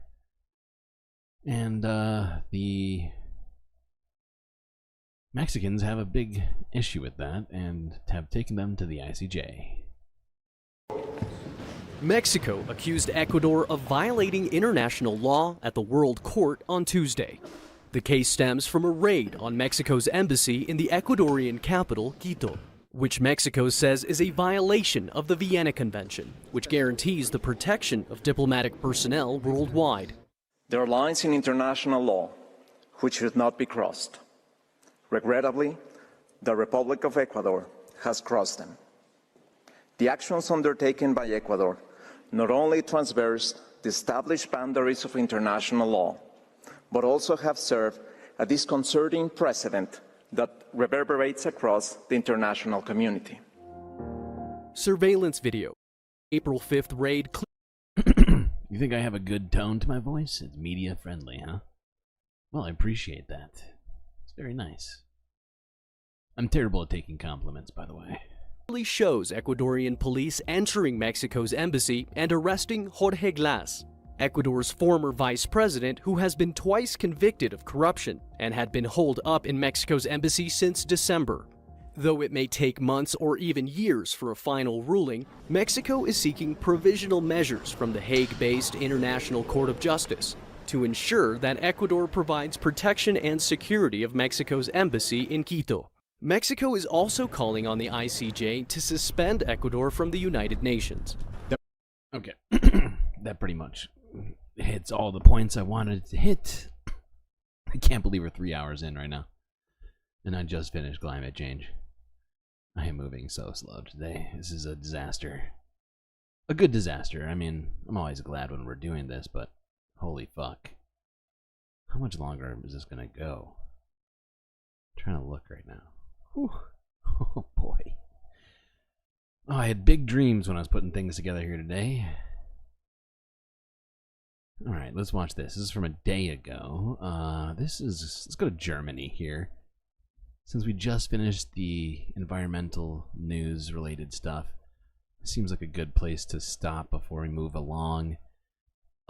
This is from The Guardian from a day ago, entitled, "The Greens Are Our Enemy.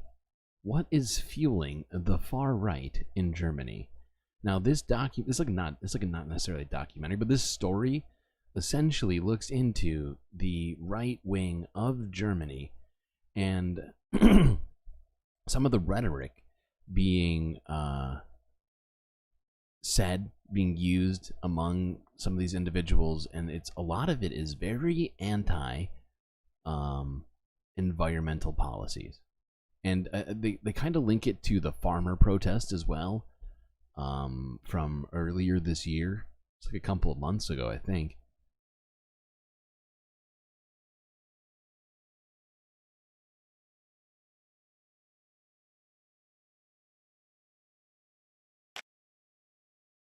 Oopsies, what just happened? Hold on, I just fucked up. Millions Go back.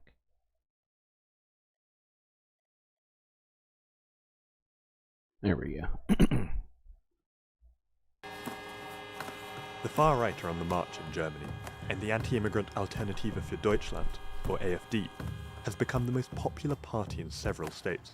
It's about economic weakness in the region. It's about security in the border region. Migration issues are the crucial questions. But climate policies and the Green Party have borne the brunt of their anger. The Greens are our main enemy. Yes, climate. Fuck the climate, man. Full-on death threats. Yeah, Okay. there were death threats. Shouted, and also we had people call and make death threats. But how much are Germany's green policies really fueling the far right?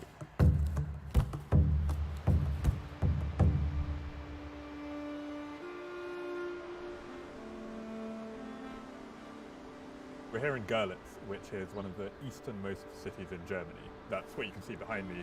Just on the other side of the bridge is Zgorzelec, which is the Polish side. The German state of Saxony is a far-right stronghold. Here, and in neighbouring states Brandenburg and Thüringen, the AfD is on track to win the most votes in this year's regional election. The signs of political tension in the area are hard to miss. What does this mean then?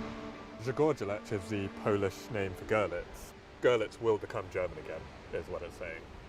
That's fucked. I wanted to find out if a green lash against Germany's climate policies was adding to those tensions.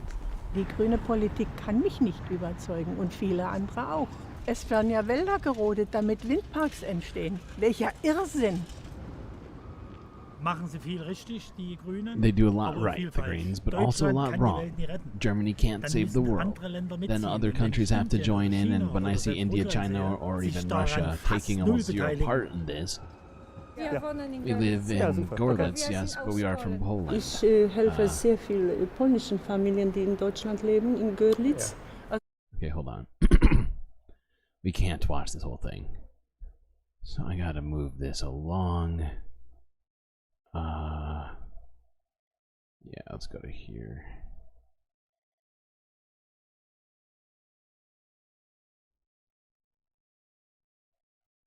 Klimapolitik der Bundesregierung. Sie unterstützen die sogenannten freien They Sachsen. support the so-called Free Saxons. They are no right-wing extremists. We are alternative for Germany.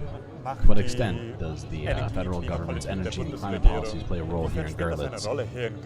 Das spielt für uns eine It's very sehr important große to us Rolle, because energy has become weil expensive. Energie teuer geworden ist. Wir möchten den Leuten nicht We vorschreiben, don't wie want sie to tell heizen people sollen. how to Wir heat their möchten den homes. Leuten nicht We don't want to tell people vorschreiben, what kind of welche Art von engines Motor should be in ein their Motor cars. ist. Wir sind der Auffassung, We believe that you can't dass cushion everything man with mit wind Windenergie and und solar energy. Solarenergie nicht alles abfedern kann.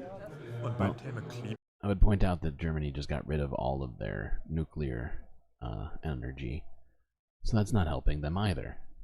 Also ich glaube, ich sehe da bei And on der climate change? große I don't believe in man-made climate change. I don't. Glaube ich nicht. Ich bin der Auffassung, das hat Klima. He's of the opinion that climate change has always existed.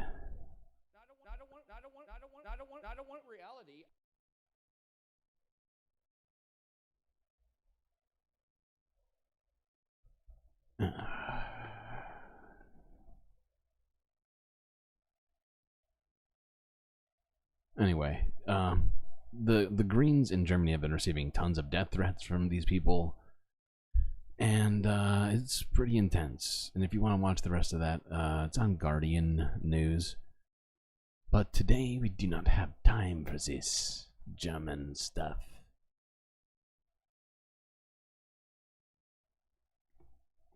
That said, we gotta do something about climate change. We can't have people going backwards like the Germans right now. And kind of like we were doing for the first 2 years of Biden and for much of Trump's presidency, and we just keep pushing things down the road, and we just wind up being in a worse and worse position to start fixing things from, which inevitably makes that harder. It's like debating with a flat earther. Yeah, pretty much. Climate deniers, flat earthers. I wonder what the Venn diagram is on that one. Okay. What's next? Ah, the May Day protests. Yes. Let's look at these. Starting with Paris, where police were not a fan of the May Day protests, as usual. But people still came out.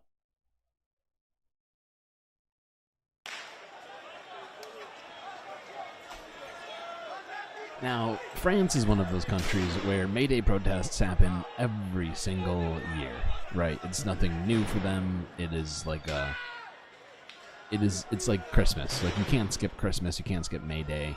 You have to go into the streets and throw things at cops. And I can appreciate that kind of traditional thinking in this particular circumstance.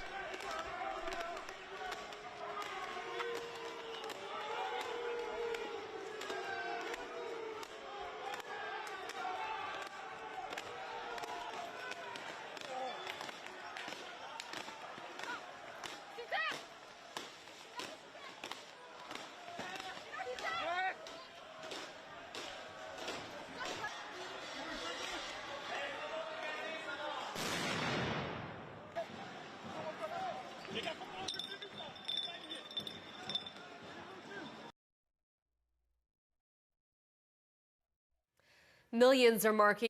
Okay, now let's look at this from Global News. Just kind of discussing the protests, the May Day protests in general here around the world. May Day, marching through the streets calling for equality in the workplace. Workers and activists are rallying for change across the Middle East, Asia, and Europe. In a democracy, we should all be guaranteed the right to decent work, but unfortunately that is not the case. Exploitation is normalized, job insecurity is normalized, informality is normalized. So for me, this day is a reminder that we all live off of our jobs. And that is why there must be laws and mechanisms to protect us.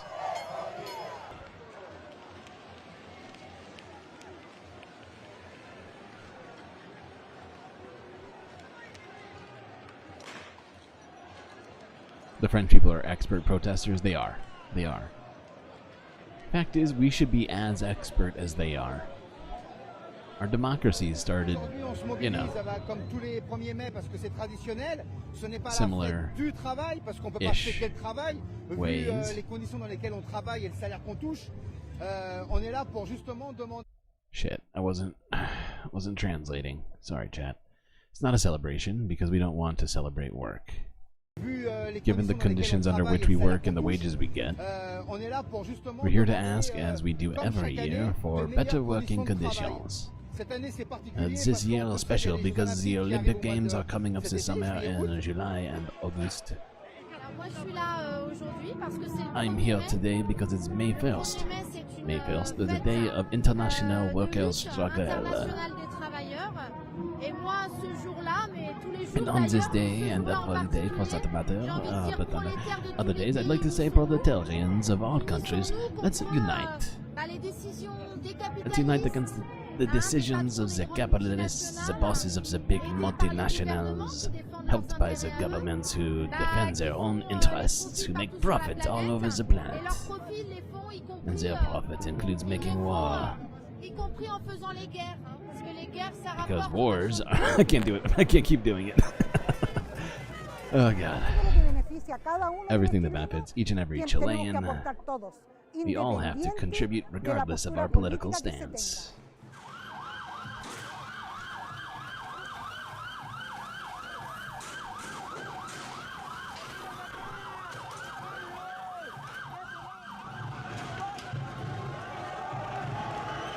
Oh goddamn, dude. That shit was on fire. Straight up on fire.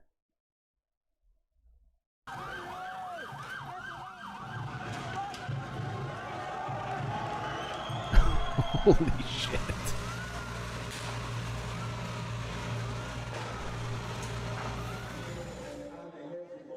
This is in Chile? Cuba. Right, Cuba. Oh shit, I'm not reading again.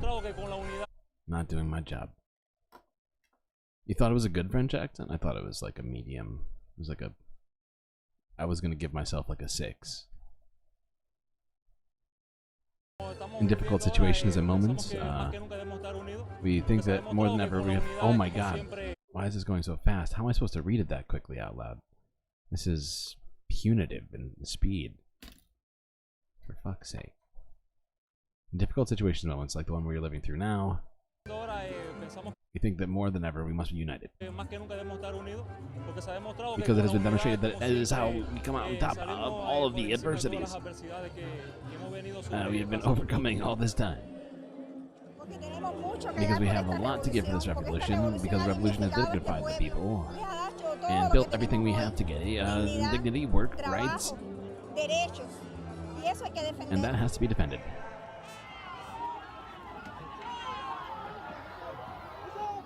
It is really high time that the workers must come together in order to present these demands to the present government that appears to be apathetic to those demands.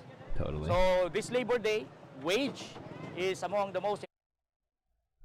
You're right, I could slow it down, but it was unexpected speed.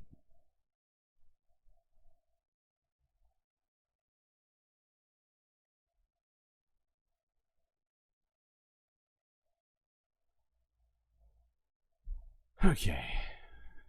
Now I figured we would just watch some different footage from around the world of different protests that are going on, or were going on, May 1st. Let's start here in Turkey.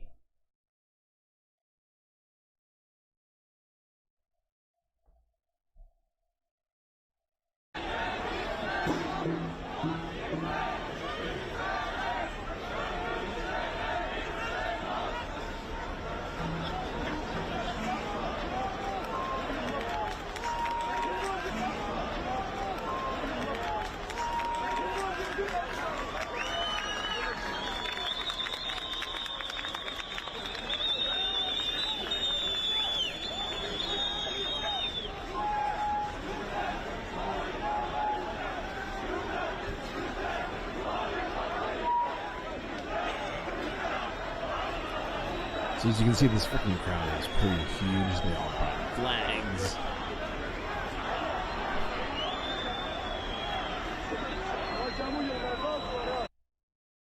And then police kind of got out of hand at some point here. Where does that start? Yeah, right around here, I'd say.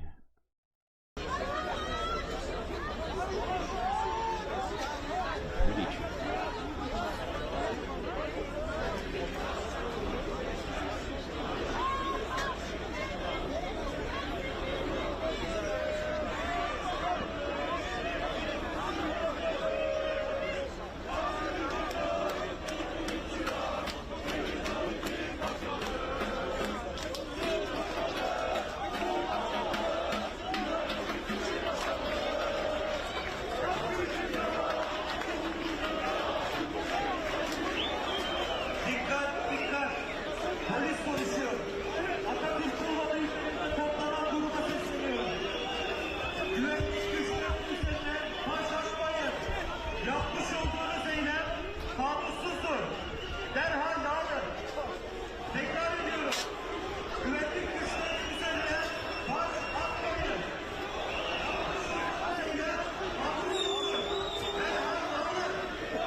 Are those Spaceballs references in chat?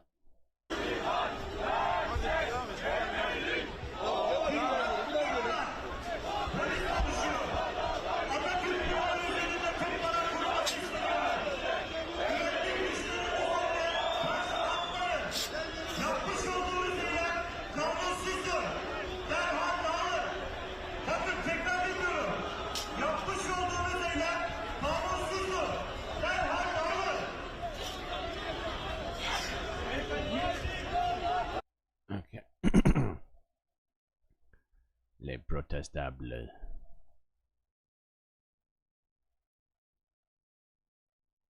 May the Schwartz be with you. I see your Schwartz. It's bigger than mine.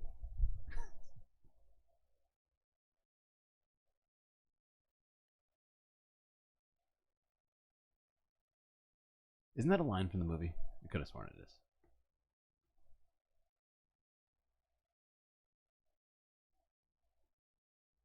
I want to look that up. Why do I always want to look up everything? You don't have to look up everything, Streamlord. Settle down. Okay. Now let's look at a couple of different. The thing is, all of these ones, these live feeds are from the Associated Press, and none of them have subtitles, and they're in different countries, so it's hard to watch these for too long, honestly. Spaceballs? Yes, I think that's what I'm saying. I think that's... Oh, god damn.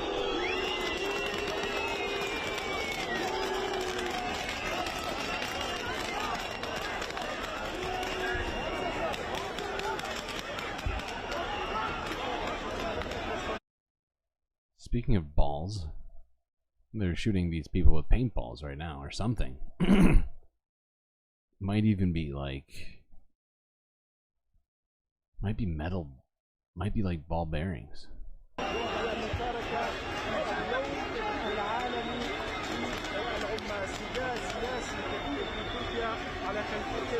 Yeah, the thing is, I'm not seeing any paint. So I think they're being shot with ball bearings out of paintball guns.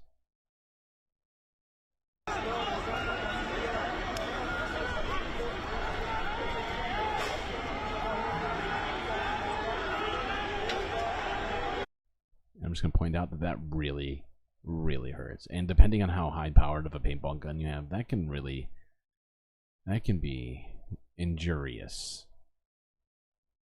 Like, crack, vulnerable bones and things like that. Severe bruising. Put out an eye. Break your teeth.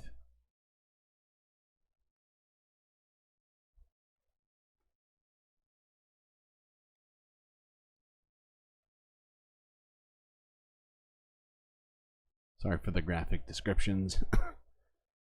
But it just seemed weird to me, as someone who's definitely paintballed in the past, that there was no paint, and then I remembered that there are things that you can put in paintball guns that are not paintballs. Okay, now let's look at South Korea and Taiwan, where there were also Labor Day rallies.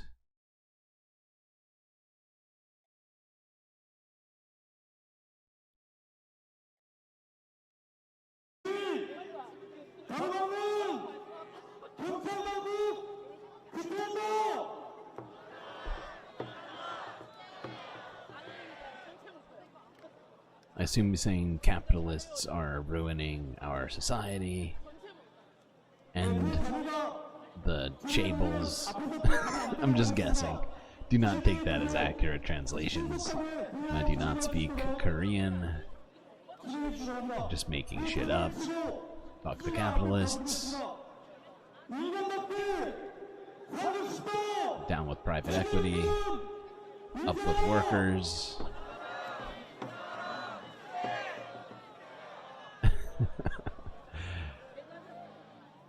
I'm just gonna hit a couple of spots here.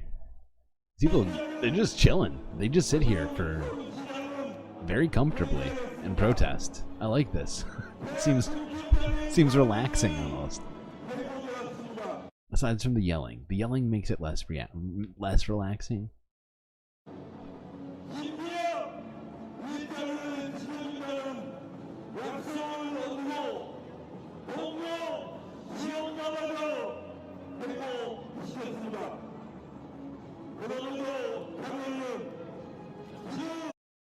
Okay.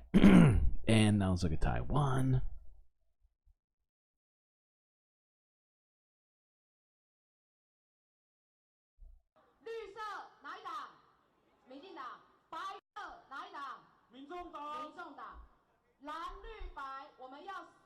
did we lose a like? I thought we were at 27 likes. Now we're at 26. How could that happen?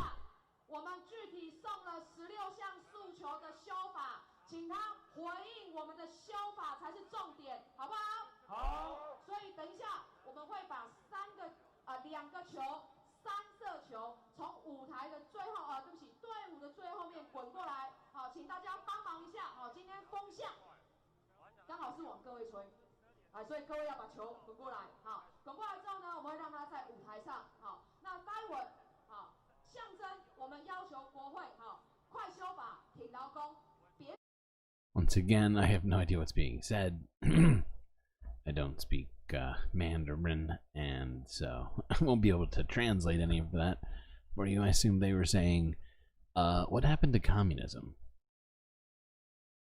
Capitalism's really fucking us right now. No, I'm sure that's not what they're saying, but maybe, who knows? I don't think anybody here's understood that, so honestly, I blame the AP, because they were unable to provide us with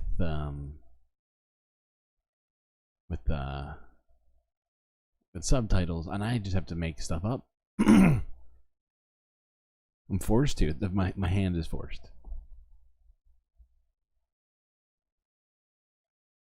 Okay, enough silliness.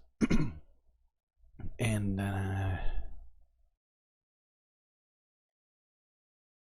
do you think the Jessica Fletcher thing was actually like was that real? Was that a real thing he was upset about? Fact is, I've never even seen the show. It's from like 50 years ago. Alright, not that long. But it's an old show, isn't it? Seems like a weird thing to get upset about, but hey, I don't know. I don't know what's going on. I never know. I never know, chat.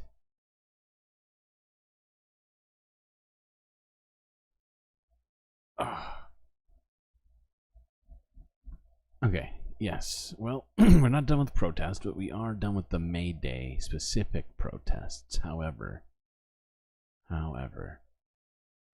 the protests in Georgia are still going on after this so-called Russian law is being passed by Georgian Congress, and police in Georgia have started cracking down severely on these protests with water cannons and other things.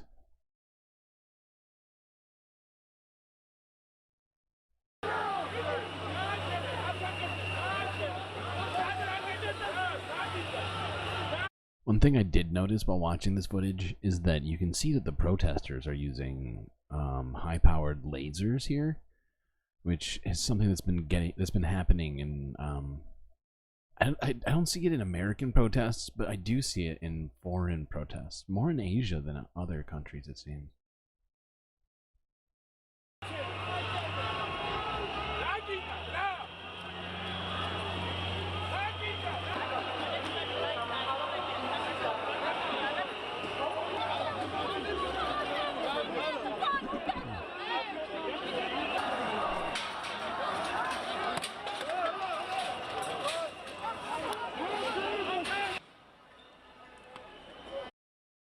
Good to see we got B-Cat back. We were modless. We were going modless for a second.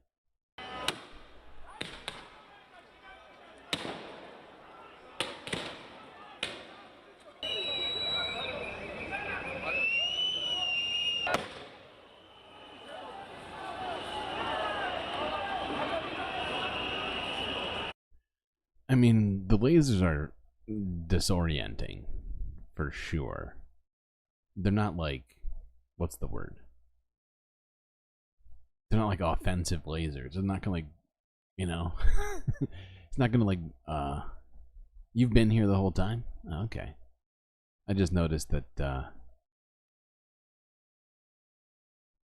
you weren't talking for a little bit. So I guess I thought you left. So yeah, they're not like offensive lasers. They're just meant to be like disorienting. I believe. I could be wrong, but I think that's what they're there for.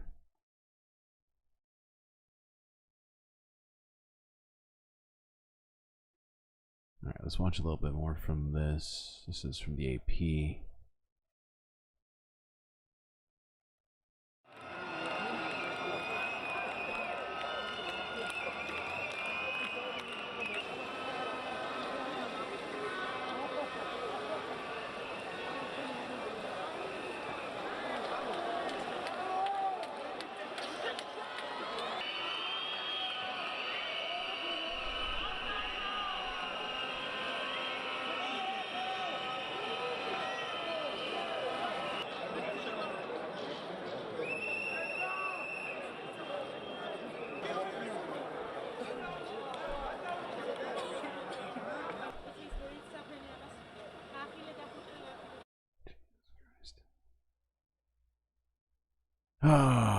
Eastern Europe is fucking, it is going off right now. Whether it's Nagorno-Karabakh and like Kosovo starting to have some weird shit happening in it. Georgia right now with all this. I mean, I don't even know. Obviously there's the Ukraine. Fuck. So much fucking stuff happening all at once.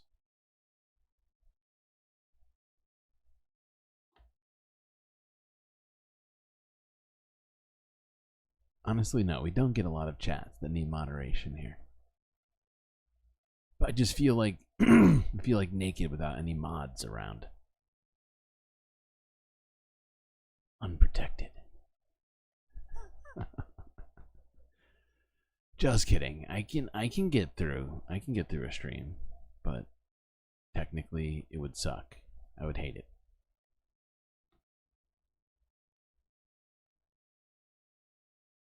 Exactly. Exactly what she's saying. Okay,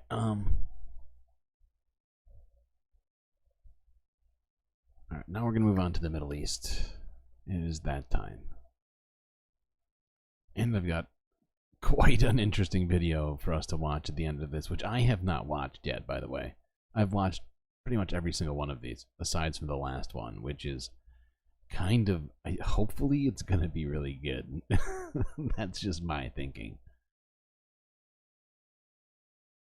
Okay, this is from 6 hours ago, where CNN got a look at Iranian missiles. Where's what? Wait, what? Where's that, Robert? Tonight, Iran's offer to Americans. That's a good question. Where is that, Robert? Supposed to be here modding. Very unhelpful. Hold on. Yeah, right here. And missiles have become an important factor of strength and the execution of power in the world, he says. He also showed us this cruise missile, a type also used in the strikes, and arguably currently the most infamous drone in the world, the Shahed 136. Can you show me the warhead? I've never seen the Shahed warhead before. Penetration. Yeah. And then it goes inside of into the missile, and then it explodes. Okay. While the Iranians acknowledge using Shaheds against Israel, the US and Ukraine accuse Tehran of also giving hundreds of these drones to Russia, Moscow using them to attack Ukrainian cities and energy infrastructure. The Iranians continue to deny those accusations. The general tells me the Shaheds attack in swarms, often fired off secretly from unmarked trucks, like this one. Everything is pre-programmed, he says. The flight route is chosen according to the enemy's capabilities and blind spots of radars and all the elements that can help us reach the target. Well, tensions between Iran and Israel have somewhat eased after they traded direct military blows for the first time. The general warns Iran has even more modern weapons at its disposal.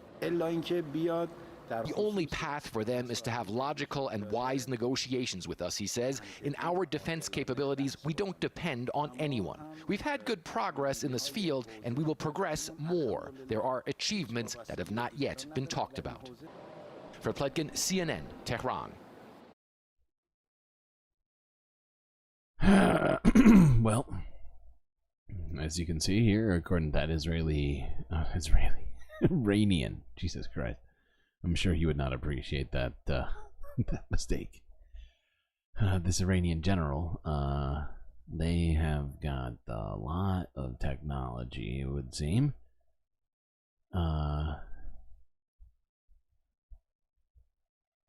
But yeah, I was going to respond to this comment BCAT just made about, because yeah, no comment chicks streams are much more toxic than mine in the comment sections. But we're not perfect here. We do get some, we've had some situations in the past where mods have been vital. And I would argue that they are always vital.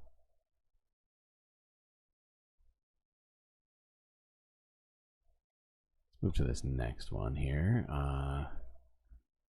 Oh, this one is like annoying as fuck.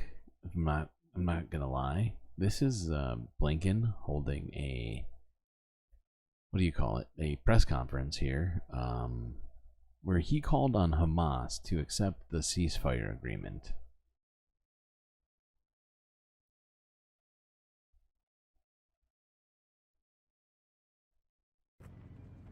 Good evening, everyone.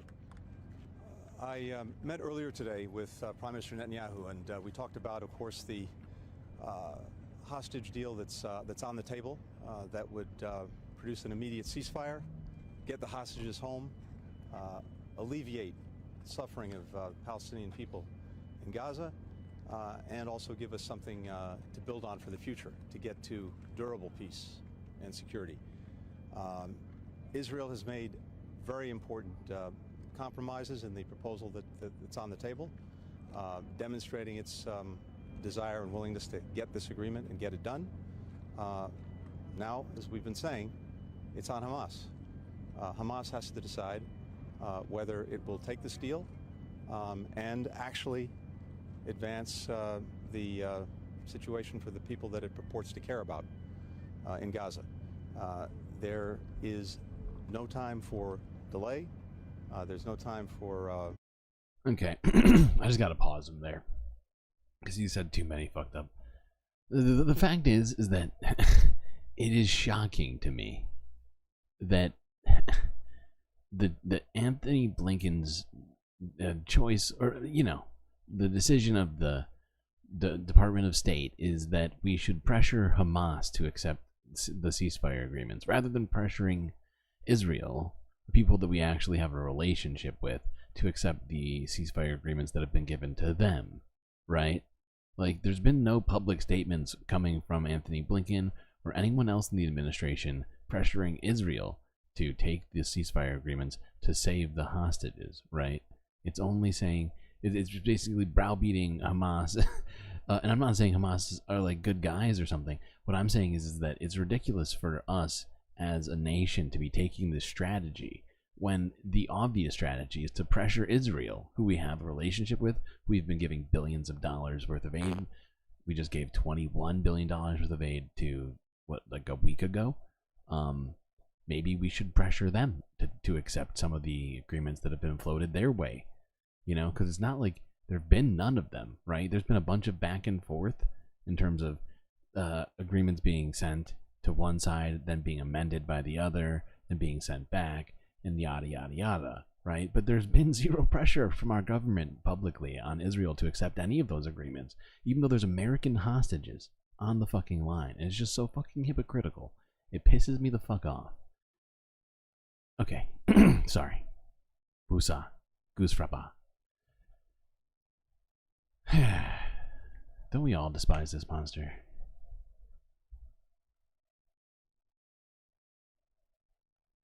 Alright, next. I'm going to take this picture away from your face. So sorry for you having to look at this any longer. There's more things that he says here. But since we're like literally at like 4 hours already, I figure we might as well let's just move on here to the other things we have going on and to the funner part of this show, which I think we dearly need after what's been seen today. Okay. This next one is fucking ridiculous. Okay, this is damn it, what's his name? Ajit? Oh, fuck. I forget this dude's name. Who's the Undersecretary of Defense?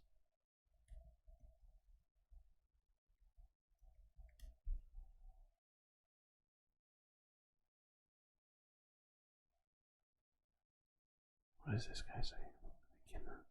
Fucking hell. Whatever. We're just gonna go on to this. I can't remember this guy's name, but this guy's a State Department official. I think he works under Anthony Blinken, if I'm not mistaken.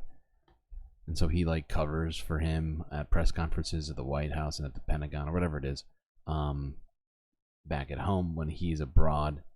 So this is a reporter grilling him on Israel's war crimes, among other things.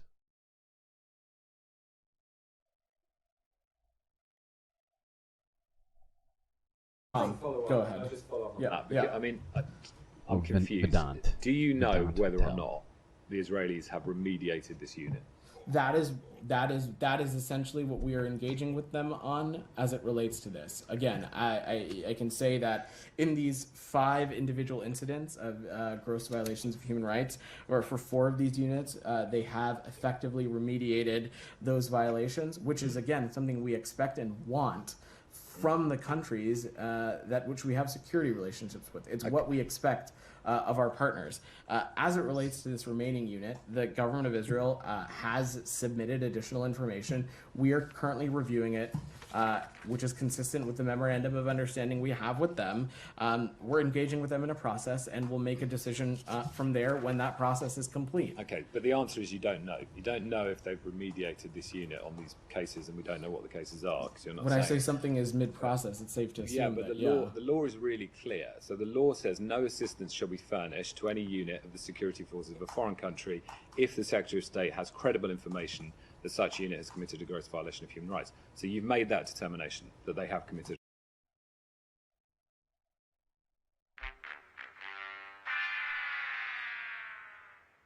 Do you see his face right now? Now, I'm no body language expert, but he looks a little concerned. Gross violation of human rights. The exception Whoa, is that don't go prohibition in 2x. Don't do this. not apply if the Secretary Okay. determines and God damn it. reports to the appropriate congressional committees a gross violation of human rights. So you've made that determination that they have committed a gross violation of human rights. The exception is that that prohibition shall not apply if the Secretary determines and reports to the appropriate congressional committees that the government of such country is taking effective steps to bring responsible members of security forces to justice. So has the Secretary notified Congress that they are taking effective steps? So I'm not no, because legal you or don't technical know, expert. and you've just said you don't know if they've remediated. I'm happy to check on the specifics of the. You know what? This shit, that is so true. And you know what I did earlier? And it's kind of fucked that I couldn't remember his name. Because I remember looking this up. Now, like, this is sparking something in me. So, Vedant Patel went to the University of Florida. And he became the spokesman, the spokesperson for the United States Department of State by what seems to me like complete magic. I don't understand how it happened. I mean, I see it, like he did work in government. The fact is, this guy got a degree in business. He has a business degree. And yet he's working as the spokesperson for for the Department of State. Process But that is the legal process. So according to the legal process, you've determined He is not that equipped they to deal with this shit. have carried out gross violations of human rights, but you haven't determined they've remediated. And yet the Secretary said on April the 19th you had made the determinations. So I'm just really... It's this blank ass stare. It's killing me. Like after looking that up, and I started looking at him in this other light of just this dude, this like business school dude who doesn't deserve to be in government, like who probably does not know jack shit about history. Like just sitting here, just standing here, trying to understand what this guy said. He has no legal background, nothing like that. He worked for from Illajayapal, I think, at one point, which is like nothing against working for Village Eyeball or anything, but like it going from that to being Secretary of State doesn't make sense. But you haven't determined they've remediated, and yet the Secretary said on April the 19th you had made the determinations. So I'm just really confused about what changed after April the 19th. As I was pretty clear, what I shared was that the government of Israel has shared additional information with us, and but that according to the law, that is not an effective remediation. So at the moment, you have a situation where you have determined there is a gross violation, but you don't have remediation. And I can't see any part of the law which says you might decide over a couple of days that it's been remediated and therefore keep the security assistance going. For fuck's sake. This guy is this reporter is killing it right now, and he has no good answers for any of this. So, like I said, this is an ongoing process. Okay. I'm not going to speak to it more specifically, but consistent. So that's all he's got. It's ongoing. We gave him the money, but we don't have any way of knowing if they're still funding straight up war. I mean, granted, they're all war criminals, right? But and I guess the fact is, like, I struggle to even deal with this distinction, but it just felt like the thing to do. But the fact is, you can't really make a distinction between these different units when it comes to the IOF, right? It's all the same. But if we're going to, right, and that's what's happening right now, like, then yeah, at least hold those people to account. If we're gonna play some sort of weird, like, choose your genocide game, like, but it's just, I kind of hate the exercise. If I'm not being clear enough about that.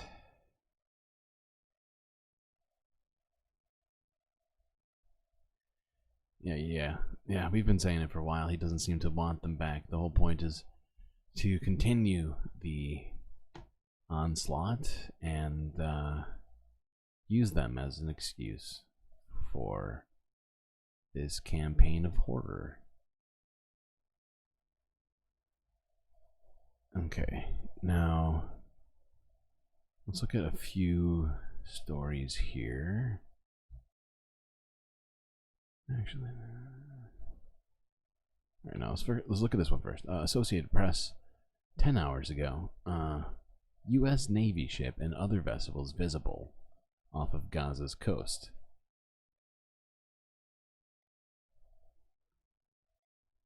One would assume that this vessel is involved in this floating dock that they're building.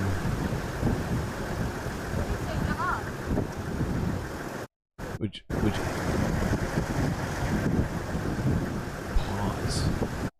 pause. Good God. Too loud for me to talk over. What I was saying is that which we've talked about this dock in the past, and it's basically just a PR scheme by the United States right now to make it look like they're doing everything they can to get Gazans aid. Meanwhile, it was, I think, was it 3.5 weeks ago they first started talking about this? Still isn't in place technically, and has delivered, I think, exactly 0 aid so far.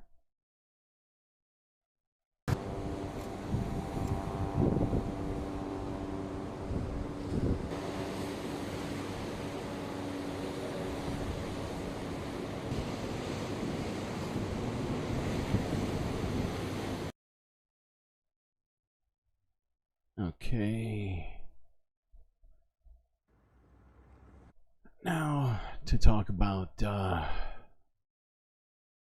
I was actually shocked that this came out from the New York Times, but we're gonna watch this report from them from 5 days ago, which is entitled "How Aid Groups in Gaza Coordinated with the IDF but still came under fire.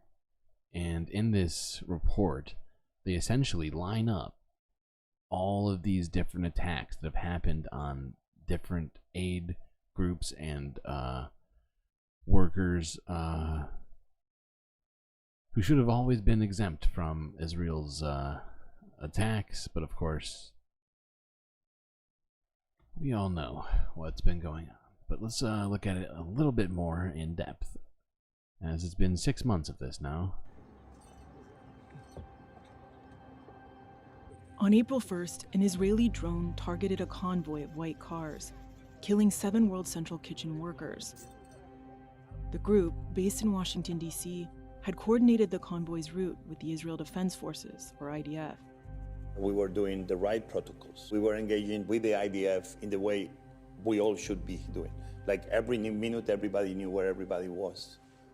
This process is called deconfliction, a wartime safety system aid groups use around the world to help combatants compile a list of humanitarian locations in order to avoid accidental attacks. More than 200 aid workers have been killed in the war in Gaza, according to the United Nations. In the case of the World Central Kitchen, or WCK, the IDF called the strike a grave mistake that can happen when fighting an enemy that embeds in the civilian population. The WCK coordinated everything correctly with the IDF in advance. This operational misidentification and misclassification was the result of internal failures. But these internal failures were not new. Using visual evidence and internal communications obtained by the Times, we examined strikes on 6 aid group operations that came under Israeli fire despite using the IDF's deconfliction system. These humanitarian organizations... I just want you to look at this real quick, because I just want to point something out. So you've got Doctors Without Borders, MAP, IRC, Enable, ANERA, and World Central Kitchen. They leave out UNRWA, right? And I have a strong feeling that I know why they've done that, right? Because of the allegations made by the IDF against, 6 UNRWA employees out of thousands. But UNRWA has had the most casualties out of all of these groups, if I'm not mistaken. Despite using the IDF's deconfliction system. These humanitarian organizations have a direct line to the Israeli military and come from Western countries, including Israel's strongest allies. Some of their operations were clearly marked. Like, the fact is, because this was the New York Times, I almost didn't watch this fucking piece, right? Because I was still pretty upset over what they what they did regarding the attack on October 7th and how they worked with Hasbarists to create that report. And it's but I forced myself to watch it. And honestly, they do a pretty good job on this, regardless of the fact that UNRWA is completely left out. Strongest allies.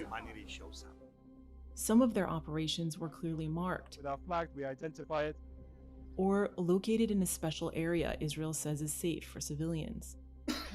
It's not clear whether the IDF failed to alert their targeting teams about the presence of civilians, or if they decided eliminating a target was more important. But the pattern of attacks shows that in Israel's battle against Hamas, not even the places with every available avenue of protection are safe from IDF strikes. Israel has said that it has deconflicted thousands of humanitarian convoys successfully.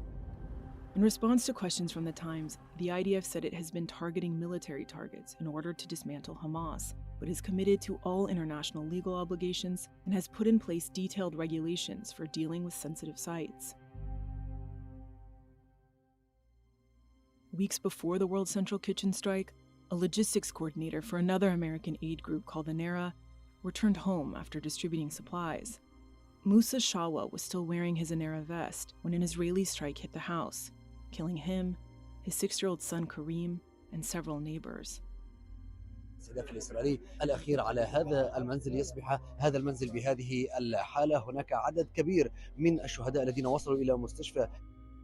Musa had worked at ANERA for 13 years and felt grateful to have a job that would keep his family safe, his wife Dua told the Times.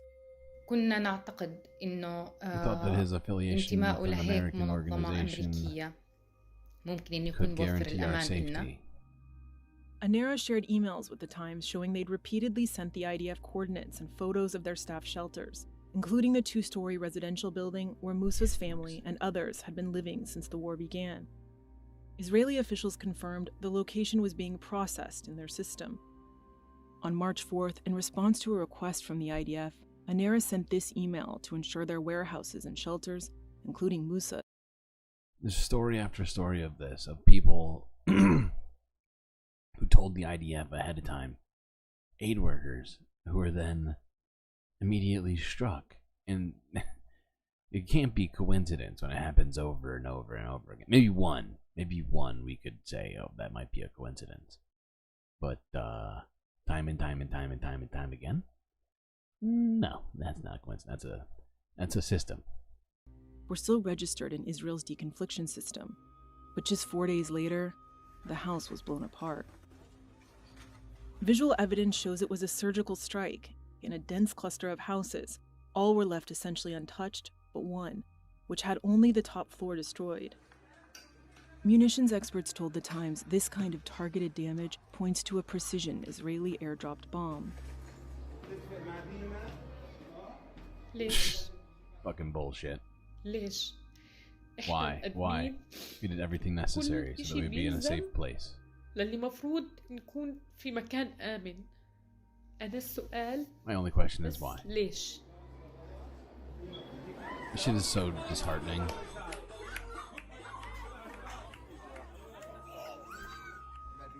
In a statement to The Times, It's just, I think the reason that I wanted us to watch it, we're not going to watch the rest of it. The reason I wanted us to watch this is because even The Times, who has put out some fucking egregious shit, is now having to accept the facts that we've been talking about month after month, right? That Israel has been targeting civilians, they've been targeting aid workers, they've been targeting, you know, everything but Hamas, okay?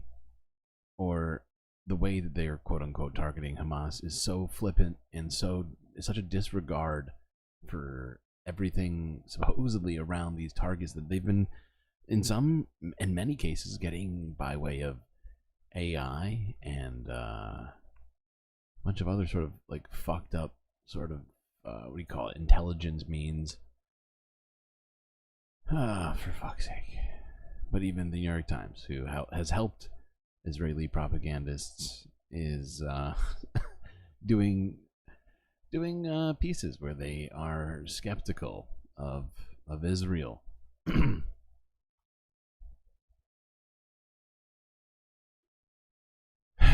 And honestly, a good portion of that is, you know, I found it to be very accurate. Not all of it, but you know what I mean? Like, it's just, I don't know. It's just kind of nice to see, you know, in a way, right? Even though it's also incredibly frustrating at the same time. And also, I was unaware of some of the information that was said in that piece, so it was just, I just felt like it was good to share. I'm gonna stop talking about that. Moving on. Let's look at this real quick before we move on to the more, the less difficult stuff in this stream. The last two are gonna be a bit easier. But let's look at this. Actually, this one's easier too. I take it back. These last three aren't bad. We can get through this. Holy shit, is it 4 a.m.? This is insane. I can't believe what time it is.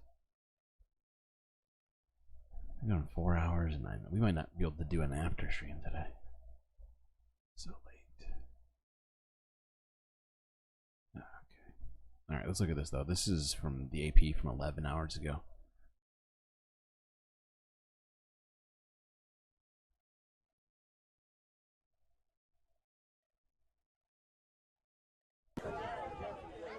And so as you can see here, there's a sign saying thank you for George Washington solidarity, thank you Ohio University for solidarity, Thank the Massachusetts رائع Institute of جدا نشكر Technology جميع for الطلاب solidarity. الجامعات It's so wonderful. الأمريكية اللي We thank وقفوا all the تضامنا مع students الشعب of American الفلسطيني في universities قضيته who stood in للرجوع solidarity with لقطاع thousands of غزة people in their وبإنهاء cause, returning to the مخيمات Gaza Strip, اللجوء وإنهاء and the displacement camp, المعاناة and التي ending the يعانيها الشعب suffering the الفلسطيني في Palestinian people are مخيمات going اللجوء. through in the displacement camps. Cincinnati, Columbia, McGill, Swarthmore. الوقفة التضامنية هاي للشكر الجامعات الأمريكية والطلاب الأمريكيين على وقوفهم معنا وتوصيل رسالتنا إلى العالم إنه يوقفوا الحرب. Shit. Go back. Solidarity protest is to thank American universities and students. I would thank just the students. The universities aren't doing such a great job. But I don't expect them to know the distinction from a place with no electricity. على وقوفهم معنا وتوصيل For standing with us and رسالتنا إلى conveying our العالم message to the إنه world to يوقفوا stop the الحرب war الجماعية and genocide والإبادة اللي taking بتصير place in غزة. Gaza. بتمنى من I الجامعات hope that العربية Arab and والإسلامية Islamic إنهم يقفوا universities will معنا stand with مثل us الجامعات like الأمريكية American universities يحاولوا have and يوقفوا try to الإبادة stop the الجماعية. genocide نحن as well. طلاب We إلنا are students أحلام with dreams and وطموحات ambitions حابين and we want to نكمل complete جامعاتنا our ونكمل university studies. دراسات عليا So I hope the world will stop فبتمنى the من war. العالم يوقف الحرب. صار في شوية صحوة إنه إحنا شعب مظلوم، There's been a bit of an شعب awakening that we مضطهد، are شعب oppressed and منهك، exhausted شعب people with صاحب rights. حق، But the لكن entire العالم world is كله unjust. ظالم اليوم. واليوم Many بدأت people have الناس begun to wake تصحى up وتعرف and know إنه that we إحنا are شعب oppressed. مظلوم. And because of وبناء that, على هيك قامت الجامعات come out and support الشبابية هذه نصرة Palestinians. لفلسطين ولشعب فلسطين.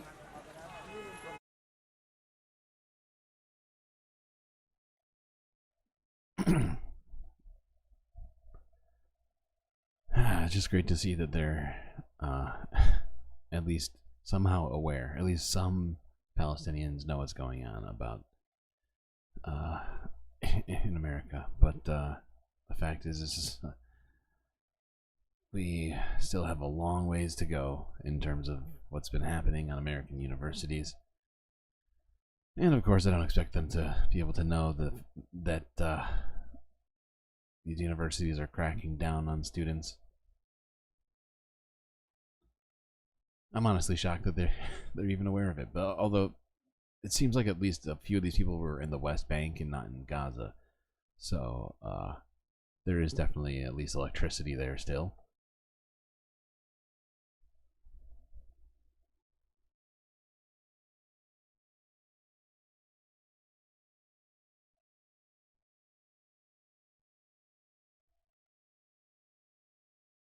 At least they appear to be in West Bank. Maybe I could be wrong. I suppose I could be wrong. But the AP is the one who said it was in Gaza. So that's why I wanted to assume that most of them were in Gaza. Although there's been plenty of times where the AP has debated me. Okay, what's next? Alright, let's look at this. This is from Democracy Now! From 14 hours ago. U.S. hypocrisy laid bare as Biden admin claims ICC can't persecute Israel for war crimes. Prosecute, sorry. Which is ridiculous. Well, just because they didn't sign on to it? This is Democracy Now!, democracynow.org. Unless they want to become a complete hermit nation and never have any of their people leave Israel ever again. I'm Amy Goodman with Juan Gonzalez. Prosecutors from the International Criminal Court have interviewed staff from Gaza's two biggest hospitals, according to Reuters, in what's being described as the first confirmation that ICC investigators are speaking to medics about possible war crimes committed by Israel in Gaza. Palestinian officials have demanded investigations after hundreds of bodies were exhumed in mass graves at Nasser and Shifa Hospital following Israeli raids on the medical centers. On Tuesday, Israeli Prime Minister Benjamin Netanyahu responded to news the ICC may be close to issuing arrest warrants for him and other Israeli officials. The International Criminal Court in The Hague is contemplating issuing arrest warrants against senior Israeli government and military officials as war criminals.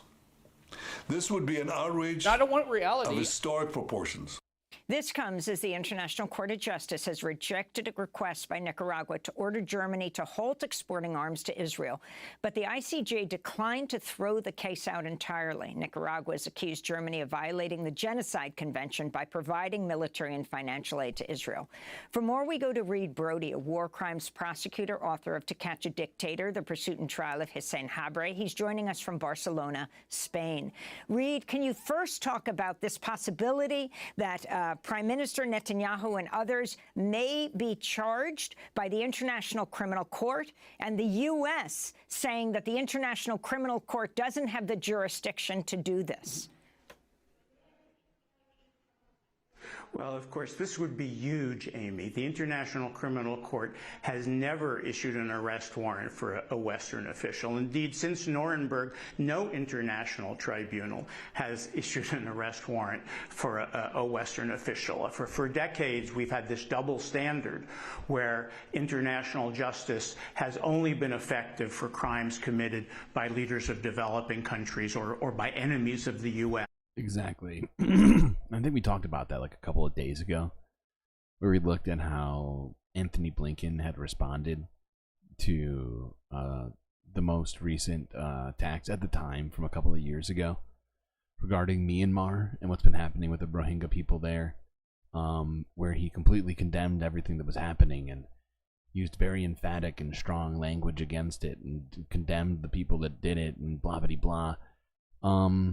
But it is just such a stark comparison, right? But of course, the people involved, like Myanmar, have tiny GDPs, economies they are developing, and so it's not as big of a deal, you know? They don't see any real consequences there economically, and so why not? Like Vladimir Putin.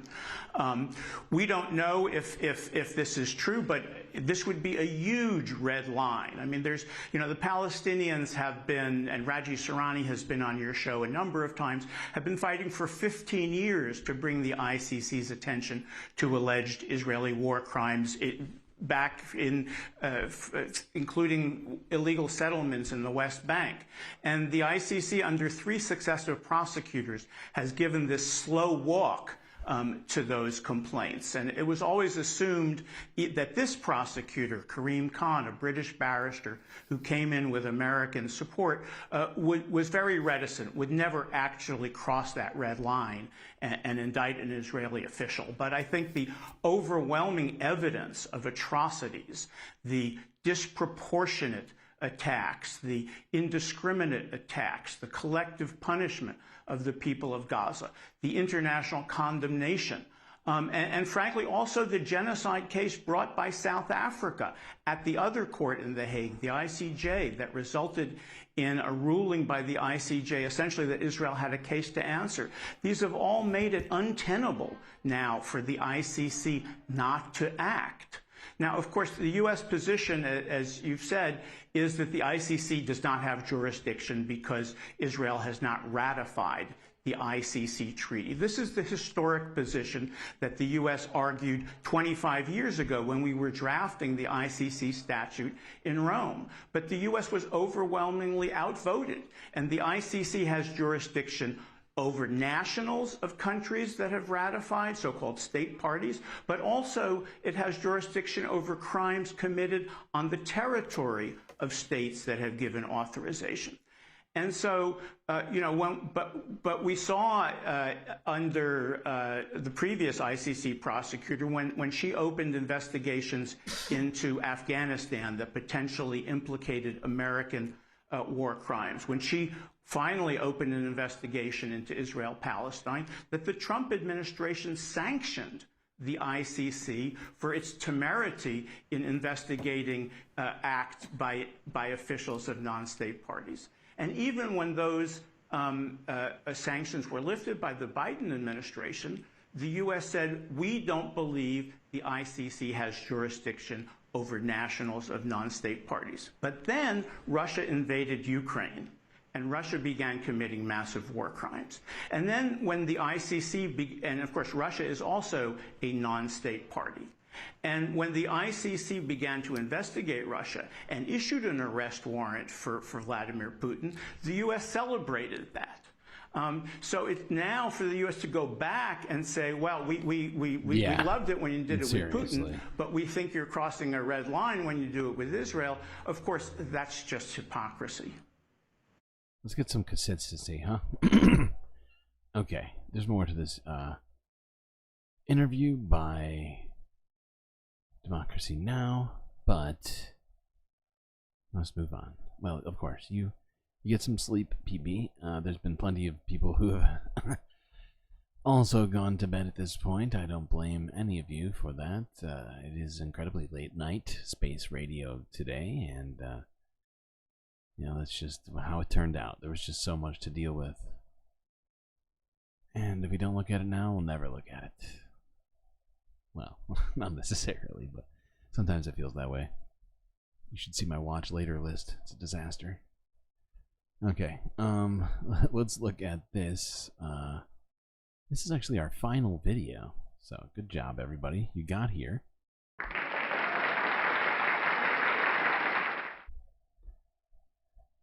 Okay, let's watch this from 11 hours ago on Piers Morgan Uncensored. Where, and this is, and I can't remember this guy's name, but we have seen him time and time again. He's a spokesperson for the IDF specifically, who I think is British, or maybe he's, I can't remember. I have to hear his accent again or something, or look him up. His name isn't even on this title from Piers Morgan, but it is Mehdi Hassan versus an IDF spokesperson, which I thought was probably going to be a good way for us to end the stream. I have no idea. I have not seen the interview yet.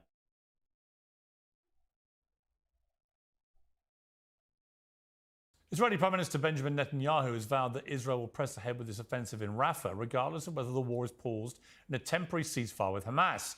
That's despite the threat of international arrest warrants and warnings from President Biden.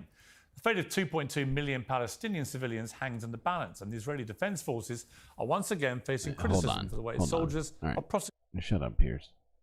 I'm going to skip past the Piers, talk him up here, and go to the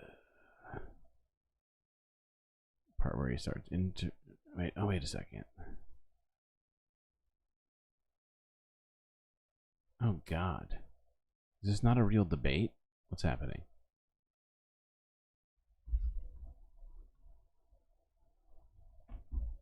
I don't think this is a real debate. I think I got debated. Well, maybe not. Maybe not. Hold on. No, I could be wrong. Oh yeah, he just interviews this IDF dude, and then he interviews Mehdi, and then he just shoved them together in this crude bullshit. We'll just listen to what Mehdi has to say. There's no way I'm just gonna listen to this freaking IDF guy just talk unabated. Post these TikToks. We're a very humane army. We want to, look into our faults. The reality is he may be the spokesperson for the IDF, but he doesn't speak for the Israeli government. The Israeli government is filled with self-confessed fascists and racists who just this week, Piers, have been saying more genocidal stuff. Itamar Ben-Gvir said the other day, according to Israeli media, why can't we kill some more Palestinians? Why are we arresting so many of them? Bezalel Smotrich, the finance minister, said, I think yesterday, we need a total annihilation of Gaza. Those folks don't come on your show and say it so bluntly. They put Peter Lerner up to say, yes, we understand. I think on that, you're absolutely right. I think Netanyahu's problem from the very start of all this is he packed his cabinet with right-wing headbangers who shared very inflammatory views, which are all on the record, and that they have been forcing his every move. And he's done that because the only chance he has, in his eyes, of actually surviving in power is if he wins this war, as he would see it. I'm just not sure what victory really looks like for them. I agree with you. He wants to prolong this war for his own personal and political reasons. Don't forget, Piers, it's not just a political situation for him staying in government, avoiding elections, leading a coalition. He's also trying to avoid legal troubles like Donald Trump. He's been indicted on multiple things. He was in the middle of a trial before he became prime minister. So all of this, dragging this out, is great for him. He also, Piers, don't forget, is counting down the days till a Trump presidency because they believe, the Israeli far right, rightly believe, they'll get an even better deal than they got from Joe Biden with Donald J. Trump. So that is a fundamental problem. But, you know, they're worried about ICC arrest warrants possibly coming out. We're hearing rumors about that. I'll believe that when I see it. But they should be worried. And he is going to drag this out as long as he can. And this is a guy who doesn't care about the hostages. I just want to go back to the central point here. Peter Lerner began his interview with you, Piers, talking about the hostages. We just learned, I don't know if your viewers are aware of this, but the Israeli press has reported that the spokesman for the families of the hostages, the guy who just quit being spokesman for the past 6 months, Chaim Rubenstein, came out and said, hey, we were told there was a deal on the table on 8th or 9th of October to get the hostages back. Netanyahu blocked it. So true. There absolutely was. This is the first time I'm hearing of this. Can you believe that? Wow. The spokesperson for the hostages just quit? Holy shit. That's intense. I mean, I don't blame him. After 6 months of Bibi Netanyahu doing fuck all about it,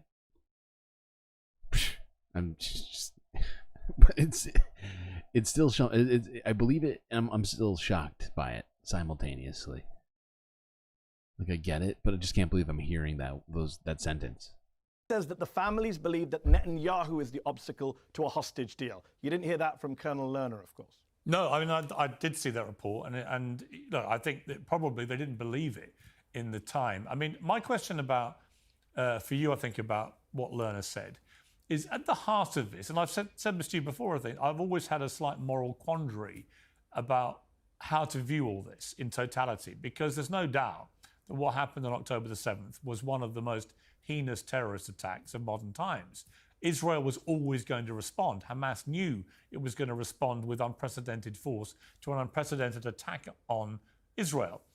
And then we had immediately afterwards, we had the Hamas spokesman brazenly saying on camera, we're going to keep doing this again and again and again. That actually is the epitome of a genocidal attitude to another country. So given that, clearly, I can understand that Israel feels it cannot continue to have any Hamas terrorists in existence, or let's say surrender. Now, do you think they should? Do you think there's any future here that doesn't involve Hamas, or do you think that Hamas should now be left to continue to exist in smaller numbers, maybe to regroup, and maybe to plot more attacks on Israel? It's a genuine, interesting question, isn't it? It is an interesting question. Let me respond in two ways. Number one, your point about October 7th. Look, October 7th was an atrocity. You and I agree on that. We've discussed this before. I do think the moral quandary line you use is a little bit outdated. We are now nearly 7 months out from October the 7th. On Monday, Piers, they dropped a bomb on Rafah and killed 22 people. 11 women and children, 6 women, 5 children. One of the children was a 5-day-old baby, according to the Associated Press. I see stuff like that, and you cannot just knee-jerk say October 7th to me. Those people have nothing to do with October the 7th. That baby was not even born on October the 7th. So we cannot just throw around October 7th the same way George Bush and Dick Cheney threw 9/11 around to justify every crime, every atrocity. That just doesn't work. So I understand that you would say that in October or even November, but we are now in May. But people, just jump in on that. Genocide. Yeah, but hang on. But people didn't use that argument as vociferously when, for example, the Americans and allied forces went after ISIS in places like Iraq and Syria and others. I didn't hear that argument being used so loudly, and yet there were actually. I'm told by military he was people making that argument. That the collateral damage of civilian deaths in those areas, Mosul and so on, was actually significantly worse than it's been in Gaza. I'm not a military expert. I'm just taking what they've told me. But my point being, why the double standard? Why when people went? Let me finish the question. Why when people went after ISIS, who were a terror group, and they killed lots of civilians, including women and children, in the process, was there not the outrage we've seen when Israel has gone after people it perceives to be terrorists? So there's a lot there. You asked me a question earlier that I didn't finish, and now this one. Let me try and deal with them all quickly. Yeah. On ISIS, Piers, it doesn't really work, that question, on me, because I was very critical of the Obama campaign in Iraq, in Mosul. I wasn't one of those people who justified it by pointing to ISIS crimes. I've been very consistent. Yeah, I wasn't pointing it at you. I'm saying generally the outrage wasn't as big. But I don't think, well, first of all, the outrage wasn't as big because the American army and the US military, and I'm a big critic of the US military in the Middle East, didn't do what the Israelis have done in Gaza. Phil Clay, who served in Iraq in Mosul, award-winning novelist, wrote a big piece for The Atlantic. Your viewers can go read it. And he points out that in Mosul, when they had to kill a terrorist, if there were 8 civilians or more around, they had to run it up the entire chain of command, right to the head of Central Command. In Gaza, that doesn't happen. A local colonel or officer on the ground can kill whoever they like. Look what happened to Wells Central Kitchen, which, by the way, Colonel Lerner lied about. That wasn't a mistake. It was deliberately targeted, but we know that because they hit them in one car, then another car, then a third car. That is not a mistake. And on your question about Hamas, look, Hamas are part of whatever you want to call it, a part of this equation, right? They're not going away. Israel has tried to destroy them or tried to militarily wipe them out. It hasn't worked, has killed tens of thousands of people. But Hamas, by the way, it might have been, recently, just on that, Mehdi, it might have been pretty successful in killing. Jesus. The style of this is very strange. Now, I'm gonna have to watch this all again later, and I feel like I'm gonna have to listen to that IDF dude at some point, just to hear the difference between the way that Piers has done this interview. I already get the sense that he just let that IDF dude talk and talk and talk. But already in a short period of time, and this appears to go on for quite a while, he's already challenged Mehdi over and over and over again, and in some cases on the same shit already. And for fuck's sake, what else should I expect from Piers, huh? I mean, if you take their numbers, then they have wiped out a lot of Hamas. So, I don't necessarily believe as gospel either sets of numbers. But if you assume they're taking out a lot of Hamas, and most of the rest of Hamas are in Rafah. No, because as you pointed out just now with Lerner, and I've pointed out non-stop for 6 months, just killing Hamas people doesn't end them, because you'll get more people joining up because they've seen what's happened to their families. So it's a short-term solution, not a long-term solution. But look, what is a long-term solution is peace, is freedom, is an end to persecution and occupation. Hamas, for all their many sins and crimes, came out recently and said in Istanbul to the Associated Press, we will put down our weapons, do a 5-year truce, become a political party, if we get a 2-state solution on 1967 lines. Isn't it crazy, Piers? We live in a world where Hamas are more moderate, quote unquote, when it comes to a 2-state solution than the Israeli government, which says no way. Netanyahu says no. But how could anybody? Hang on. How could anybody? Did he even listen? I know what Piers is going to say here. It's going to be bullshit.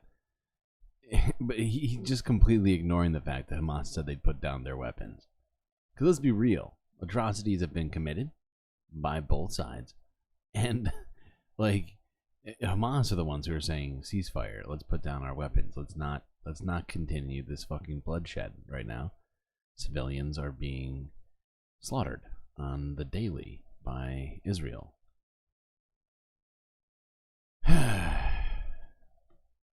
And I'd point this out, although I feel like everybody here is aware of it. There's been no successful Hamas attack, essentially, since October 7th, for 7 months almost now.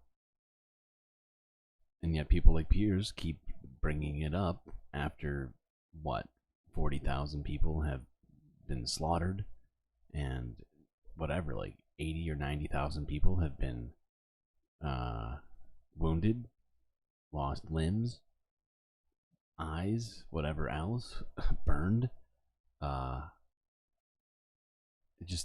It's fucking insane that he's still making these arguments today. If you're on the Israeli government, or if you live in Israel, you don't have to trust them, Piers. Why I know on earth you're would going you to ask, how do you trust them? Yeah, but why would you believe or trust a word they're saying? Call their bluff. Piers, call their bluff. Have a 2-state solution. Then they've got no argument, right? Reagan said, don't trust, verify, right? Do it. Have a 2-state solution because it's the right thing to do, because it undercuts the entire Hamas resistance argument. Have some sort of solution where Palestinians are free, really whether that's 2 states, one equal state. Hold on, I gotta go back. That just threw me off. I wasn't expecting Mehdi to be quoting a Reagan. But clearly he's trying to speak to Pierce's heart. Right? Do it. Have a two-state solution because it's the right thing to do, because it undercuts the entire Hamas resistance argument. Have some sort of solution where Palestinians are free, whether that's two states, one equal state, whatever it is. End the occupation. The root cause of this, Piers, as you and I both know, is the lack of freedom for the Palestinian people, which has been going on for decades. That is the root cause. And right now, the issue you said earlier, you said a word, double standards. I mean, I would be critical of your double standards, Piers. You constantly criticize Hamas for genocidal goals. And I just pointed out to you that the Israeli finance minister said this week he wanted the total annihilation of Gaza. Do you agree that's genocide? Listen, I definitely think some of the members of that cabinet have used rhetoric which I think borders on genocidal. No question. But it's not as blatant. Why not just genocidal? Well, okay. Seriously. You say it's genocidal. Total I would say annihilation of Gaza. Yeah, I would say it's deeply inflammatory rhetoric, but it's not quite the same as the Hamas spokesman saying on camera after October the 7th, we are going to keep doing this again. I love that both me and Mehdi both saw it at the exact same time. Oh god. Again and again.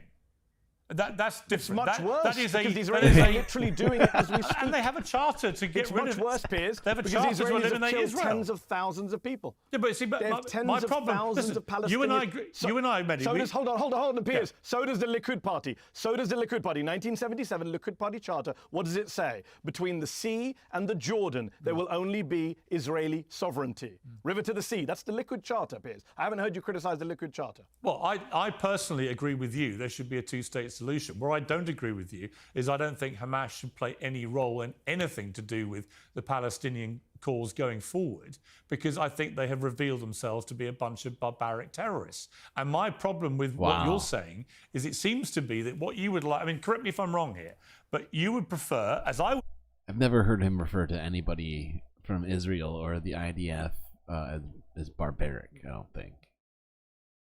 I could be wrong. That Israel does not go into Rafah. I think it's going to be absolutely devastating if they do this. They have forced 1.5 million people into there. I was reading today a report, which I don't know if it's been substantiated or not, that they may, have all men of working age are going to be hived off from the women and children and made to stay there. We've seen this in Srebrenica and other places before, and how devastating the consequences of that were. So I absolutely share your concern about that, and I absolutely share your aspiration that we should try and move to a two-state solution and peace. Where I cannot agree with you is the suggestion that any Hamas should be left there to be involved in any of this, because I think they've just... It's a complete double standard, right? He has zero of the same sort of sentiment felt for Israeli war criminals, right? He doesn't believe that they need to be stopped and taken out of power and or any of that, honestly. He thinks they're just doing what they need to do. It's a real fucked up position to be taking. Feel themselves to be medieval terrorists. So how do you get to where you want to get to if you leave a bunch of terrorists in charge? Piers, the problem is what you and I want is irrelevant. We have to live in the world as it is, not as the world as we want it to be. And the world as it is there is Hamas. Israel has failed to destroy it. The ideology of Hamas, especially the resistance part of it, is popular amongst people who are living under persecution and occupation. And therefore, if you're going to do a deal, what do? You negotiate with your enemies. You don't negotiate with your friends. And that's, we have the war on terror, Piers, 20 years of failure. It gave us more war, more terror, didn't get rid of all the terrorist groups, didn't get rid of the Taliban, didn't get rid of Al-Qaeda, didn't get rid of it. That's the reality. In fact, at parts over the last 2 decades, we made things worse. And I think in Palestine, in Gaza, in the West Bank, the reality is that these people have support because the people are under occupation. I can show you polls, Piers, from earlier in 2023 in Gaza, where Hamas were not popular at all. They're way more popular now than they were in 2023. What does that tell you about the success? Well, it tells me that the ideology, which is basically one of revenge and Israel hating and wanting Israel destroyed, has been fermented, not removed by what's been going on. That's what it says to me. But I come back to... Yeah, and it's because Israel has been decimating everyone's families, homes, farms, streets, literally everything, right? Infrastructure. And they have no military to fight back. What do you expect? What do you expect? People have nothing. Give them something. Give them freedom. Give them a state. Give them, give them peace. I feel like all that would be helpful in shutting down radical thoughts, if that's what you're concerned about, as Piers is. Our clear difference of opinion here. I don't see how you can have any future for Palestinians in Palestine, in Gaza, that involves Hamas having any role. And so if you take my view about this, then I can understand why Israel wants to remove the Hamas threat in its entirety. I don't agree with the way they're going to go about this, but you say that they failed to get rid of Hamas. So then, I think it's quite likely. Well, it's quite likely that if they do what they do. Did you hear the language that he just used? He said, quote unquote, the way they're going to go about it. He used essentially it's like a passive future tense, saying that this is going to happen, and it's predestined, right? This is how it's going to be dealt with, as if it's not stoppable.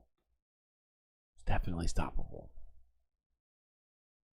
Failed to get rid of Hamas. So then, I think it's quite likely. Well, it's quite likely that if they do that's what they matters. Well, hang on. It's quite likely, isn't it? If they do what they say they're going to do and invade Rafah, yes, they will kill a lot of civilians, and I think that's wrong, and they shouldn't be doing this. But it's also quite likely, given what's happened so far, that they will effectively eliminate the current version of Hamas. Now, you're right, I think, in sharing my view, that the ideology will live on, but it may not live on as Hamas. And I don't see how any Israel government could ever possibly do a deal with different Hamas. Name, it would be better. What is he talking about? Well, the American government did a deal with the Taliban. I don't think anyone believed that would happen in 2001 too. Things change, unfortunately. That's the world we live in. I would just respond to your Hamas point, which is the reality is that all that matters is what happens. You keep saying, I wish they wouldn't do it this way. Well, they are doing it this way. That's all that matters, Piers. You either support it or you don't support it. That's you true. can say, I wish we get rid of Hamas and I wish we... The reality is they're going to go into Rafah. They're going to kill innocent people. Are you and I, as people who speak to our audiences, try and tell the truth about what's happening in the world, are we going to call that out? Are we going to hold that to account? Are we going to scrutinize that? Are we going to condemn it? I am. That's what matters. And by the way, on the whole getting rid of Hamas, again, you're too generous towards the Israeli government. If it was just about Hamas in Gaza, they wouldn't have killed a record number of people and a record number of children in the West Bank, where Mahmoud Abbas and Fatah are in control. And Mahmoud Abbas came out again the other day and said, we respect Israel's rights to exist. Don't I think rockets equate to indiscriminate bombing and white phosphorus? No. No, I don't. I think we can...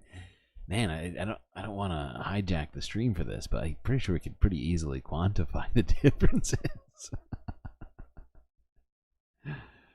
Oh, God. We want to state alongside it. They won't do a deal with Mahmoud Abbas. This is not about Hamas, Piers. Hamas could disappear tomorrow.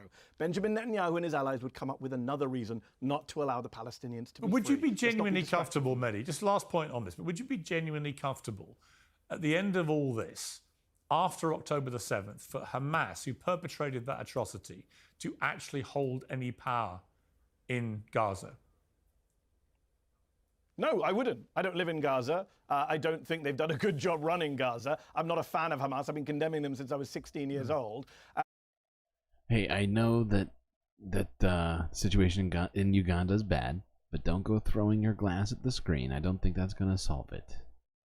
And then you're going to struggle to watch the show, and other shows that you might like. But again, it's not in my control, right?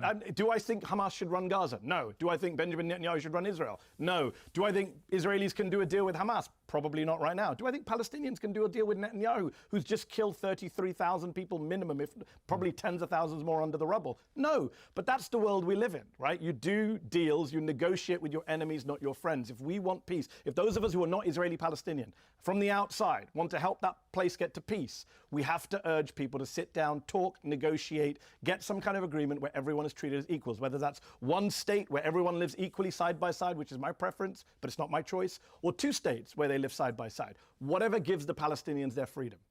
Let me ask you about something else. The pro-Palestinian protest. People just won't acknowledge reality. So true. I don't want reality. At Columbia University in particular, we saw the police moving in overnight after the students had broken into a historic building and used violence to do that. You've been very critical of people who are trying to suppress these protests at all, to which I would say I absolutely believe in the right to protest peacefully. I believe in free speech emphatically as you do. I think we're in agreement on that. But if people are going to do things like chant about an intifada, and I know you picked me up on X earlier about do I know the meaning of intifada? Well, here's what I know. There have been 2 intifadas involving the Israel-Palestine conflict, and it led to many thousands of deaths. But both were driven by violence. I mean, they weren't peaceful intifadas. By very definition, these uprisings were violent and involved extreme violence, particularly the second one, which involved blatant acts of terrorism. So that is my understanding of an intifada. There have also been many other things in the last 30 years in the world which have been dubbed intifadas. And the one common denominator is they've all involved violent uprisings. In fact, I can't think of, unless you can correct me, when was the last? Yeah, I can. When was the last entirely peaceful intifada? So in 2011, in the Arab Spring, the Tunisians rose up peacefully. I'm sure you supported them, I did, against their dictator, Ben Ali. The Egyptians rose up in Tahrir Square. I think you supported them, I certainly did, against Mubarak, against these dictators that we in the West had been supporting. Those were referred to. You can go back and look at the Arabic press. You can look at the BBC Arabic coverage as intifadas. We can go back further. In fact, we can go back to a violent uprising that we all supported, the Warsaw Ghetto. Mehdi's got receipts. Appears. The Warsaw Ghetto, right? Polish Jews standing up against the Nazis. Do you know how the US Holocaust Memorial Museum describes the Warsaw Ghetto on its Arabic page? It calls it the Warsaw But you wouldn't, okay, but you wouldn't categorize. Hold on, let me finish my point. Let me finish my point. Let me finish my point, and then you come back in. The Warsaw Intifada, we're not calling the Jews in Poland who stood up against the Nazis as terrorists. So no, I don't believe that Intifada in and of itself is a terroristic or violent phrase. And the first Intifada was largely non-violent for the first year. Palestinians were killed at a rate of 27 times the number of Israelis who were killed. Rabin, do you remember Rabin, Nobel Peace Laureate? Yeah. He said, break their bones. The violence came largely from the Israeli side in the first Intifada. So just to be clear, that's what Intifada means, uprising. These students are not calling for violence. Yeah. They're not. If they wanted to, they'd call for violence. They'd call for suicide bombings. They're calling for an uprising, Piers. Yeah, but they're calling for an intifada. They're chanting about intifada. And the He's so stuck on it. He is so stuck on this. Jesus Christ. Have a different definition of, and you're not an Arab, so with respect, I'm telling you, intifada is used for peaceful uprisings as well. Hang on, just to narrow the debate onto this, there's been 2 intifadas in this conflict, and they... Piers would like to talk about the intifadas that he's aware of, that he likes, for his example, please. We've been violent. And I just told you the first one was largely non-violent. Well, it was only non-violent for the first few... Israel, it was actually only non-violent for the first few months. It then became... The violence was from Israel. Well, it became increasingly if you're violent. Getting and there were many Israelis with live ammo... Well, there were many deaths... Yes, and I would too, if I was doing... Okay, but here's my point. They were both violent. So when those protesters chant about intifada, if you are a Jewish student on that campus... and you see people chanting in a mob, intifada, you know what that means. Those people want to do you physical, violent harm. Nope. That's the problem. Okay. That's not... Let's break this down then, Piers. I know you're in the UK. You haven't been in the US recently. That is a manufactured problem. Exactly the sort of thing Piers is here for. I was there 2 weeks ago. I've been to campuses. I was actually there 2 weeks ago, walking past Columbia. Well, hang on, I was there 2 weeks ago. But you were not... But you weren't on any of these campuses while this has been going on for the last 7 days since the arrest took place 2 weeks in Columbia ago. last Thursday. He walked past. Yeah, I'm not out of sight, out of mind. It all kicked off last Thursday. I know where Columbia is. I was in New York. But I'm just saying, agreed. And there was no violence when you walked past it. So 7 days ago, that's when it kicked off, when the police arrested 108 students, many of them Jewish. Let's just talk about Jewish students. I've actually spoken to Jewish students, Jewish professors. Columbia's Jewish professors have come out to condemn media coverage of what's going on and saying this isn't anti-Semitic. Some have. This isn't violent. People like Bruce Robbins. A bunch have. Many have. Keith Gesson, Bruce Robbins, Joseph Howley, whose grandfather fled the Nazis. You say it's not violent. So many receipts. Breaking into a building, smashing windows and being violent. That was last night.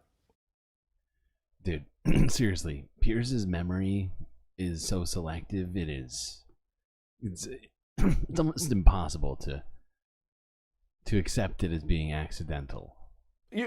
Okay, I'll come back to that, Piers. Let me finish a sentence, and I will. They've all said that these protests are not violent. They're not anti-Semitic. These slogans are not anti-Semitic. There are Jews in the encampment. Zeteo, my new media company, went and asked a Jewish student on campus who's part of these protests to write a piece for us. And he did. Jonathan Ben Menachem, people could go read it. And he said the real threat is coming not from Palestinian protesters, but from the police who are assaulting and arresting Jewish students on campus. We Jewish students are in the encampment. We're praying. But I've seen video of Jewish students being harassed. Jewish students not being allowed to go onto their... I'm just going to pause it there. I don't know what media he's consuming. We can kind of assume it's heavily like Fox News, Sky News type of shit. But I don't know exactly how many we've seen, but I want to say like 50 speak, either on Democracy Now! Or on... trying to think of some other good examples, but that they've been certainly one of the big ones, where Jewish students, Jewish faculty, have come out who are part of the protests, who are saying it's not anti-Semitic. I don't know how many peers would need to hear exactly, but you'd think at some point, considering how much he is involved in all this and how much media he must be consuming with all this, he would have at least run into enough to start maybe changing his mind on this, but he's just so stuck on this situation. I've seen other Jewish students absolutely and a lot of terrified about what's happening. I've seen other Jewish professors who've been this is the problem with watching it all. Other Jewish professors not allowed to go in and teach. I've seen the Columbia say everyone has to stay at home. Come on. Piers, okay, let's just break this down. You just mentioned Shai Davidai, the Columbia business professor who's become a big martyr on the right. This is a guy who referred to his fellow Jewish professors as capos. I don't think you agree with that language, Piers. I don't think you think you should call Jewish professors capos. No. That's the kind of language he does. He's been targeting Muslim students on campus. He demonized Muslims praying on Columbia campus. I'm assuming you don't agree with that. And I would just say this, just on the campuses. Last night in UCLA, there was massive violence. It was carried out by pro-Israel protesters. It's on camera. The LA Times are reporting. Well, there was violence on both sides. They attacked encampments. No, read the LA Times reporting, Piers. They attacked. Counter-protesters turned up late at night in front of us. It's on tape. They attacked Palestinian protests. They attacked the encampment. They threw fireworks into the encampment. And on Sunday, by the way, at UCLA, one Israel counter-protester went up to a black Palestinian student and called him the N-word and spat on him. I watched the video. We're going to play videos. I watched that video. You didn't mention that in your New York Post column in which you condemned Columbia students. You didn't mention the guy at UPenn, pro-Israel protester, who turned up with a knife in his belt. You didn't mention the 3 Palestinian students who were shot earlier this year while wearing keffiyehs. One of them is now disabled, right? None of that gets any mention. We just cherry pick certain things. You're trying to paint a picture. Look, anti-Semitism out of this control. works both ways, Mehdi. I haven't seen you quoting any of the Jewish students who've been everywhere on the airwaves saying they feel harassed. Well, you're wrong. Piers, you're wrong. Really? You're wrong, Piers. In this interview? Well, you're wrong. I have. In this interview? No, in this. You said, have I?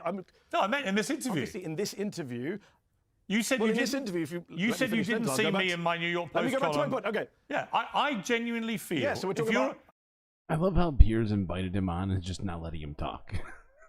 No, I've seen many Jewish students. Hang on, let me finish. I've seen many Jewish students talking about how intimidated they've been feeling, how harassed they've been feeling. I've seen video footage that supports their reasons for feeling that way.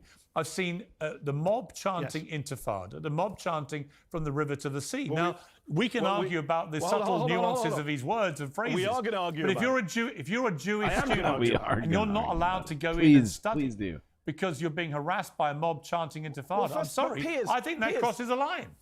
Well, first of all, neither of us are Jewish, and you don't get to speak for all Jews. I'm telling you, there are many Jews disproportionately represented in the I'm not.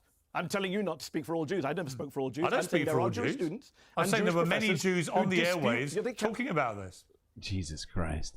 And I'm saying there are many Jews who said the opposite, including for Zateo, including on CNN, on Fareed Zakaria on Sunday. So we can have that argument. I'm saying, what about the pro-Palestinian students who've also been doxxed, harassed, assaulted? You don't mention them. You didn't mention them in a very long New York piece. You didn't write a piece about 3 Palestinian students who got shot. Shot. Thank God no Jewish students have been shot. They got shot. One is now disabled earlier this year. In fact, this week, a guy turned up at U10 with a knife in his belt. I think that's much worse than shouting intifada, which, as we've just discussed, is not an anti-Semitic phrase. Yeah, exactly. So we can argue all day long. What's happening on campuses is bad. The way we de-escalate, like with the Middle East, is we sit down and talk. We don't go with violence. It's funny that you mentioned intifada and saying it was violent the first time round. Well, it wasn't. It started peacefully and the Israelis cracked down. Same thing happened in New York. It started peacefully. The police have cracked down. Did you see the images last night, Piers, of police pushing protesters downstairs? Seriously. Surely you don't agree with that. We were just watching. I saw one of the protesters making a speech in which she demanded humanitarian aid because they were all hungry. That's not what I asked, Piers. Nice deflection.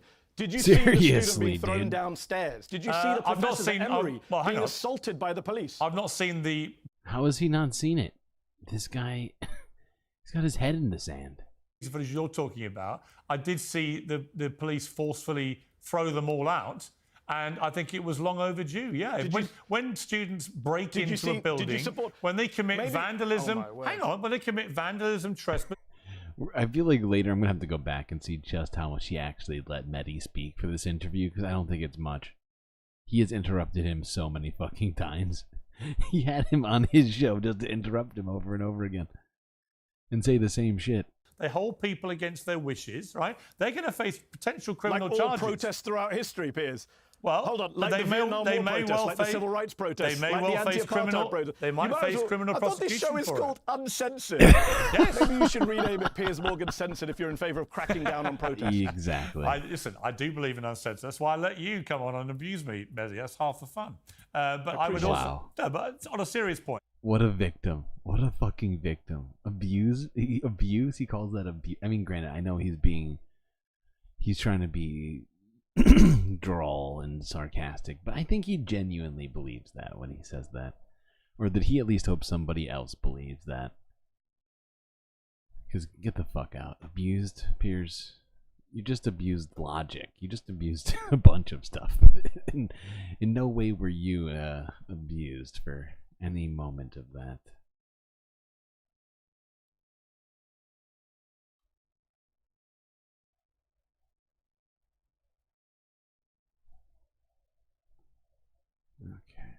Okay. Goddamn, 5-hour-long stream.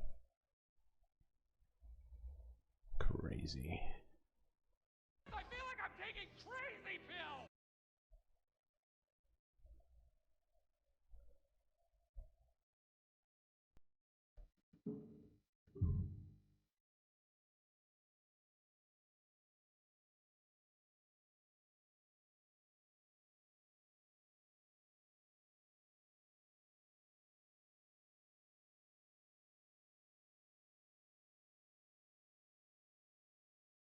Well, chat, looks like we made it through another one. It's fantastic to have all of you here with me. Now, I'm not exactly sure what we've accomplished today, but I know it was something. Till I see you next time, you stay classy, Galactic Stream Nation.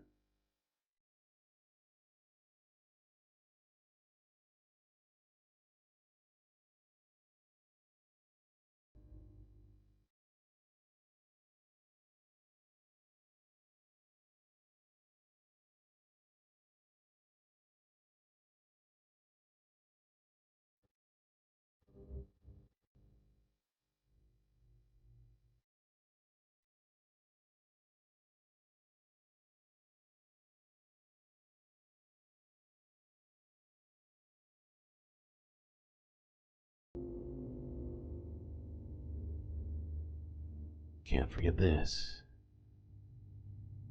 These are your galactic patrons.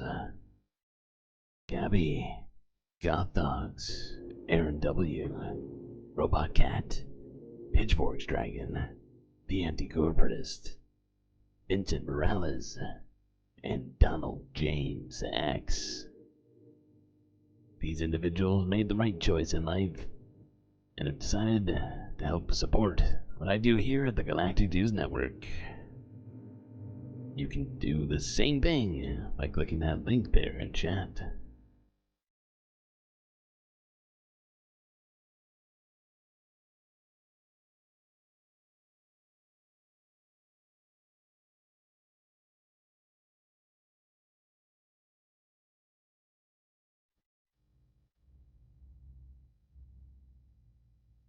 Okay.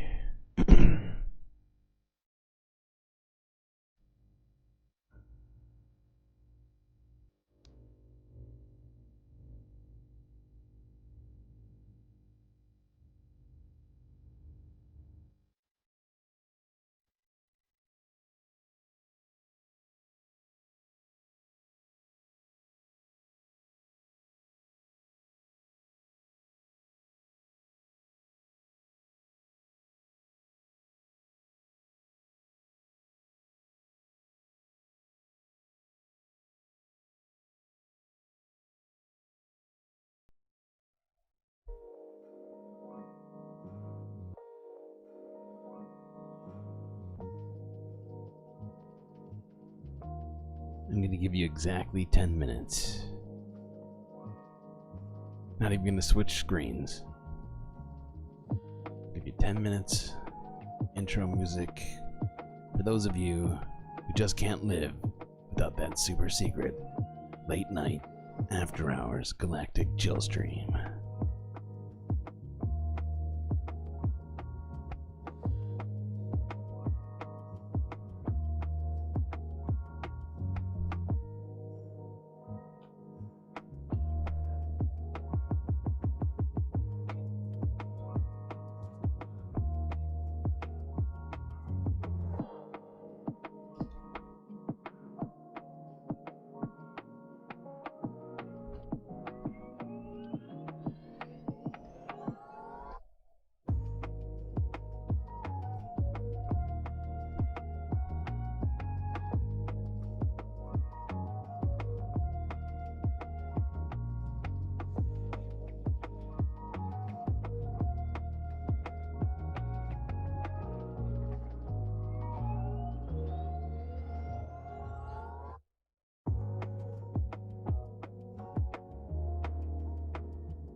Yeah, I know. NCST is still going hard right now.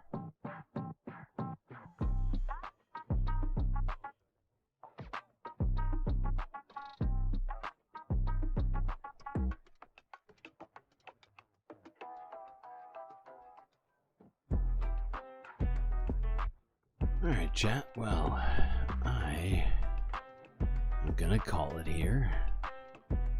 But it was fantastic.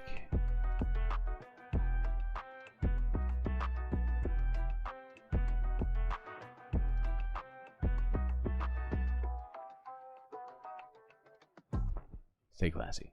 Unbroken. I mean, StreamLord.